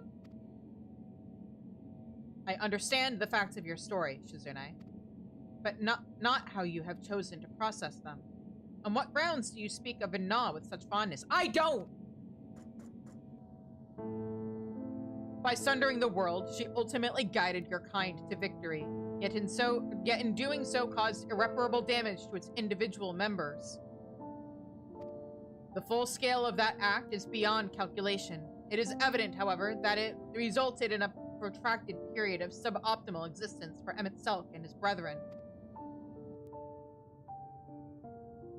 Query: if the survival of your kind is the deciding factor in your evaluation, then should you not also admire Hermes and his decision to subject man to a trial? No, because he shouldn't have been using us as a replacement for therapy.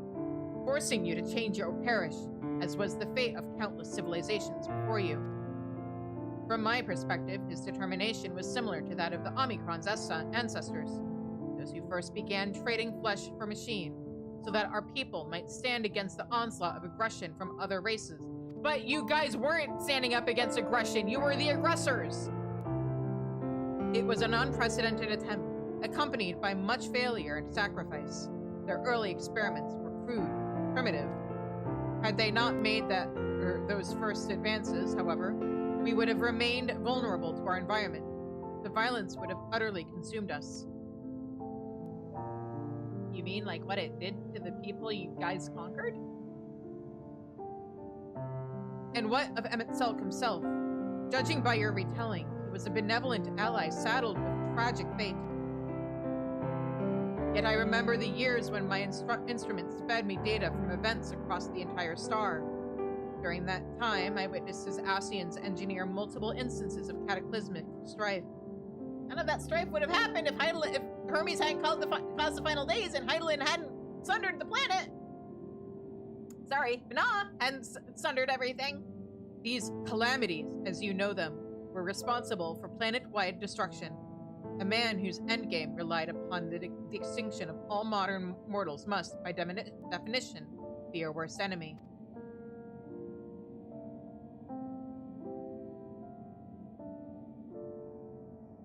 I require an answer. As a being of heart and soul, how do you classify each of those pivotal figures? From your perspective, which of them was most justified in their actions?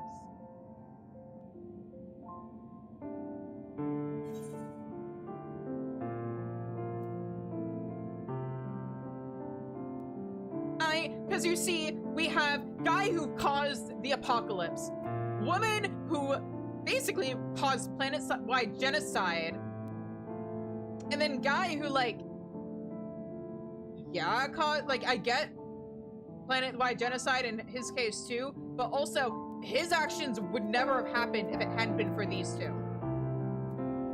Emmett Selk, every time. At least he was doing it because he was trying to restore his world and get his loved ones back.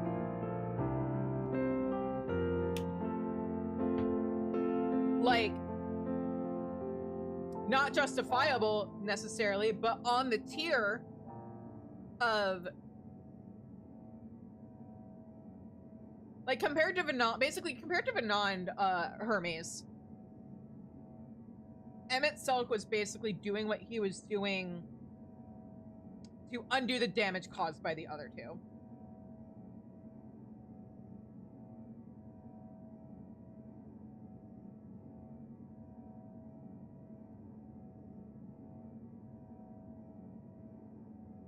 Hermes and Venant were honestly badly written. I think I understand. You seek a definitive answer, yet based on our experiences, Shizune and I might develop very different opinions. In the same fashion, you are free to form your own thoughts on the matter. Do not be so swift to consider them without merit.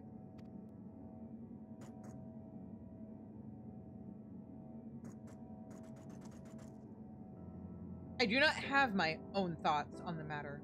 I assess each situation with the same logic pathways available to every Omicron. Even if 1,000 Omicrons were asked to analyze the same event, they would all return the same result, regardless of individual experience. There is no strength to be found in fractured reasoning. Nonetheless, I find your input valuable. Recording data alongside interview results.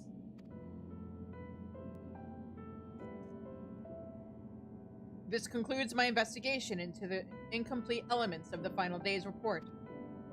I mean, what he's basically saying is he doesn't understand the value of diversity and diverse opinions and experiences, which is a shame. I will reanalyze the accumulated information and examine the factors which led to Sir's incomprehensible decision. Blip. Let us return to Thomazine.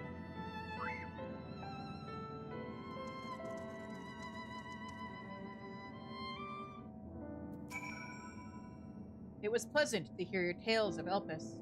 Should you ever need an audience familiar with the subject, I would be glad to listen to more of your recollections.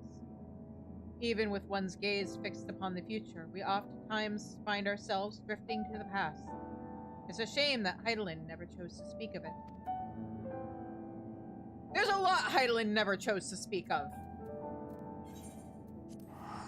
That's part of the problem.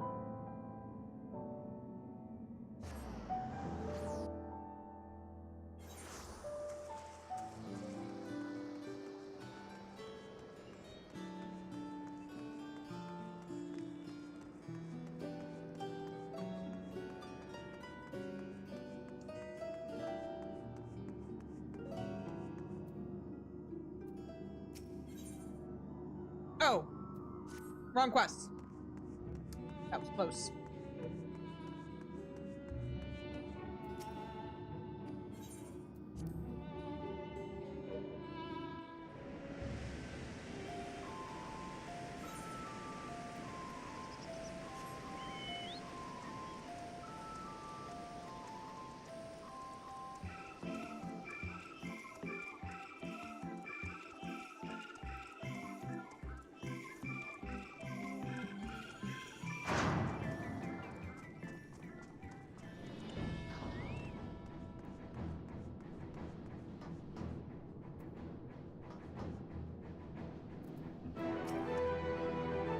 Quick, quick, quick! Shizune, I wasn't sure you'd be back on time. In time? You had a fruitful trip, I hope. I am absolutely bursting to ask about your experiences with Omega, but I don't wish to be a pest. I will swallow my questions for now and maintain my academic decorum. Besides, it seems our engineering friends are in a hurry to leave. Why? Ah, there you are, right at the last moment. Your journey with Omega was properly educational, I hope. We'd planned to ask you all about it and that mystery transmission besides, but I'm afraid something urgent has come up. Seems one of our Ironworks associates has fouled up a job elsewhere, and Jesse needs Wedge and me to rush in and lend a hand. There's an airship already waiting for us out in the harbor, in fact.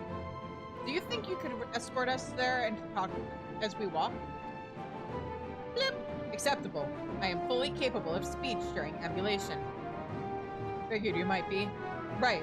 Let's get a move on then.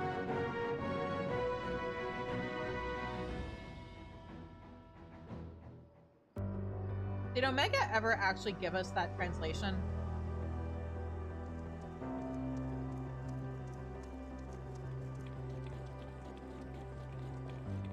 So, you've cleared up all those points of confusion then? No.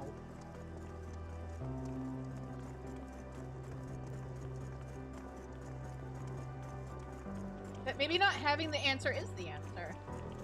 I had mistakenly classified your intangible heart as an ability of some kind.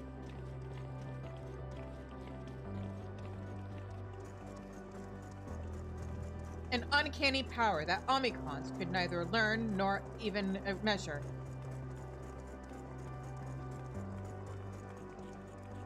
Nah, it's just something that we have. Even now, its full nature yet eludes my comprehension.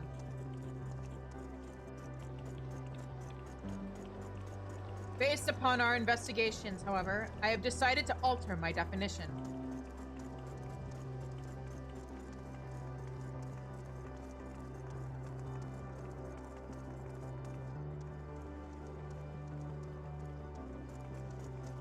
A phenomenon which influences one's interpretation of reality. That's part of it. That is as close to an answer as I have found.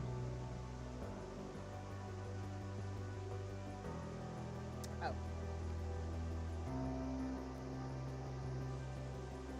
Accordingly, Sir's actions upon meeting Medion strongly indicate the presence of a heart.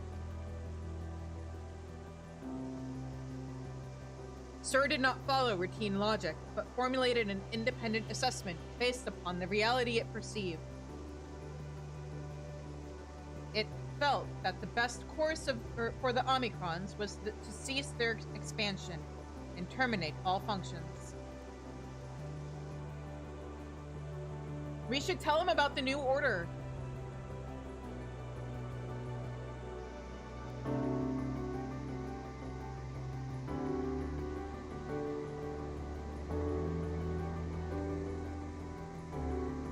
Tell him about Liv.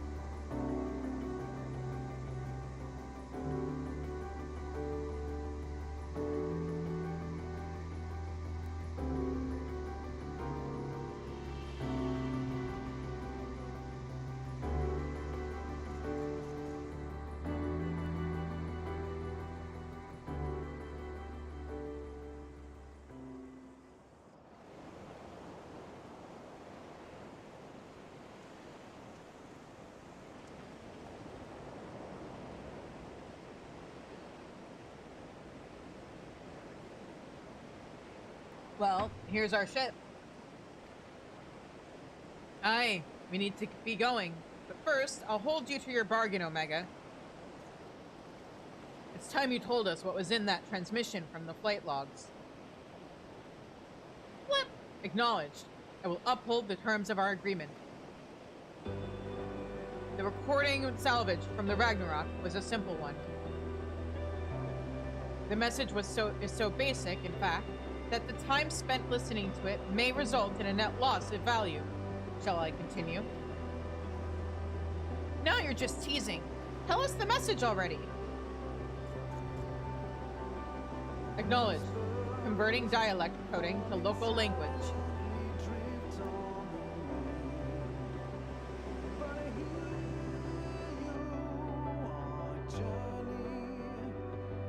To whoever receives this message out there in the vast reaches of the cosmos. To someone, I hope, who looks up at the stars with the same wistful gaze as mine.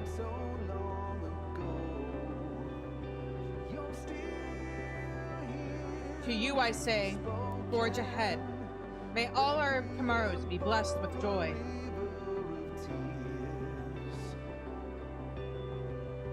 See, there was a culture that had hope in it, and Needion just didn't encounter the right one.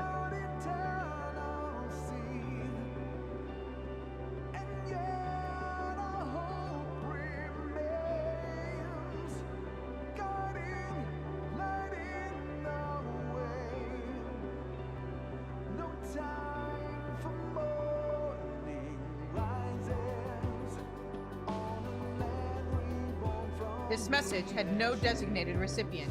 It lacks purpose. The concept of joy is overly abstract. The vocal supplication to manifest said joy is unrealistic in its optimism. That's hope, baby! Yet based upon their expressions, my assessment of the transmission's value conflicts with its apparent impact.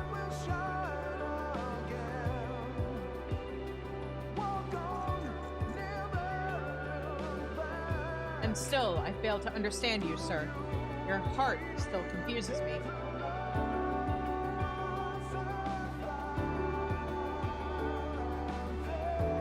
Was termination of everything the correct course? How did you arrive at this conclusion?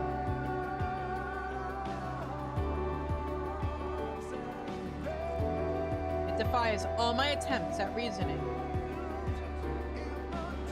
But I was designed to evolve. If I continue to learn, the probability that I eventually comprehend this phenomenon is greater than zero.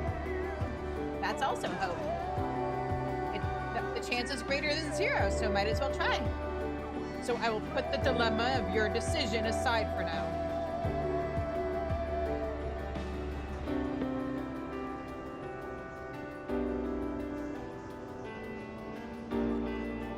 And continue my existence upon this distant star. As I dwell among these many life forms, so will I continue to piece together the complete shape of their mortal hearts.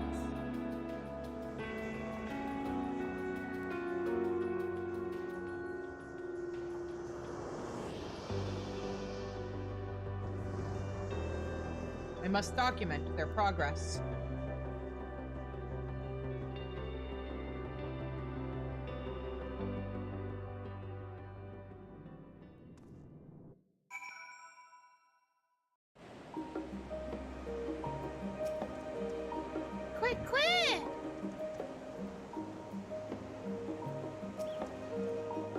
Your contribution to my education is appreciated, Chizune.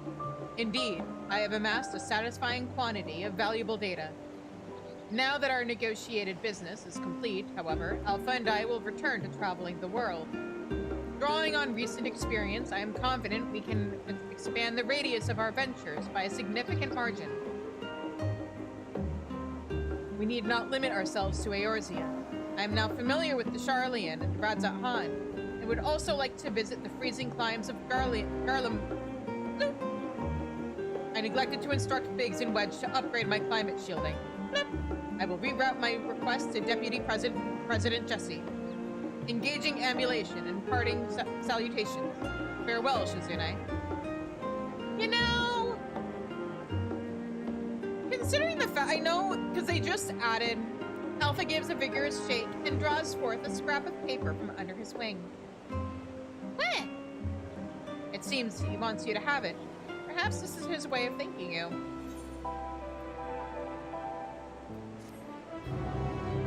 Anyway, blip. Swiftly, Alpha. The road is long and we have barely begun our journey.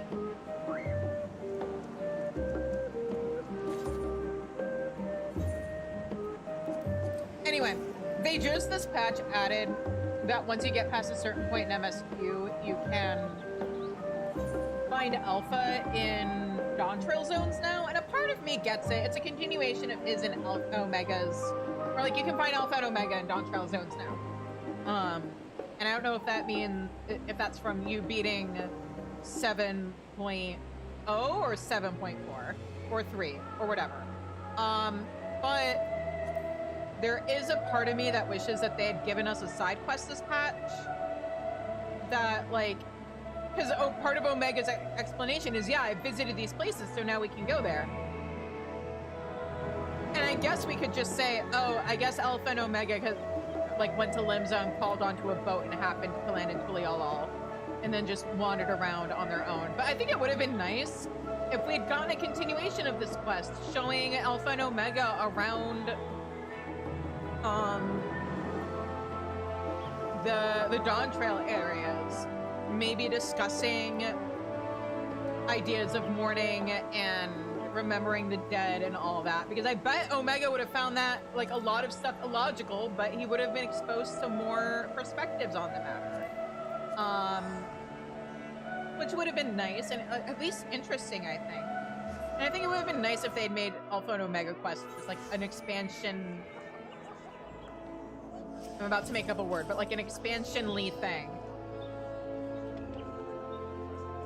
Anyway, we are about to go into ads, so I'm gonna switch over to. I made a little cute Winter Glamour.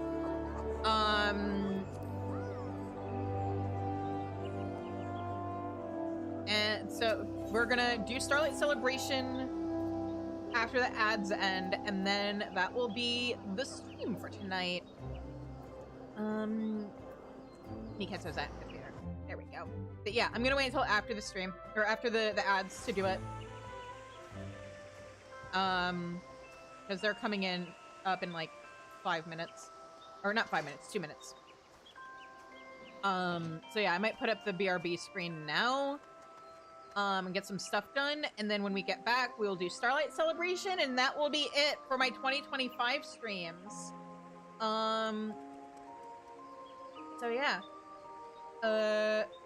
I'll see you guys in a few minutes.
All right, we're back. And during the ad break, I uploaded. I'm still experimenting with timing for uploading shorts. I noticed last week when I uploaded a video on Friday, it got significantly fewer views than the the week before last, than the other shorts I had been posting lately. And I think it was because of I usually post my shorts in the afternoon or evening. And most of my views come either overnight or the next day. And so I'm thinking people, or at least whoever's watching my shorts, it's probably getting to them less on Saturday compared to a weekday. So I'm experimenting and I uploaded a new short. Don't watch it now. You're watching my stream now. Watch it after. Or keep watching me however you're watching me and pull it up on your phone or whatever. But otherwise, watch it later. I think it's a super fun, cute short. It's part 2 of what I posted on Thursday. So yeah, I'm still experimenting with timing and stuff with my shorts. I think I finally got titles down. But yeah. Anyway. Let's talk to and get this event started. Garanji could use some help from an adventurer.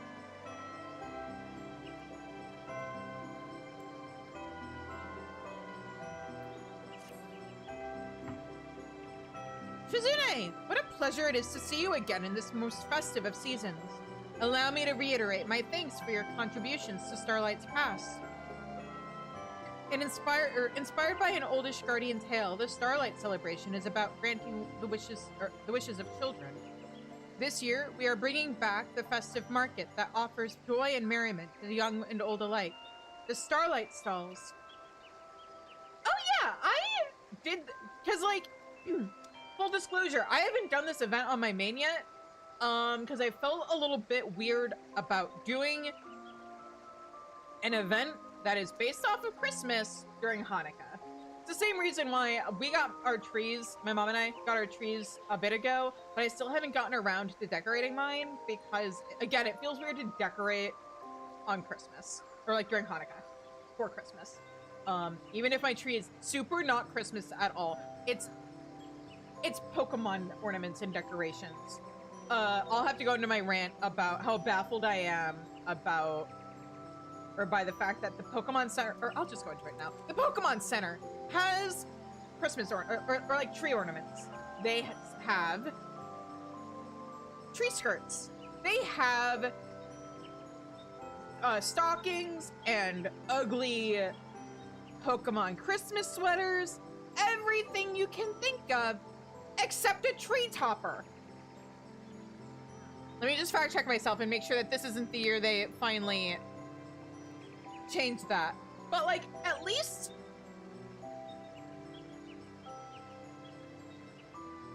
it's loading. But yeah.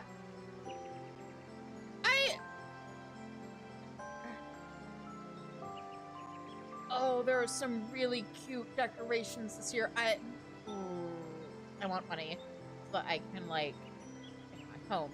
There we go. Show me your decorations.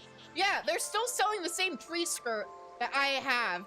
Oh yeah, they do snow globes. They do cute little mugs. Lots of very cute They have a reusable advent calendar. Actually, that's really cute and really clever. Cause like it's a little wooden thing with drawers, so you can reuse it every year. That, I love that, cause I've always thought it's a bummer that like, oh yeah, you have this little cardboard thing and then you open it up and now it's kind of just eh. But like, they have bowls for mixing things. Is there a tree topper in here? No! And Staryu is right there, and Starmie, and Delabird, and Solrock if you want to do something a little different, or Solrock and, and Jirachi! There's so many things that they could use to make tree toppers out of, and it's the one thing they've never done.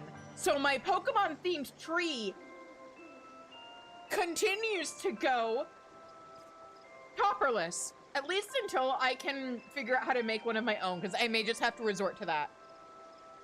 They have scarves, they have hats, they have little decorative light-up things, cookie cutters.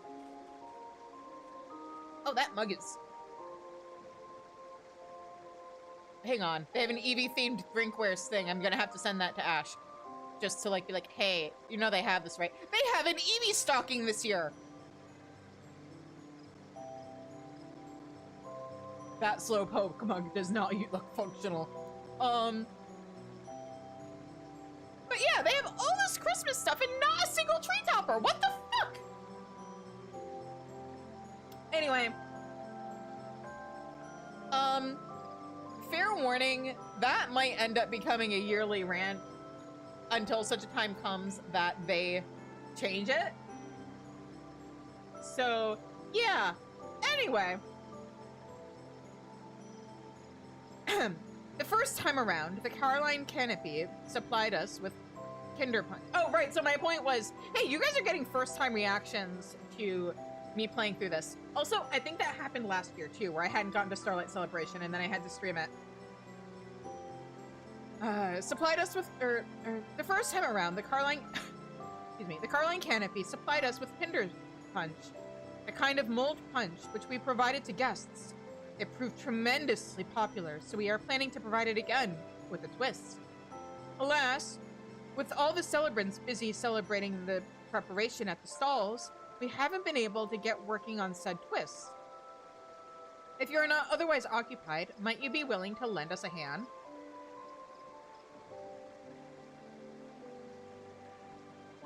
I'm truly grateful. I'm truly grateful.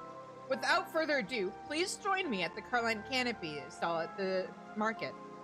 There, I shall explain the particulars to you. When you are ready, the guide yonder will be glad to escort you through. I shall see you anon.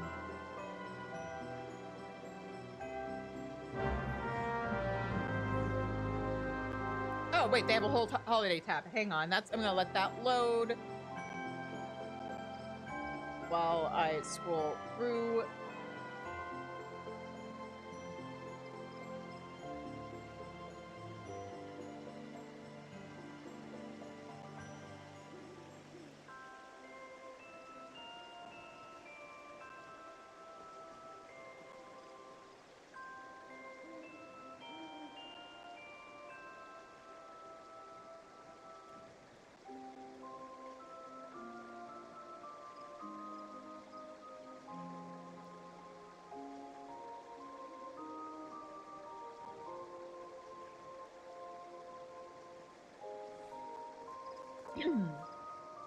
Alright, let's go.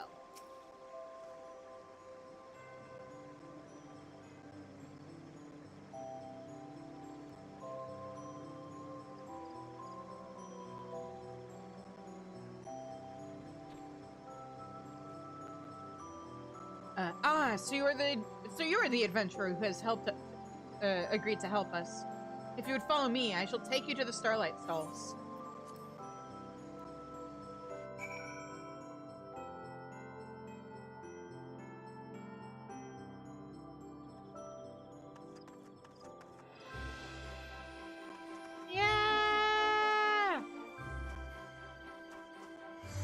That's not an NPC, but it's so cute! Sundry's vendor?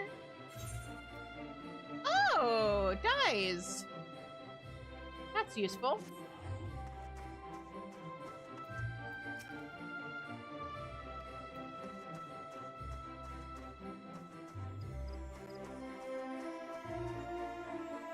beaten.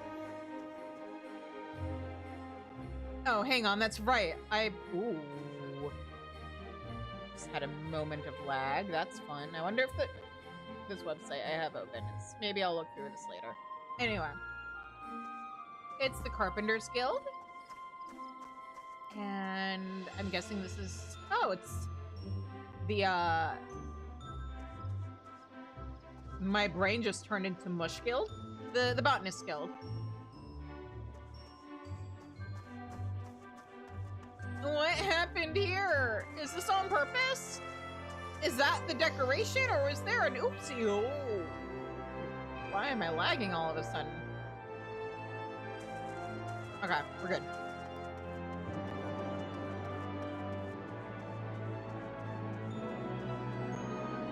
Aw, cute. Those are actual players, not NPCs, but still cute. Are you an actual vendor? You are. Selling different flower housing items and seeds and stuff. Very nice. Oh! Wait, are these her children? They're her children! Have we ever seen Jiva's children?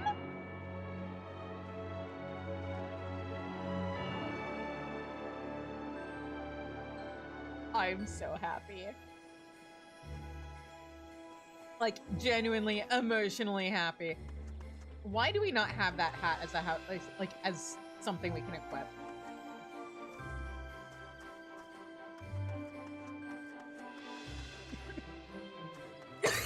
Excuse me.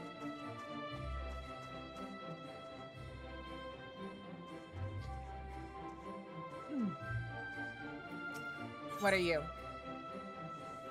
Just ingredients, not any housing food. Okay. Little baby chocobos! And little other wooden chocobo toy? Are those lights housing it? Oh, I think that might be something that they sell in the cash shop that I just completely forgot about. Oh, those cookies! Very cute. Oh, I bet this is, what is it? Bench Branch Stalls or whatever the Chocobo stable in Central Shroud is. I bet, no, it would be Bent Branch. That's somewhere else, I think. Yeah. But anyway, I bet this is them selling, like, Chocobo-themed stuff to, like, promote themselves and stuff and participate. That's cute. At least that's the story I'm gonna write about it right now. Is this the kid who was sick? Years ago, there was a Starlight celebration that involved the hospital at the Alchemist Guild. And a little boy who just wanted to see his father, but he was a patient and his father was constantly traveling for work, and we finally managed to reunite them. It was very sweet. I will be doing a second... Oh! Hi! Saint of Nimia. And no one else.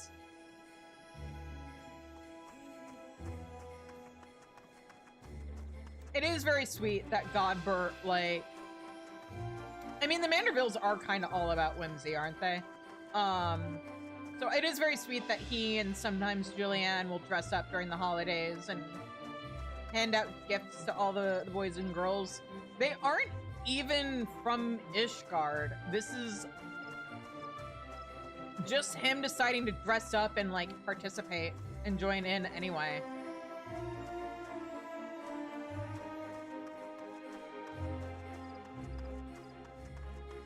But yeah, I will be doing another round of this afterwards because I want to see what recognizable NPCs may show up after I finish the quest. Like, one of my favorite things about events is finding who's celebrating from, like, MSQ and stuff. Oh, it'd be nice. Like, what if we see Emilias and, I think they've shown up for I know they've shown up for a holiday before. I don't know if they've ever shown up for Starlight Celebration before. But, you know, even right now, you're gonna get NPCs that were part of the story of previous Starlight celebrations, like from previous events. They'll be hanging out ahead of time, and then once you finish the main quest, you start getting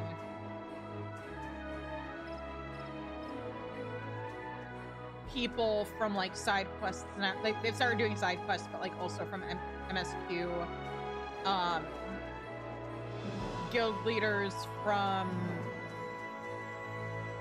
other city-states, like, you know, especially in years when they hand out baked goods, you'll almost certainly have, what's-his-face from the Culinarian Guild here, checking out the culinary techniques and being used. My thanks again for assisting us. I've asked Miyun to join me in explaining our punch plans. He should be along at any moment now.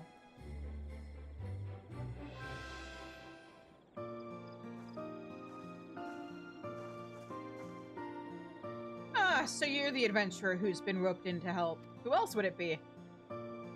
It's me every year, Miyun. An excellent choice, given the fine work you did distributing the punch last festival. It was a favorite among attendees, and the mugs had the desired effect of promoting the Carline Canopy. I am surprised the Adventurers Guild even needs that kind of promotion. When I mentioned this to my guild counterparts in the other city-states, they were keen to have their homes represented on the mugs as well. And so we had these beauties made. Wait, I just realized, what's she wearing? Also cute! You know, these would be really nice. Like, if they made this IRL merch, this would be really nice to have. They bear local vistas and motifs, such as a galleon for Limsa Lominsa and a cactuar for Ulda, with seasonal flourishes worked in for the festive touch. Since we have now 3 lovely mugs, we thought it would be fitting to serve up 3 varieties of Kinder Punch. In Gridania, punch is traditionally made by simmering the juice of locally grown apples with blood currants, cinnamon, and various herbs. For the Luminzan and Uldan varieties, I'm keen to incorporate ingredients found in their respective locales, but I haven't been able to decide on what. Why don't you ask the guild leaders? And therein lies our request. Hello, can we get some mulled punch, please? Aw. Whoa, new mug designs! Are the pictures of other cities? I wonder what they're like. Ah, the young Joltane. The punch isn't ready yet, but it shan't be long now. We are currently preparing 2 new varieties, you see, using ingredients from the cities shown on on these mugs. It does me well to see the youngling's curiosity for faraway lands. It further motivates me to serve up Kinder Punch that will not disappoint, which brings me back to the task we have for you.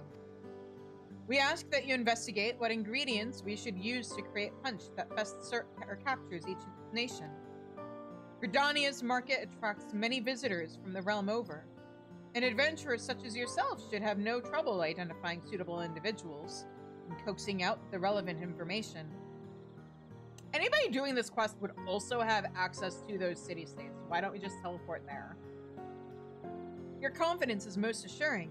It's not like it would be the first time a seasonal event took you to multiple city-states. I shall apprise the other celebrants of the situation, and then return to Miketsu's amphitheater. I look forward to your findings. Yeah, Miyun, what are you wearing? Do you normally wear that?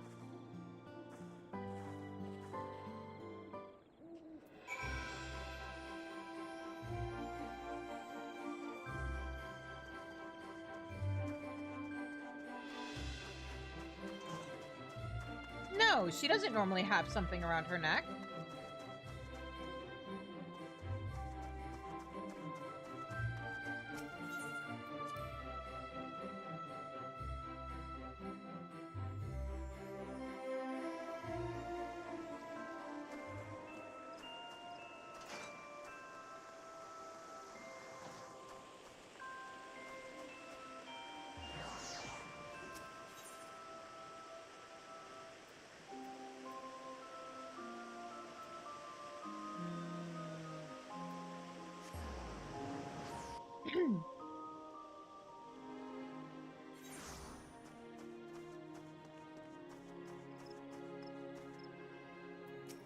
Again, why didn't you just ask the city-state leaders when you were talking about the mugs? Okay. You wish to make a drink that represents Gulda? Tea would be a good place to start. We Uldans can't get through the day without a good punt or good strong brew. It's served up anywhere you can get it or get a feed. Doesn't matter if it's a slap-up meal or just a sweet treat. I've heard tell that the Sultana takes hers with generous helpings of butter and honey. Butter? Aside from tea, Thanalan has specialties like vanilla, cloves, black pepper, and pearl ginger. The finest stuff can cost as much as gemstones.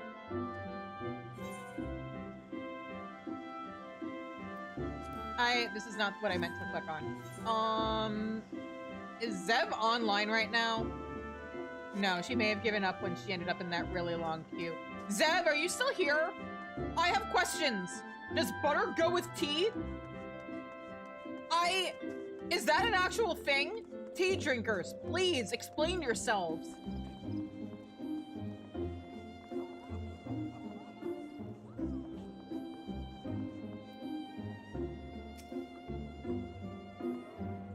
What's that?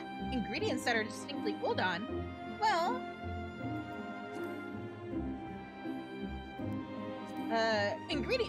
well, most of my countrymen would say no pollen spices, but that would be selling our cuisine short, for dining should be an adventure. The thrill of the unknown, the triumph of audacity. A dish should have all the drama of a championship without the Colosseum. Oh yes. Such an experience may be a little stimulating for children, but we grown-ups can appreciate a little excitement. Wouldn't you agree? I don't know what that means. How do you put excitement in food? Does it come in a jar? Do you have to grind it first?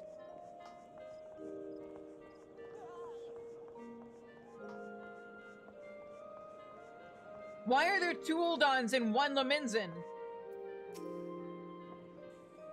You want to make punch with a Luminzin twist? Then you'll want to use plenty of Lenosian oranges, lowland grapes, and lemons. Lenosian citrus is renowned for far and wide. It's featured heavily in Luminzin cuisine ever since sailors started using it to ward off scurvy, and I always ensure that our restaurant has ample stock.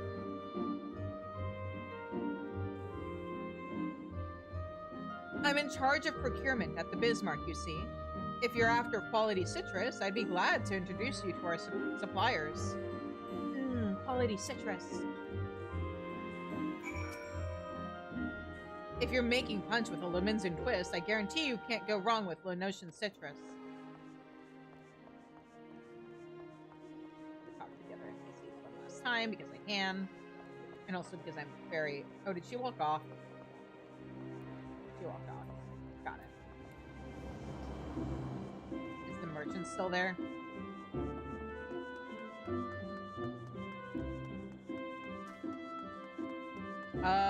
He is. If you're making a drink that represents Gulda, it needs to have tea in it. Butter and spice would make good accents too. I am so confused.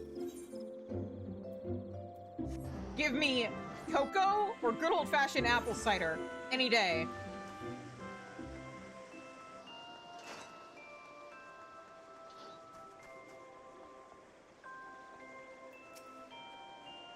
Welcome back, Shizune.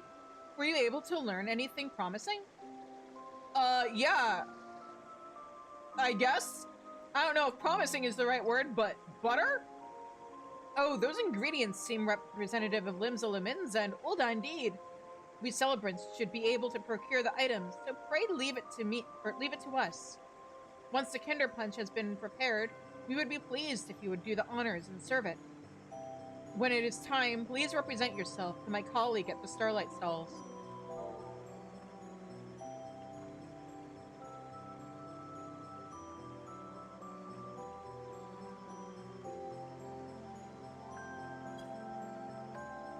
Oh! And if you happen to have a moment now, might I trouble you to speak with the little ones from earlier? I'm hoping that you could learn which city holds the greatest interest for each of them. In so doing, you would be able to recommend varieties of punch that would be the most meaningful.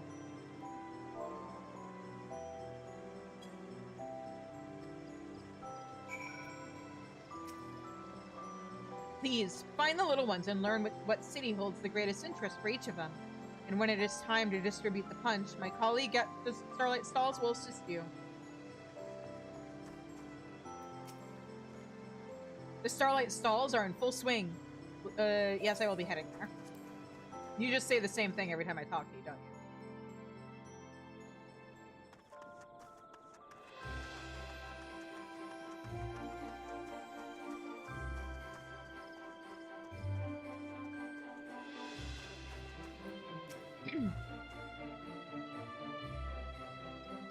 The punch is almost ready? I can't wait to have some.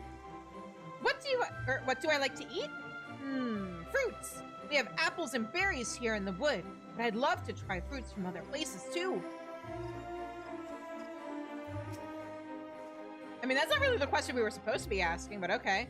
I'll head over soon. I can't wait to see what kinds of punch there'll be. Something with fruits from other places, I hope.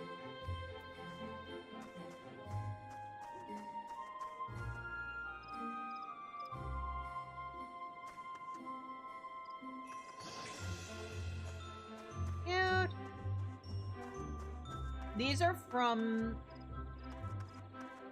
2021's Starlight Celebration. The deer and the guy. I think. Or was it the year after? I remember it was Endwalker.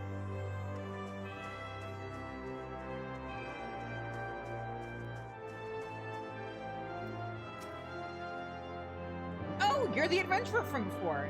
The mold punch is almost ready? Hooray! Hi, what kind do you want to try? I want to learn about all new places, so it's hard to decide on a punch. There's no ocean in Gridania, so it's my dream to go sailing everywhere on a big ship. So that's 2 for Limsa. Maybe to balance out the fact that we got 2 NPCs from Ulda. Oh, third trial is over here.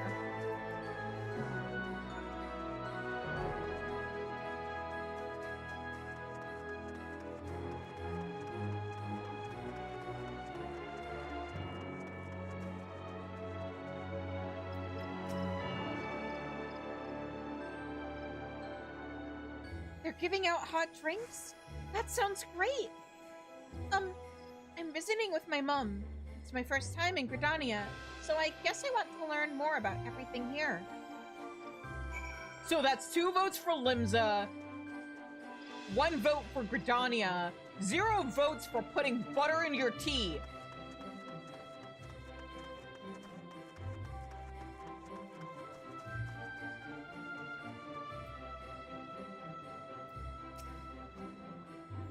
Excellent timing. We've received the last of the ingredients and are now brewing the new varieties of Kinder Punch. We expect a throng of children will descend upon us as soon as we begin serving. Are you ready to attend to them? I'm ready. The following event cannot be... Blah, blah, blah, yeah. I'm not in Duty Finder. It's fine.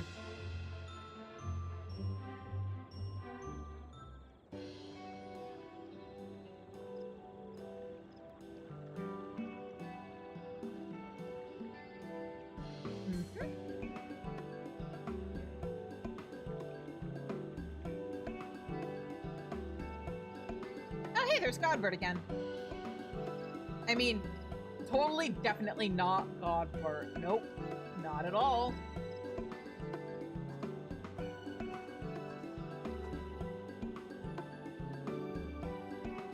A friend of mine used to live in Ulda, and he tells me stories about it. I've always wanted to know what it's like there. If you have something like that... Okay, Uldan Punch. Here you go. Butter and all.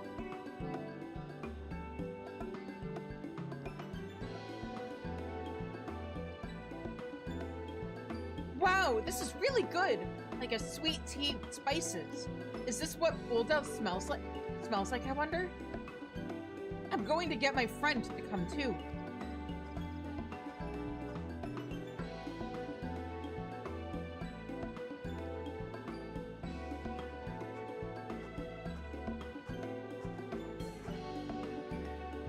I'd love to see what fruits from other places taste like. Do you have a punch that's made with them? Yes, Lominzen punch.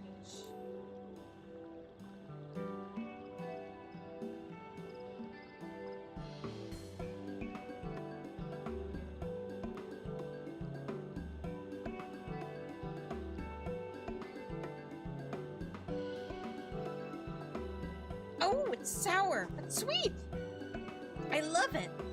I had no idea they grew so many kinds of citruses in Lenosha.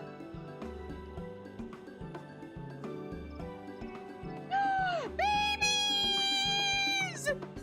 Wait, no, come back!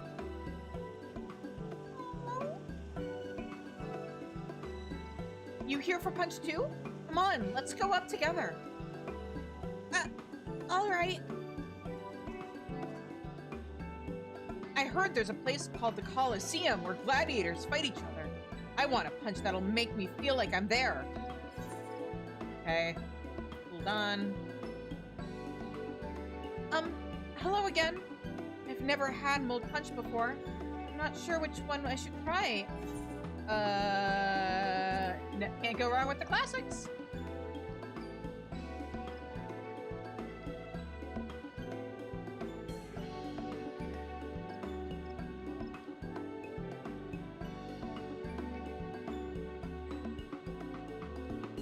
So the Coliseum is in Ul'dah? I'd love to see a fight there one day. But right now, there's a fight in my own mouth. Ooh, the spices in this punch sure pack a punch. Thank you. I love the apple flavor. And the mug is beautiful too. Oh, I hope I can meet some Moogles while I'm in Gridania.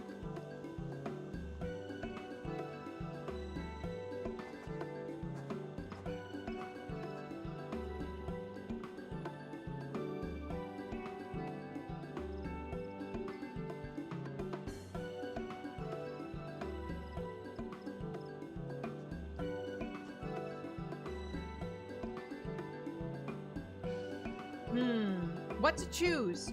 I suppose I'd like a punch that makes me feel like I'm sailing somewhere far away. Lominzen punch then. I mean, technically, if I could, I'd be like, here, have some Tuliolin punch. It probably has a lot of cinnamon in it or something. And probably something spicy, but I guess Ul'dah can cover that. But he wants Limsa, so... Wow! What a great blend of flavors! I just love the design on the mug. It's ships like this that connect the whole world. Not untrue. Thank you, miss. I had a lot of fun.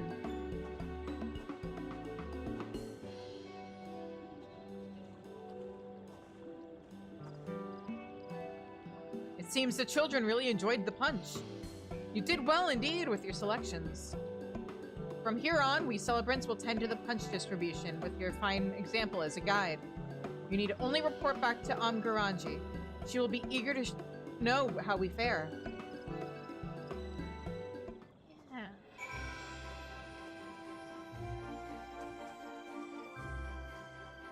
Those are players.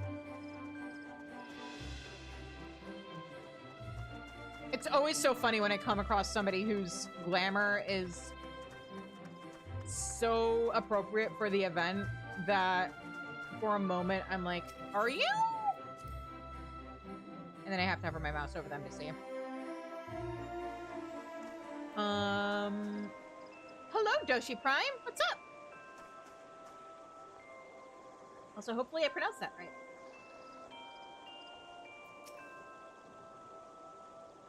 Doshi rhymes with Yoshi.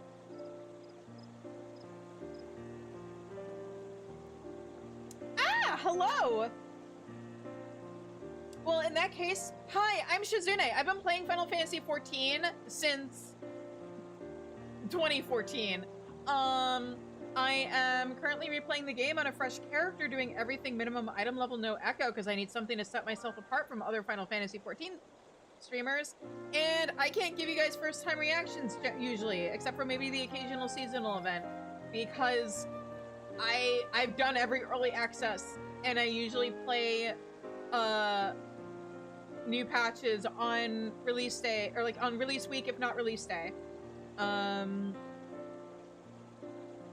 But yeah, I play through everything in order of patch. We are currently wrapping up. I just finished everything from patch 6.1 with Haru and Omega's side quests today. And I'm about to go on a 2-week break, but when I come back, we'll be starting 6.2 content, which I'm excited for. I have, let's call them unpopular opinions about Endwalker, and I think Dawn Trail was good. So interpret that how you may. I'm a writer,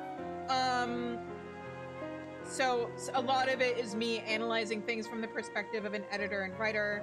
I am working on a video essay about Endwalker and my issues with it and what I would have done differently, but yeah, and it's not even like I think and Dawn Trail is perfect. I just think people are really unreasonably harsh against it, especially when you compare it to Endwalker, because my standards for a Final Fantasy XIV expansion, I'll just go ahead and justify myself here. My standards are pacing has to be good, and I know 14 has some issues with pacing, but there are definitely expansions that are better about it than others, and I think Endwalker was rushed and should have been 2 expansions. I think that any story, whether it's 14 or anything else, should be good whether or not you're spoiled or whether or not you have read it or experienced it before, and like if you're re-experiencing it now. And one of my problems with Endwalker is that there are a lot of points where it feels like it's just emotionally manipulating you, and relying on the shock value. So like the first time I played Endwalker, me encountering Hythlodaeus on the moon was the first time I cried in Endwalker. And my second time playing through Endwalker, I knew he was going to be there, so I didn't get that shock moment, and it didn't really do anything for me. Ultima Thule, when you know for a fact that the Scions are going to live, does not work. I have friends who, on release, were like, yeah, I had zero faith they were actually going to kill off the Scions, so that whole thing didn't work. For me,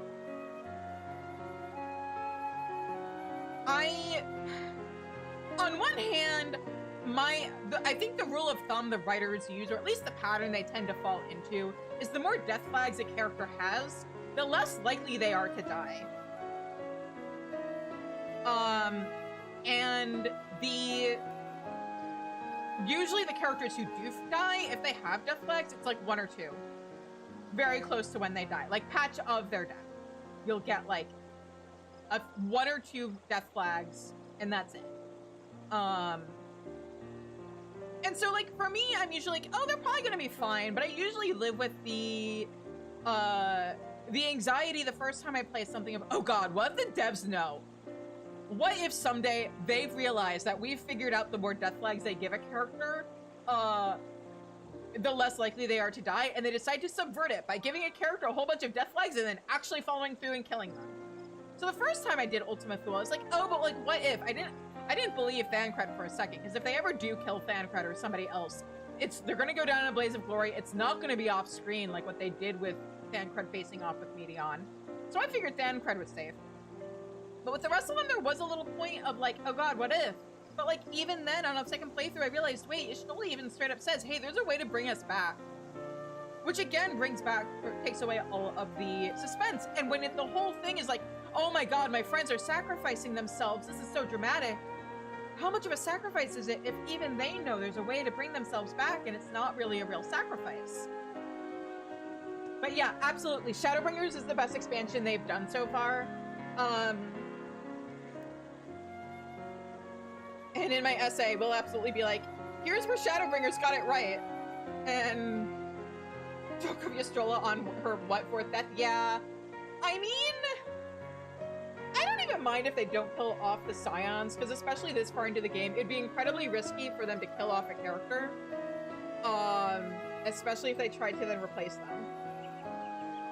So, like, I get it from, like, a writing point of view, especially with a long-running story like this.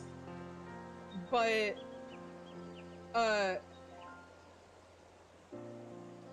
like, the thing is, too, with Final Fantasy XIV, because they made the conscious decision to have there be references to other Final Fantasies in it, those references need to be handled right.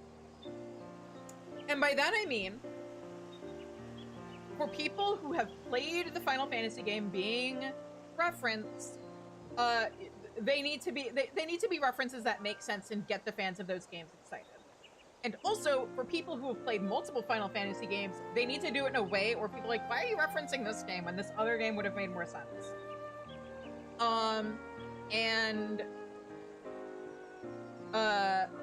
Also, on the flip side of that, because you have a lot of people who play Final Fantasy XIV, where either this is the only Final Fantasy game they've played, or maybe they've played like one or two others, but not necessarily all of them.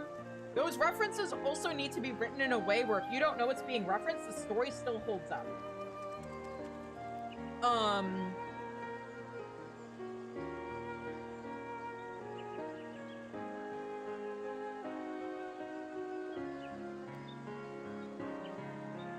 I don't think it would be Sadu and Pippin, because they have, like, world leader things. But, like, it would be interesting if...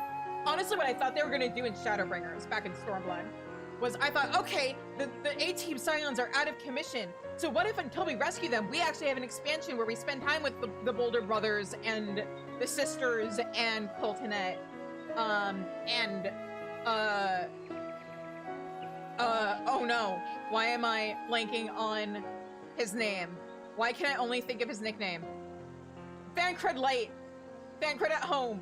Diet Thancred. Real, there we go. Just because it might be nice to see the rest of the Scions fleshed out more. You know, give them the Arnvold treatment minus ending up in a wheelchair and getting kind of yeeted out of the story. But anyway, yeah, so references need to make sense in how they handle them from previous Final Fantasy games. And I don't... Somebody who was involved with writing Endwalker clearly really liked Final Fantasy IV. Kataru is the shadow leader of the Scions. They would fall apart without them. Minfilia... The Scions can keep going without Minfilia. We've seen that. The MSQ even addresses that. Tataru is the real leader. Also, there's a side quest in Endwalker where they're like, yeah, this really powerful, like somebody really powerful must have summoned this carbuncle. We found it in Limsa, or in Lenosha. So I honestly think at some point they're gonna introduce a caster job. We're gonna have to wait a few expansions now since Kryl got Pictomancer. But at some point they're gonna introduce a new caster job and it's gonna be Tataru. It's not that she can't do combat. She just chose the wrong job with Arcanist. Maybe the reason her carbuncle didn't listen to her was because she's so powerful as a mage, or like has so much potential as a mage, that she summoned a carbuncle that like was too powerful for her to listen to, or to listen to her. She did the equivalent of catching a Pokemon too high to accept your commands. Or too high level, not too high. But yeah. So, yeah. Maybe when we get like Geomancer or some other thing, because I don't think Geomancer should have been, or should be a caster job if and when they add it. I kind of feel like the Astrologian jobs were kind of hinting at that in Heavensward. Or not Heavensward, Stormblood. She makes a Gil Golem. I've joked about them making her, like, if they ever add Gambler to the game, that she should just be Gambler. But yeah. But anyway, I'm gonna finish up my rant about Endwalker real quick and then go back to this quest.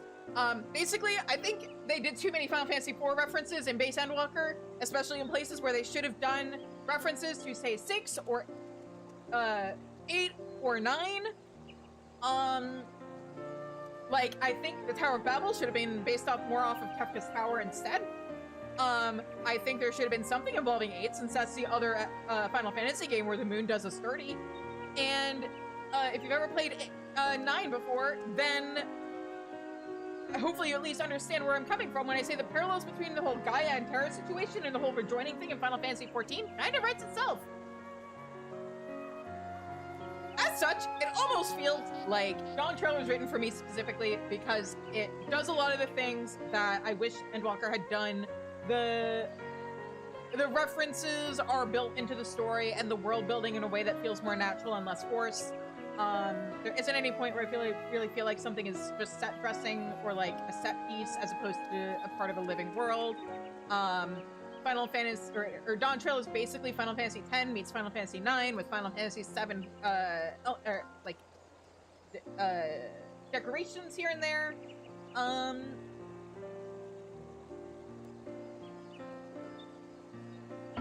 And Wuklamot is basically the conceptual love child of Yuna and Zidane.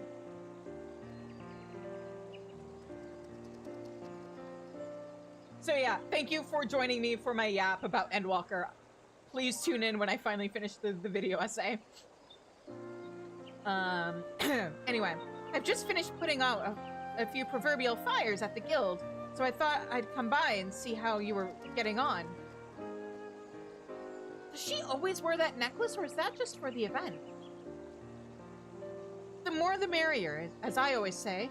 And if you're here, my friend, may I assume that the Kinder Punch has been handed out to the little ones as planned?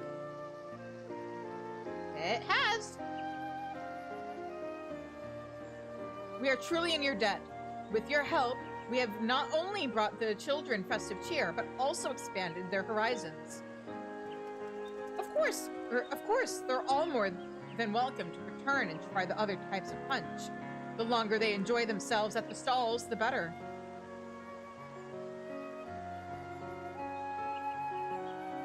There you are, adventurer. I wanted to thank you again, and Miss Garangi and Miyun, too. That's Mother Miyun to you, you brat. It was absolutely our pleasure. If you enjoyed the punch, then nothing would please us more. When I grow up, I want to be someone who knows lots about the world like you, miss. I'll go and see what's out there for myself and tell everyone all about it. I can't wait to hear about it. And I want to tell everyone about Gridania, too. The Starlight stalls have reminded me just how much I love it here. That is a wonderful wish, and I've no doubt that the spinner herself has heard it. When the time comes, it'll be my pleasure to register you as an adventurer, young man. And I'll look forward to hearing your tales of courage and high adventure.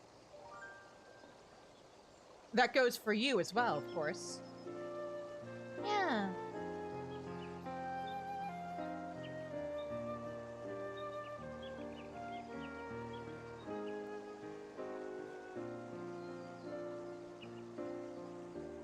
It seems you've truly inspired young Joltane.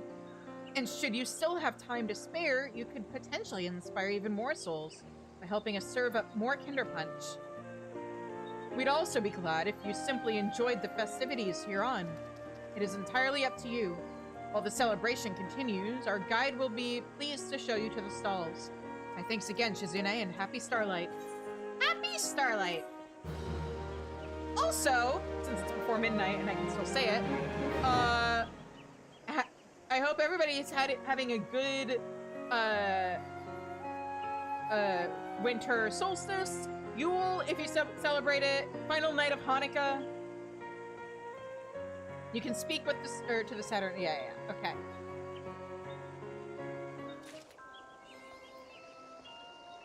Give me emote. Okay, and now it's time for my favorite part of every seasonal event. Is anybody out here, or are they all gonna be... Okay, looks like they are all gonna be at the market. My favorite tradition about any seasonal event, finding the story NPCs once you finish the quest. Who's here this year?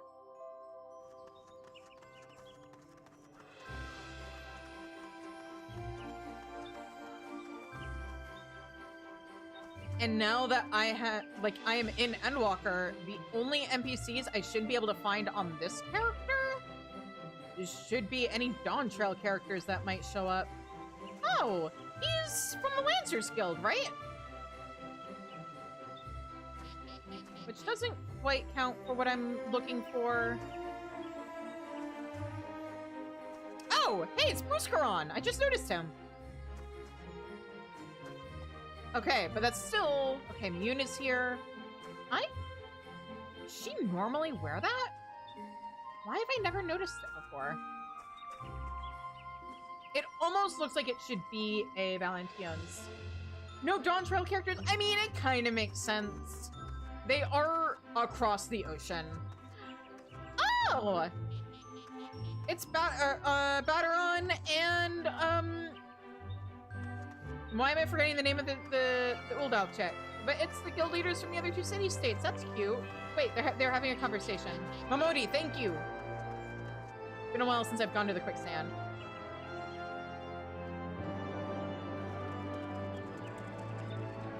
Yeah. I still can't believe this event is how we finally get to see Jiva's children.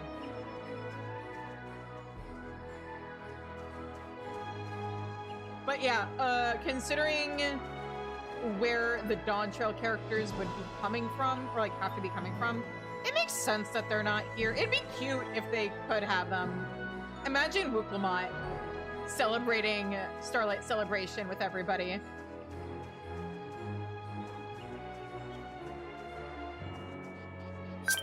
Oh! The Dark Revival, thank you so much for the follow. Hello! Aaronville? No, it'd be Wooklamot going ham with the festivities, and then Aaronville trying to get her to, like, behave herself. Okay, wasn't a whole lot of people down there. What about up here?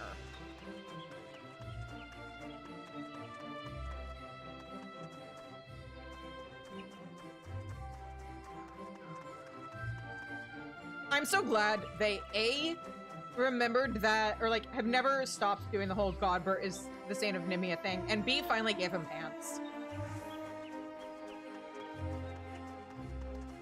Oh, look, well, she kind of got over the motion, or the seasickness thing, didn't she?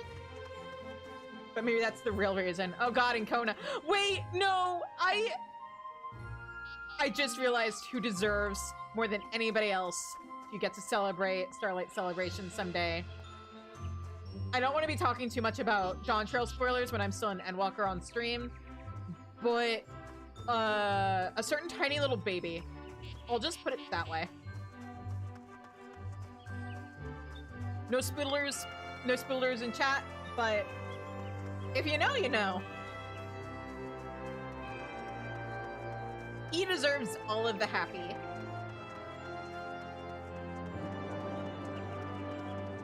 I'm gonna snooze the ad. Oh, allegedly it's in 3 minutes anyway, but yeah, I'm just gonna mess around with the event a little bit more. And then wrap up for tonight, because this was the last thing I needed to do. Oh, right, there's supposed to be a quote-unquote hidden orchestrion scroll somewhere in this event. So I bet that one of the vendors... Sorry, your parents are the worst. Happy holidays, kiddo. Yeah.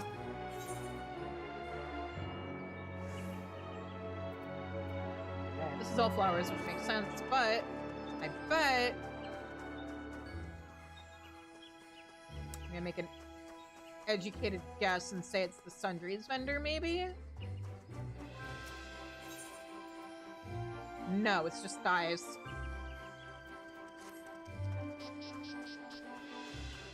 You have a good night, Dark Revival. And thank you again for dropping by and for the follow. Oh, right. Hang on. I need to get at least one of each of these. Oh, wait.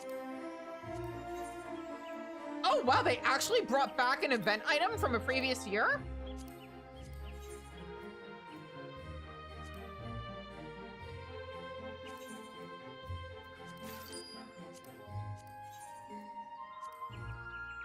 That? Interesting. I haven't seen them do that since A Realm Reborn with the swimsuits. It's 11:51. That's completely fair. It is... You're an hour ahead of me. Huh.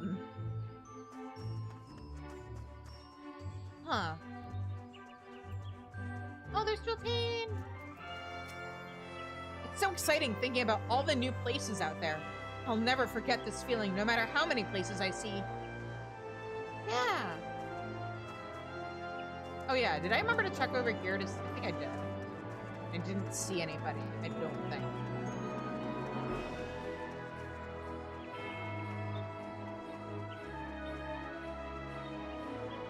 Okay, yeah. If there are MSQ NPCs, they are hiding from me.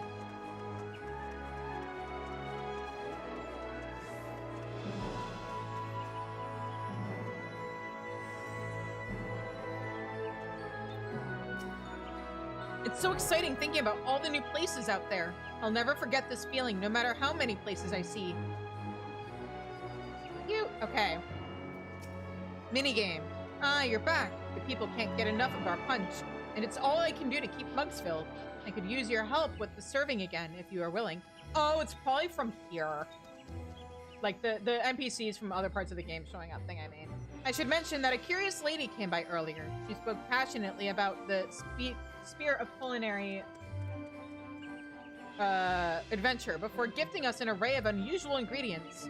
Though I was skeptical at first, quite a few guests have enjoyed them in their beverages as an accent. I'm still confused by the butter and tea thing. Tea drinkers, explain yourselves. So if you have an urge to, so if you have the urge, add a little something extra when you serve up a mug. I leave it at your discretion. That's a typo.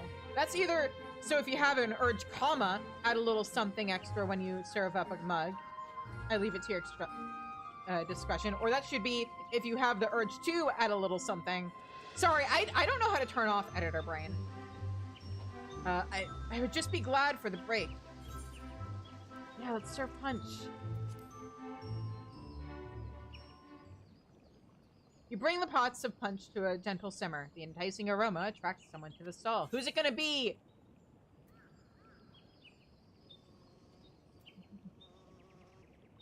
The owner of the Caroline Canopy. I see.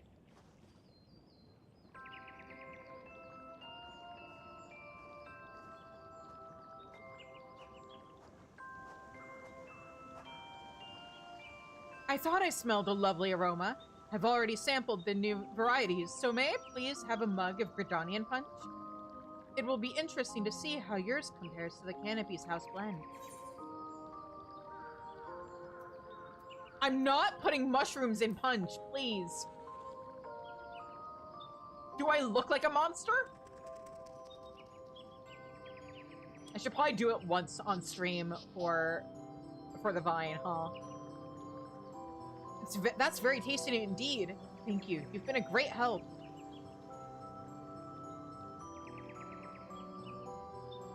The Starlight stalls have earned quite a stellar reputation, pardon the pun, and there are noticeably more guests from outside Gridania this year. From locals to visitors and children to grown-ups, the joy is plain to see on every face. Nothing could bring us stall holders more joy.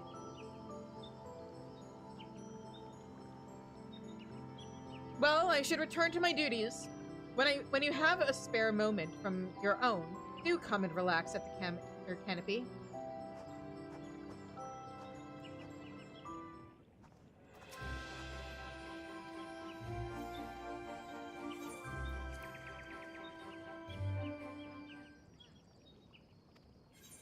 Okay, what happens if I put mushrooms in it?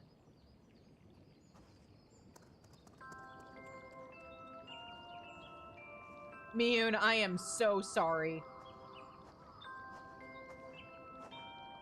for what I am about to do.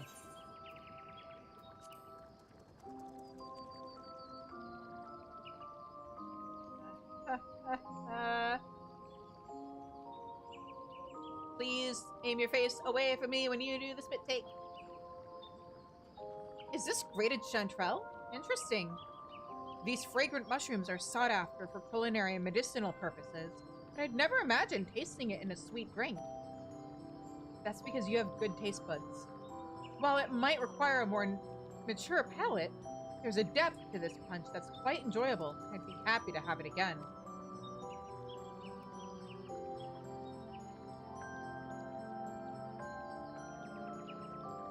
Well, I should return to my duties. When you have a spare oh, yeah. Same thing.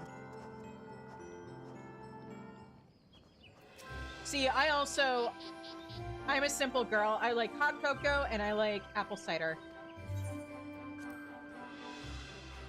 I don't like tea. I don't like coffee. It's too bitter.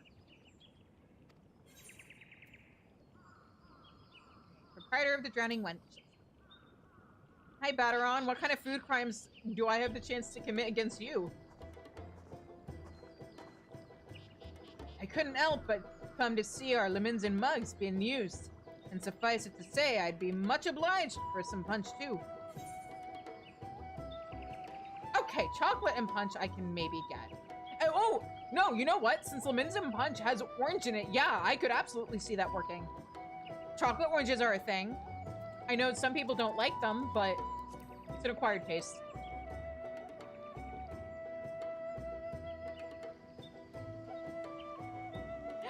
I just noticed the little outcast chocobo, baby chocobo on there. Cute. Aye, the sourness of the citrus and the sting of the spice make for a right fine drop. We Lemonsons ain't so keen on Gridania this time of year on account of the freezing cold, but a nice warm drink makes a world of difference. This'll keep me going as I make it, or take in the sights and neath the snow. Oh yeah, besides Ishgard, I guess Gridania is the northernmost city-state, huh? Any road, I'd best be on my way. Thanks for the hospitality. Next time you're in Limsa, stop by the wench and I'll return the gesture.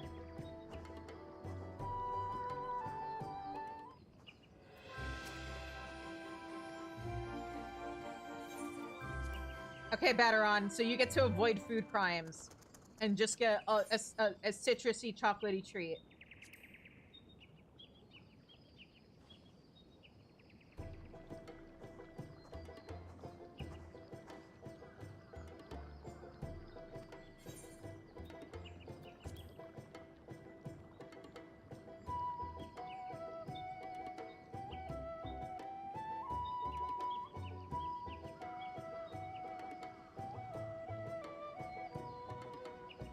Bugger me, that's sweeter than a siren's kiss.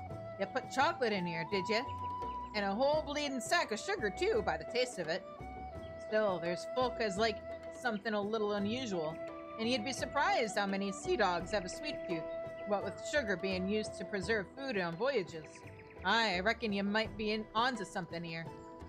Any road, I'd best be on me way. Thanks for the hospitality. Okay, yeah, you said the same. Alright.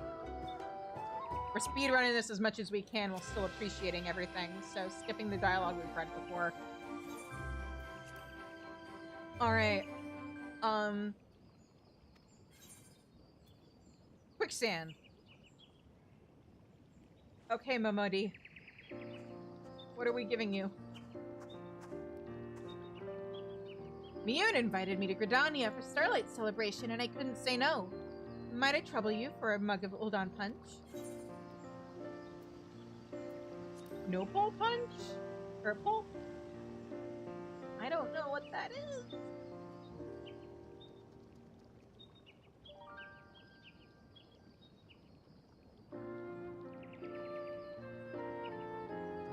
I mean, you can probably blame the weather and the fact that you can access it from Western Korthus. Not Western Korthus, Central Korthus. I think that's actually... Is that the only way of accessing it? It does make it seem like it's a little south of Korthus. Oh my, what a lovely full-bodied brew. You definitely didn't skimp on the butter! I still don't understand. It'd go great with crumpets and would definitely be a hit in Ulda. What do you say you come and brew it for me at the Quicksand sometime? I'm just kidding.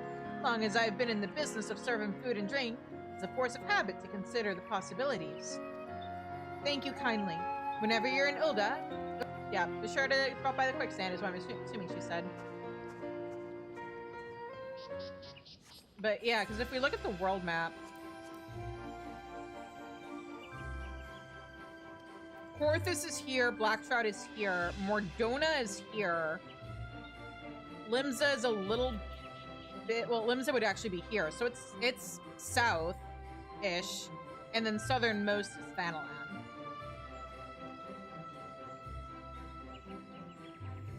And somewhere around here, I believe, is what's left of Yefemi, or however it's pronounced. The region Mach was located in.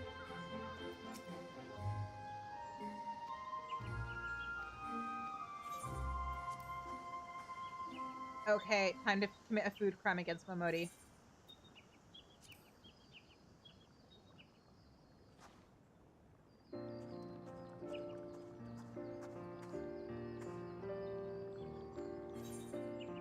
Noble Pope or Pulp. Man, I can't talk tonight.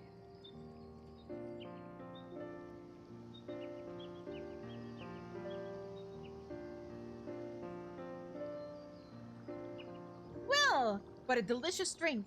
You added noble. Cactus flesh, unless I'm mistaken. Oh, cactus flesh?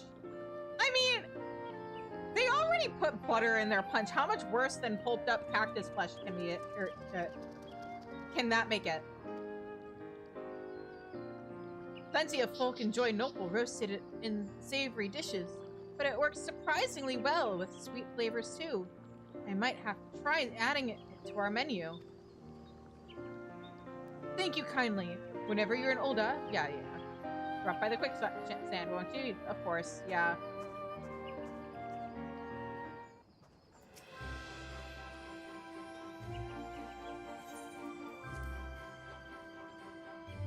Whoop! I'll wait until after the ad to do this last one.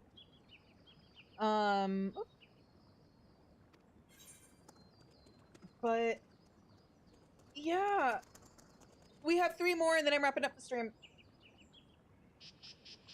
I'll figure out where the. All right, I'll just look it up now while we're on an ad.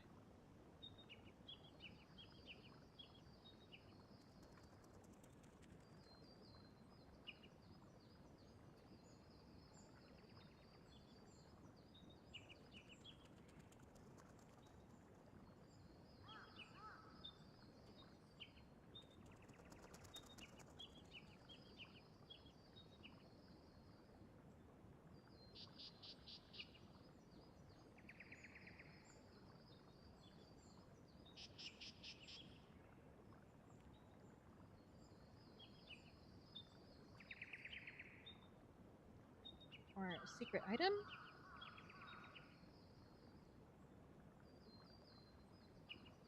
What?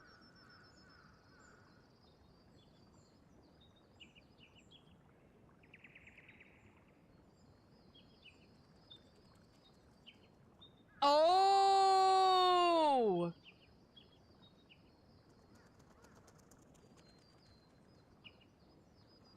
Oh! I see. Oh, I can't get it on this character, I don't think. Unless it's tradable. Maybe it's tradable and I can get it on my main and then send it to this, have somebody send it to this character. Because it's related to Juno. It's the Final Fantasy, I guess the Final Fantasy XI Starlight theme or something.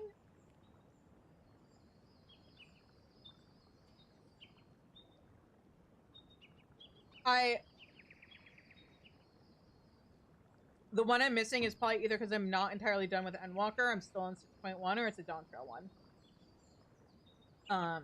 But yeah, okay. Good. Interesting to know. Hey guys, just so you know, if you've done the Juno quests, apparently there's an Orchestrion scroll from the Goblin right now that's Starlight Celebration related.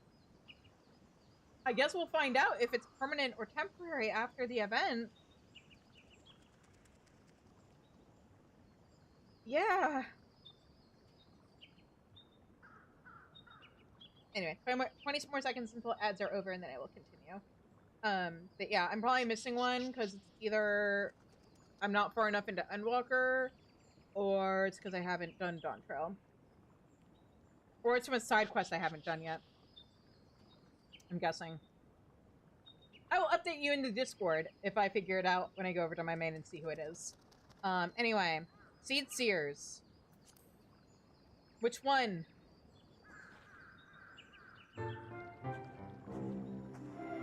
Ah, the precocious one. Mulled punch for the guests? What a delightful idea.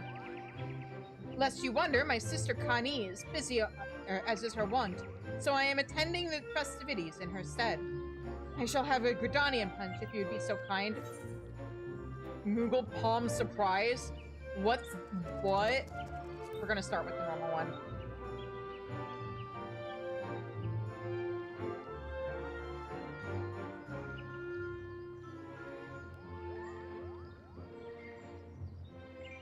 How fragrant and delicious! It is a flavor that we can proudly call Gridanian to firstborn and forestborn and visitors alike. Might I ask for 2 more mugs of the same for my brother and sister? Oh, that's cute. Wonderful. I shall have my attendants deliver this ere they grow cold. My gratitude for the drinks and for your contribution to the celebration.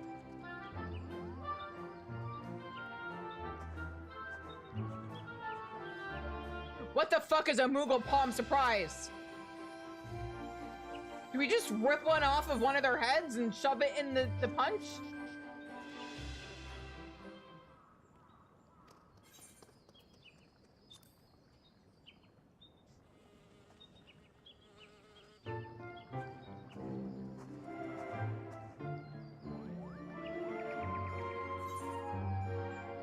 They ask the same? Moogle Palm Surprise. Did you say Moogle Palm? So it is simply a confection made to resemble a palm? That is certainly a relief. And for my companions especially. Without further ado then, I shall give it a taste. Ah!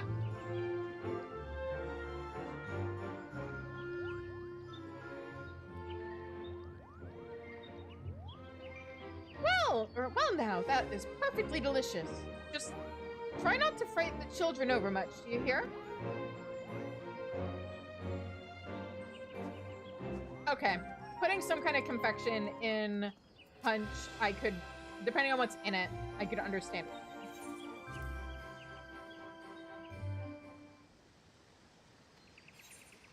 I'm saving that one for last because that is my husband. Allison head surprise. Damn. Oh my, if it isn't Shizune! Having concluded some business discussions nearby, I thought to drop by the festivities. What a pleasant surprise to find your esteemed self manning a stand. Oh, you know what would have been really funny for this? If you'd completed the warring, or the Four Lords quests, if Byakuya and company came in here in their stupid animal costumes asking for punch. If they keep doing this in future years, they should absolutely add that. You are serving punch to guests, it would seem. And far be it from me to turn it down. I should like a mug of the Uldan variety if you'd be so kind. Namazu Whisker Delight? What the fuck? We'll start with the standard, I guess. Although I do think it'd be really funny to just put something absolutely awful in it for him, specifically. Ah, what an unmistakably Uldan and nostalgic taste. And what a fine example this style is of omotenashi, which in Hingan refers to the deep-seated practice of wholeheartedly caring for one's guests. I feel zero remorse over the idea of committing food crimes against the culturally appropriating weeb boy. I am so impressed with the offering of 3 flavors. A wise business decision that encourages repeated patronage.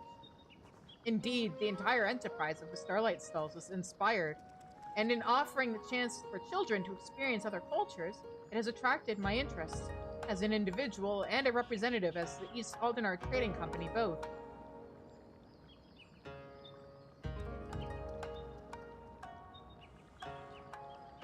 Do you mean a representative of the East Aldenar Trading Company? Hey, Square Enix, if you need an editor, like a proofreader or copy editor, I'm available for hire.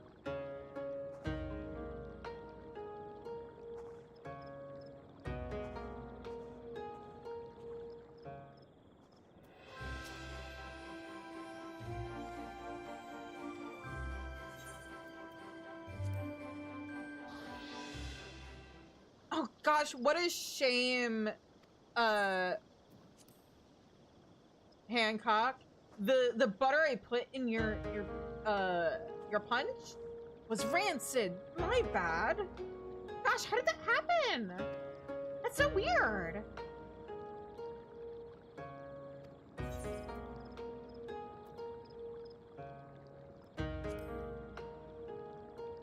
I beg your pardon. Did you say Namazu Whisker? Come now, that is surely a jest. I assume you are referring to some manner of ingredient that appears as a whisker. A strand of spice, mayhap.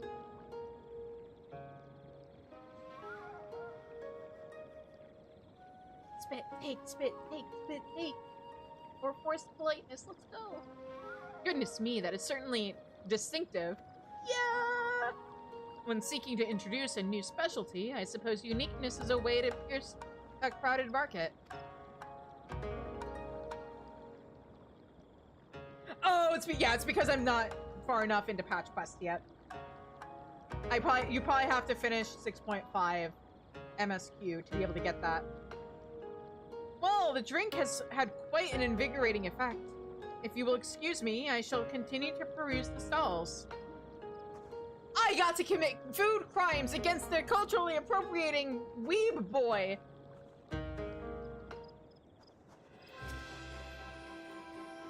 Who works for the worst company in the game. And that's even factoring in my opinions about Rowena.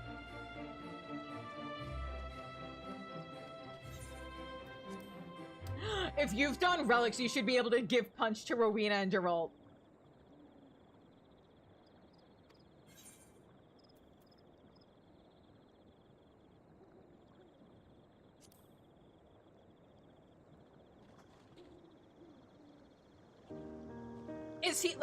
Is it possible that Hancock is more popular in Japan than he is in the Western player base? My husband! What a pleasant surprise to find you here, Shizune. It's a great joy to spread cheer to the children during Starlight celebration. Though I must confess, this little helper finds himself in need of refreshment. Might I ask for a mug of the local Gridanian punch? He called himself a little helper? Is he helping out with— Oh, that makes sense. He's a Shgardian. Of course he'd be really into the event.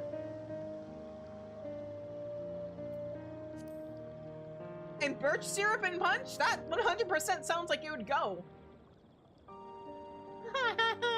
Oh, I'm gonna be taking so many screenshots on my main. How exquisitely the cinnamon punctuates the sweetness. It's the very taste of respite. The Starlight celebration has its roots in Ishgard. To see the warmth and cheer of her being spread in all corners of Eorzea makes me feel both proud and grateful. My thanks to the fine drink and company both. By your leave, I shall return to my duties. Many children yet await their Starlight gifts, and we're not due to keep them. Amric, I love you. Come back to MSQ, I miss you.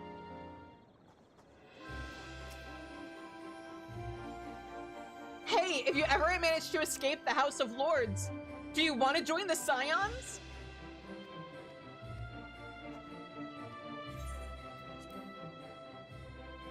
Then you can travel with me, your wife and side piece, and your actual husband, Amric. Not Amric, you're Amric, Estinian. God, imagine if we got to travel with him and Estinian at the same time and just hear them bicker the entire time. And by them bicker, I mean Estinianing at Amric, and Amric just, like, being best boy the entire time.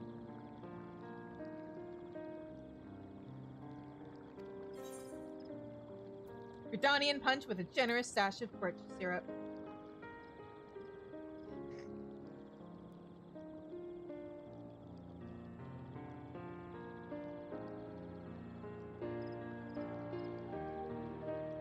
Well now, while this punch tastes quintessentially Gridanian, there is no mistaking this Ishgardian accent.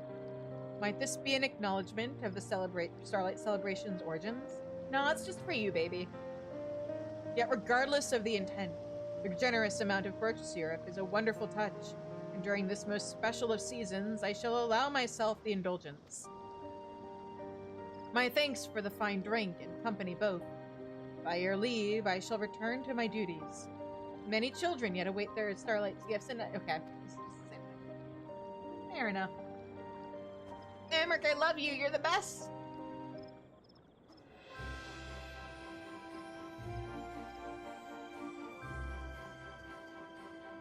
Okay. Well, in that case, that, I believe, is all she wrote. Or at least all the devs wrote. I know where the secret Orchestrion scroll is now, and it's Dawn Trail content, so hopefully they're not gonna, like, remove it from the game and they just added it now because they thought it would be fun. But yeah, that's gonna be it for tonight. This was my last stream of 2025, so thank you everybody for joining me. If you haven't already, please hit that follow button. Subscribe on YouTube, subscribe on Twitch. Thank you for the follow, Doshi! I appreciate it. Yeah, since we are ending the night with me at, like, over 50 subs, sometime next month we will be doing a Left 4 Dead 2 stream, because 50 subs was our sub goal for December. For those who don't know, I set a monthly sub goal, and then if I complete that sub goal, I play a game voted for by my community. So also keep an eye out beginning of January when I'm going to set up the poll for what I'll have to do if we hit January's sub goal. And yeah, now that I'm wrapping up the stream, you guys are now free to go watch the short that I uploaded during an ad break. I am going on a 2-week break from streaming. I will be back January 4th, which is when we will start doing 6.1 MSQ. Shorts will still be getting uploaded during that time, so don't worry about that. And yeah, in the meantime, like I said earlier, I hope you guys all had a good winter solstice, a blessed Yule if you celebrate it. Happy final night of Hanukkah for those who celebrate.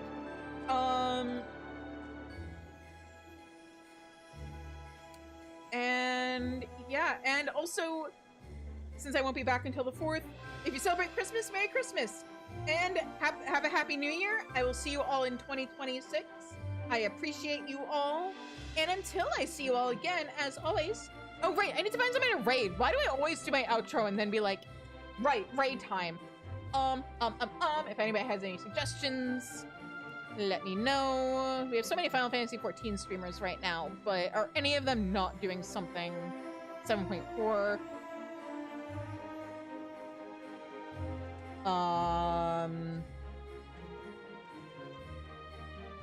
Somebody's doing Post Endwalker, but where in Post Endwalker?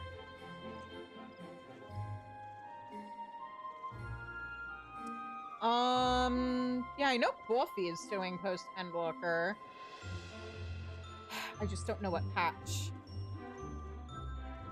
But, oh! They're doing 6.1. Okay, yeah, we're gonna go raid Coffee. Fellow VTuber.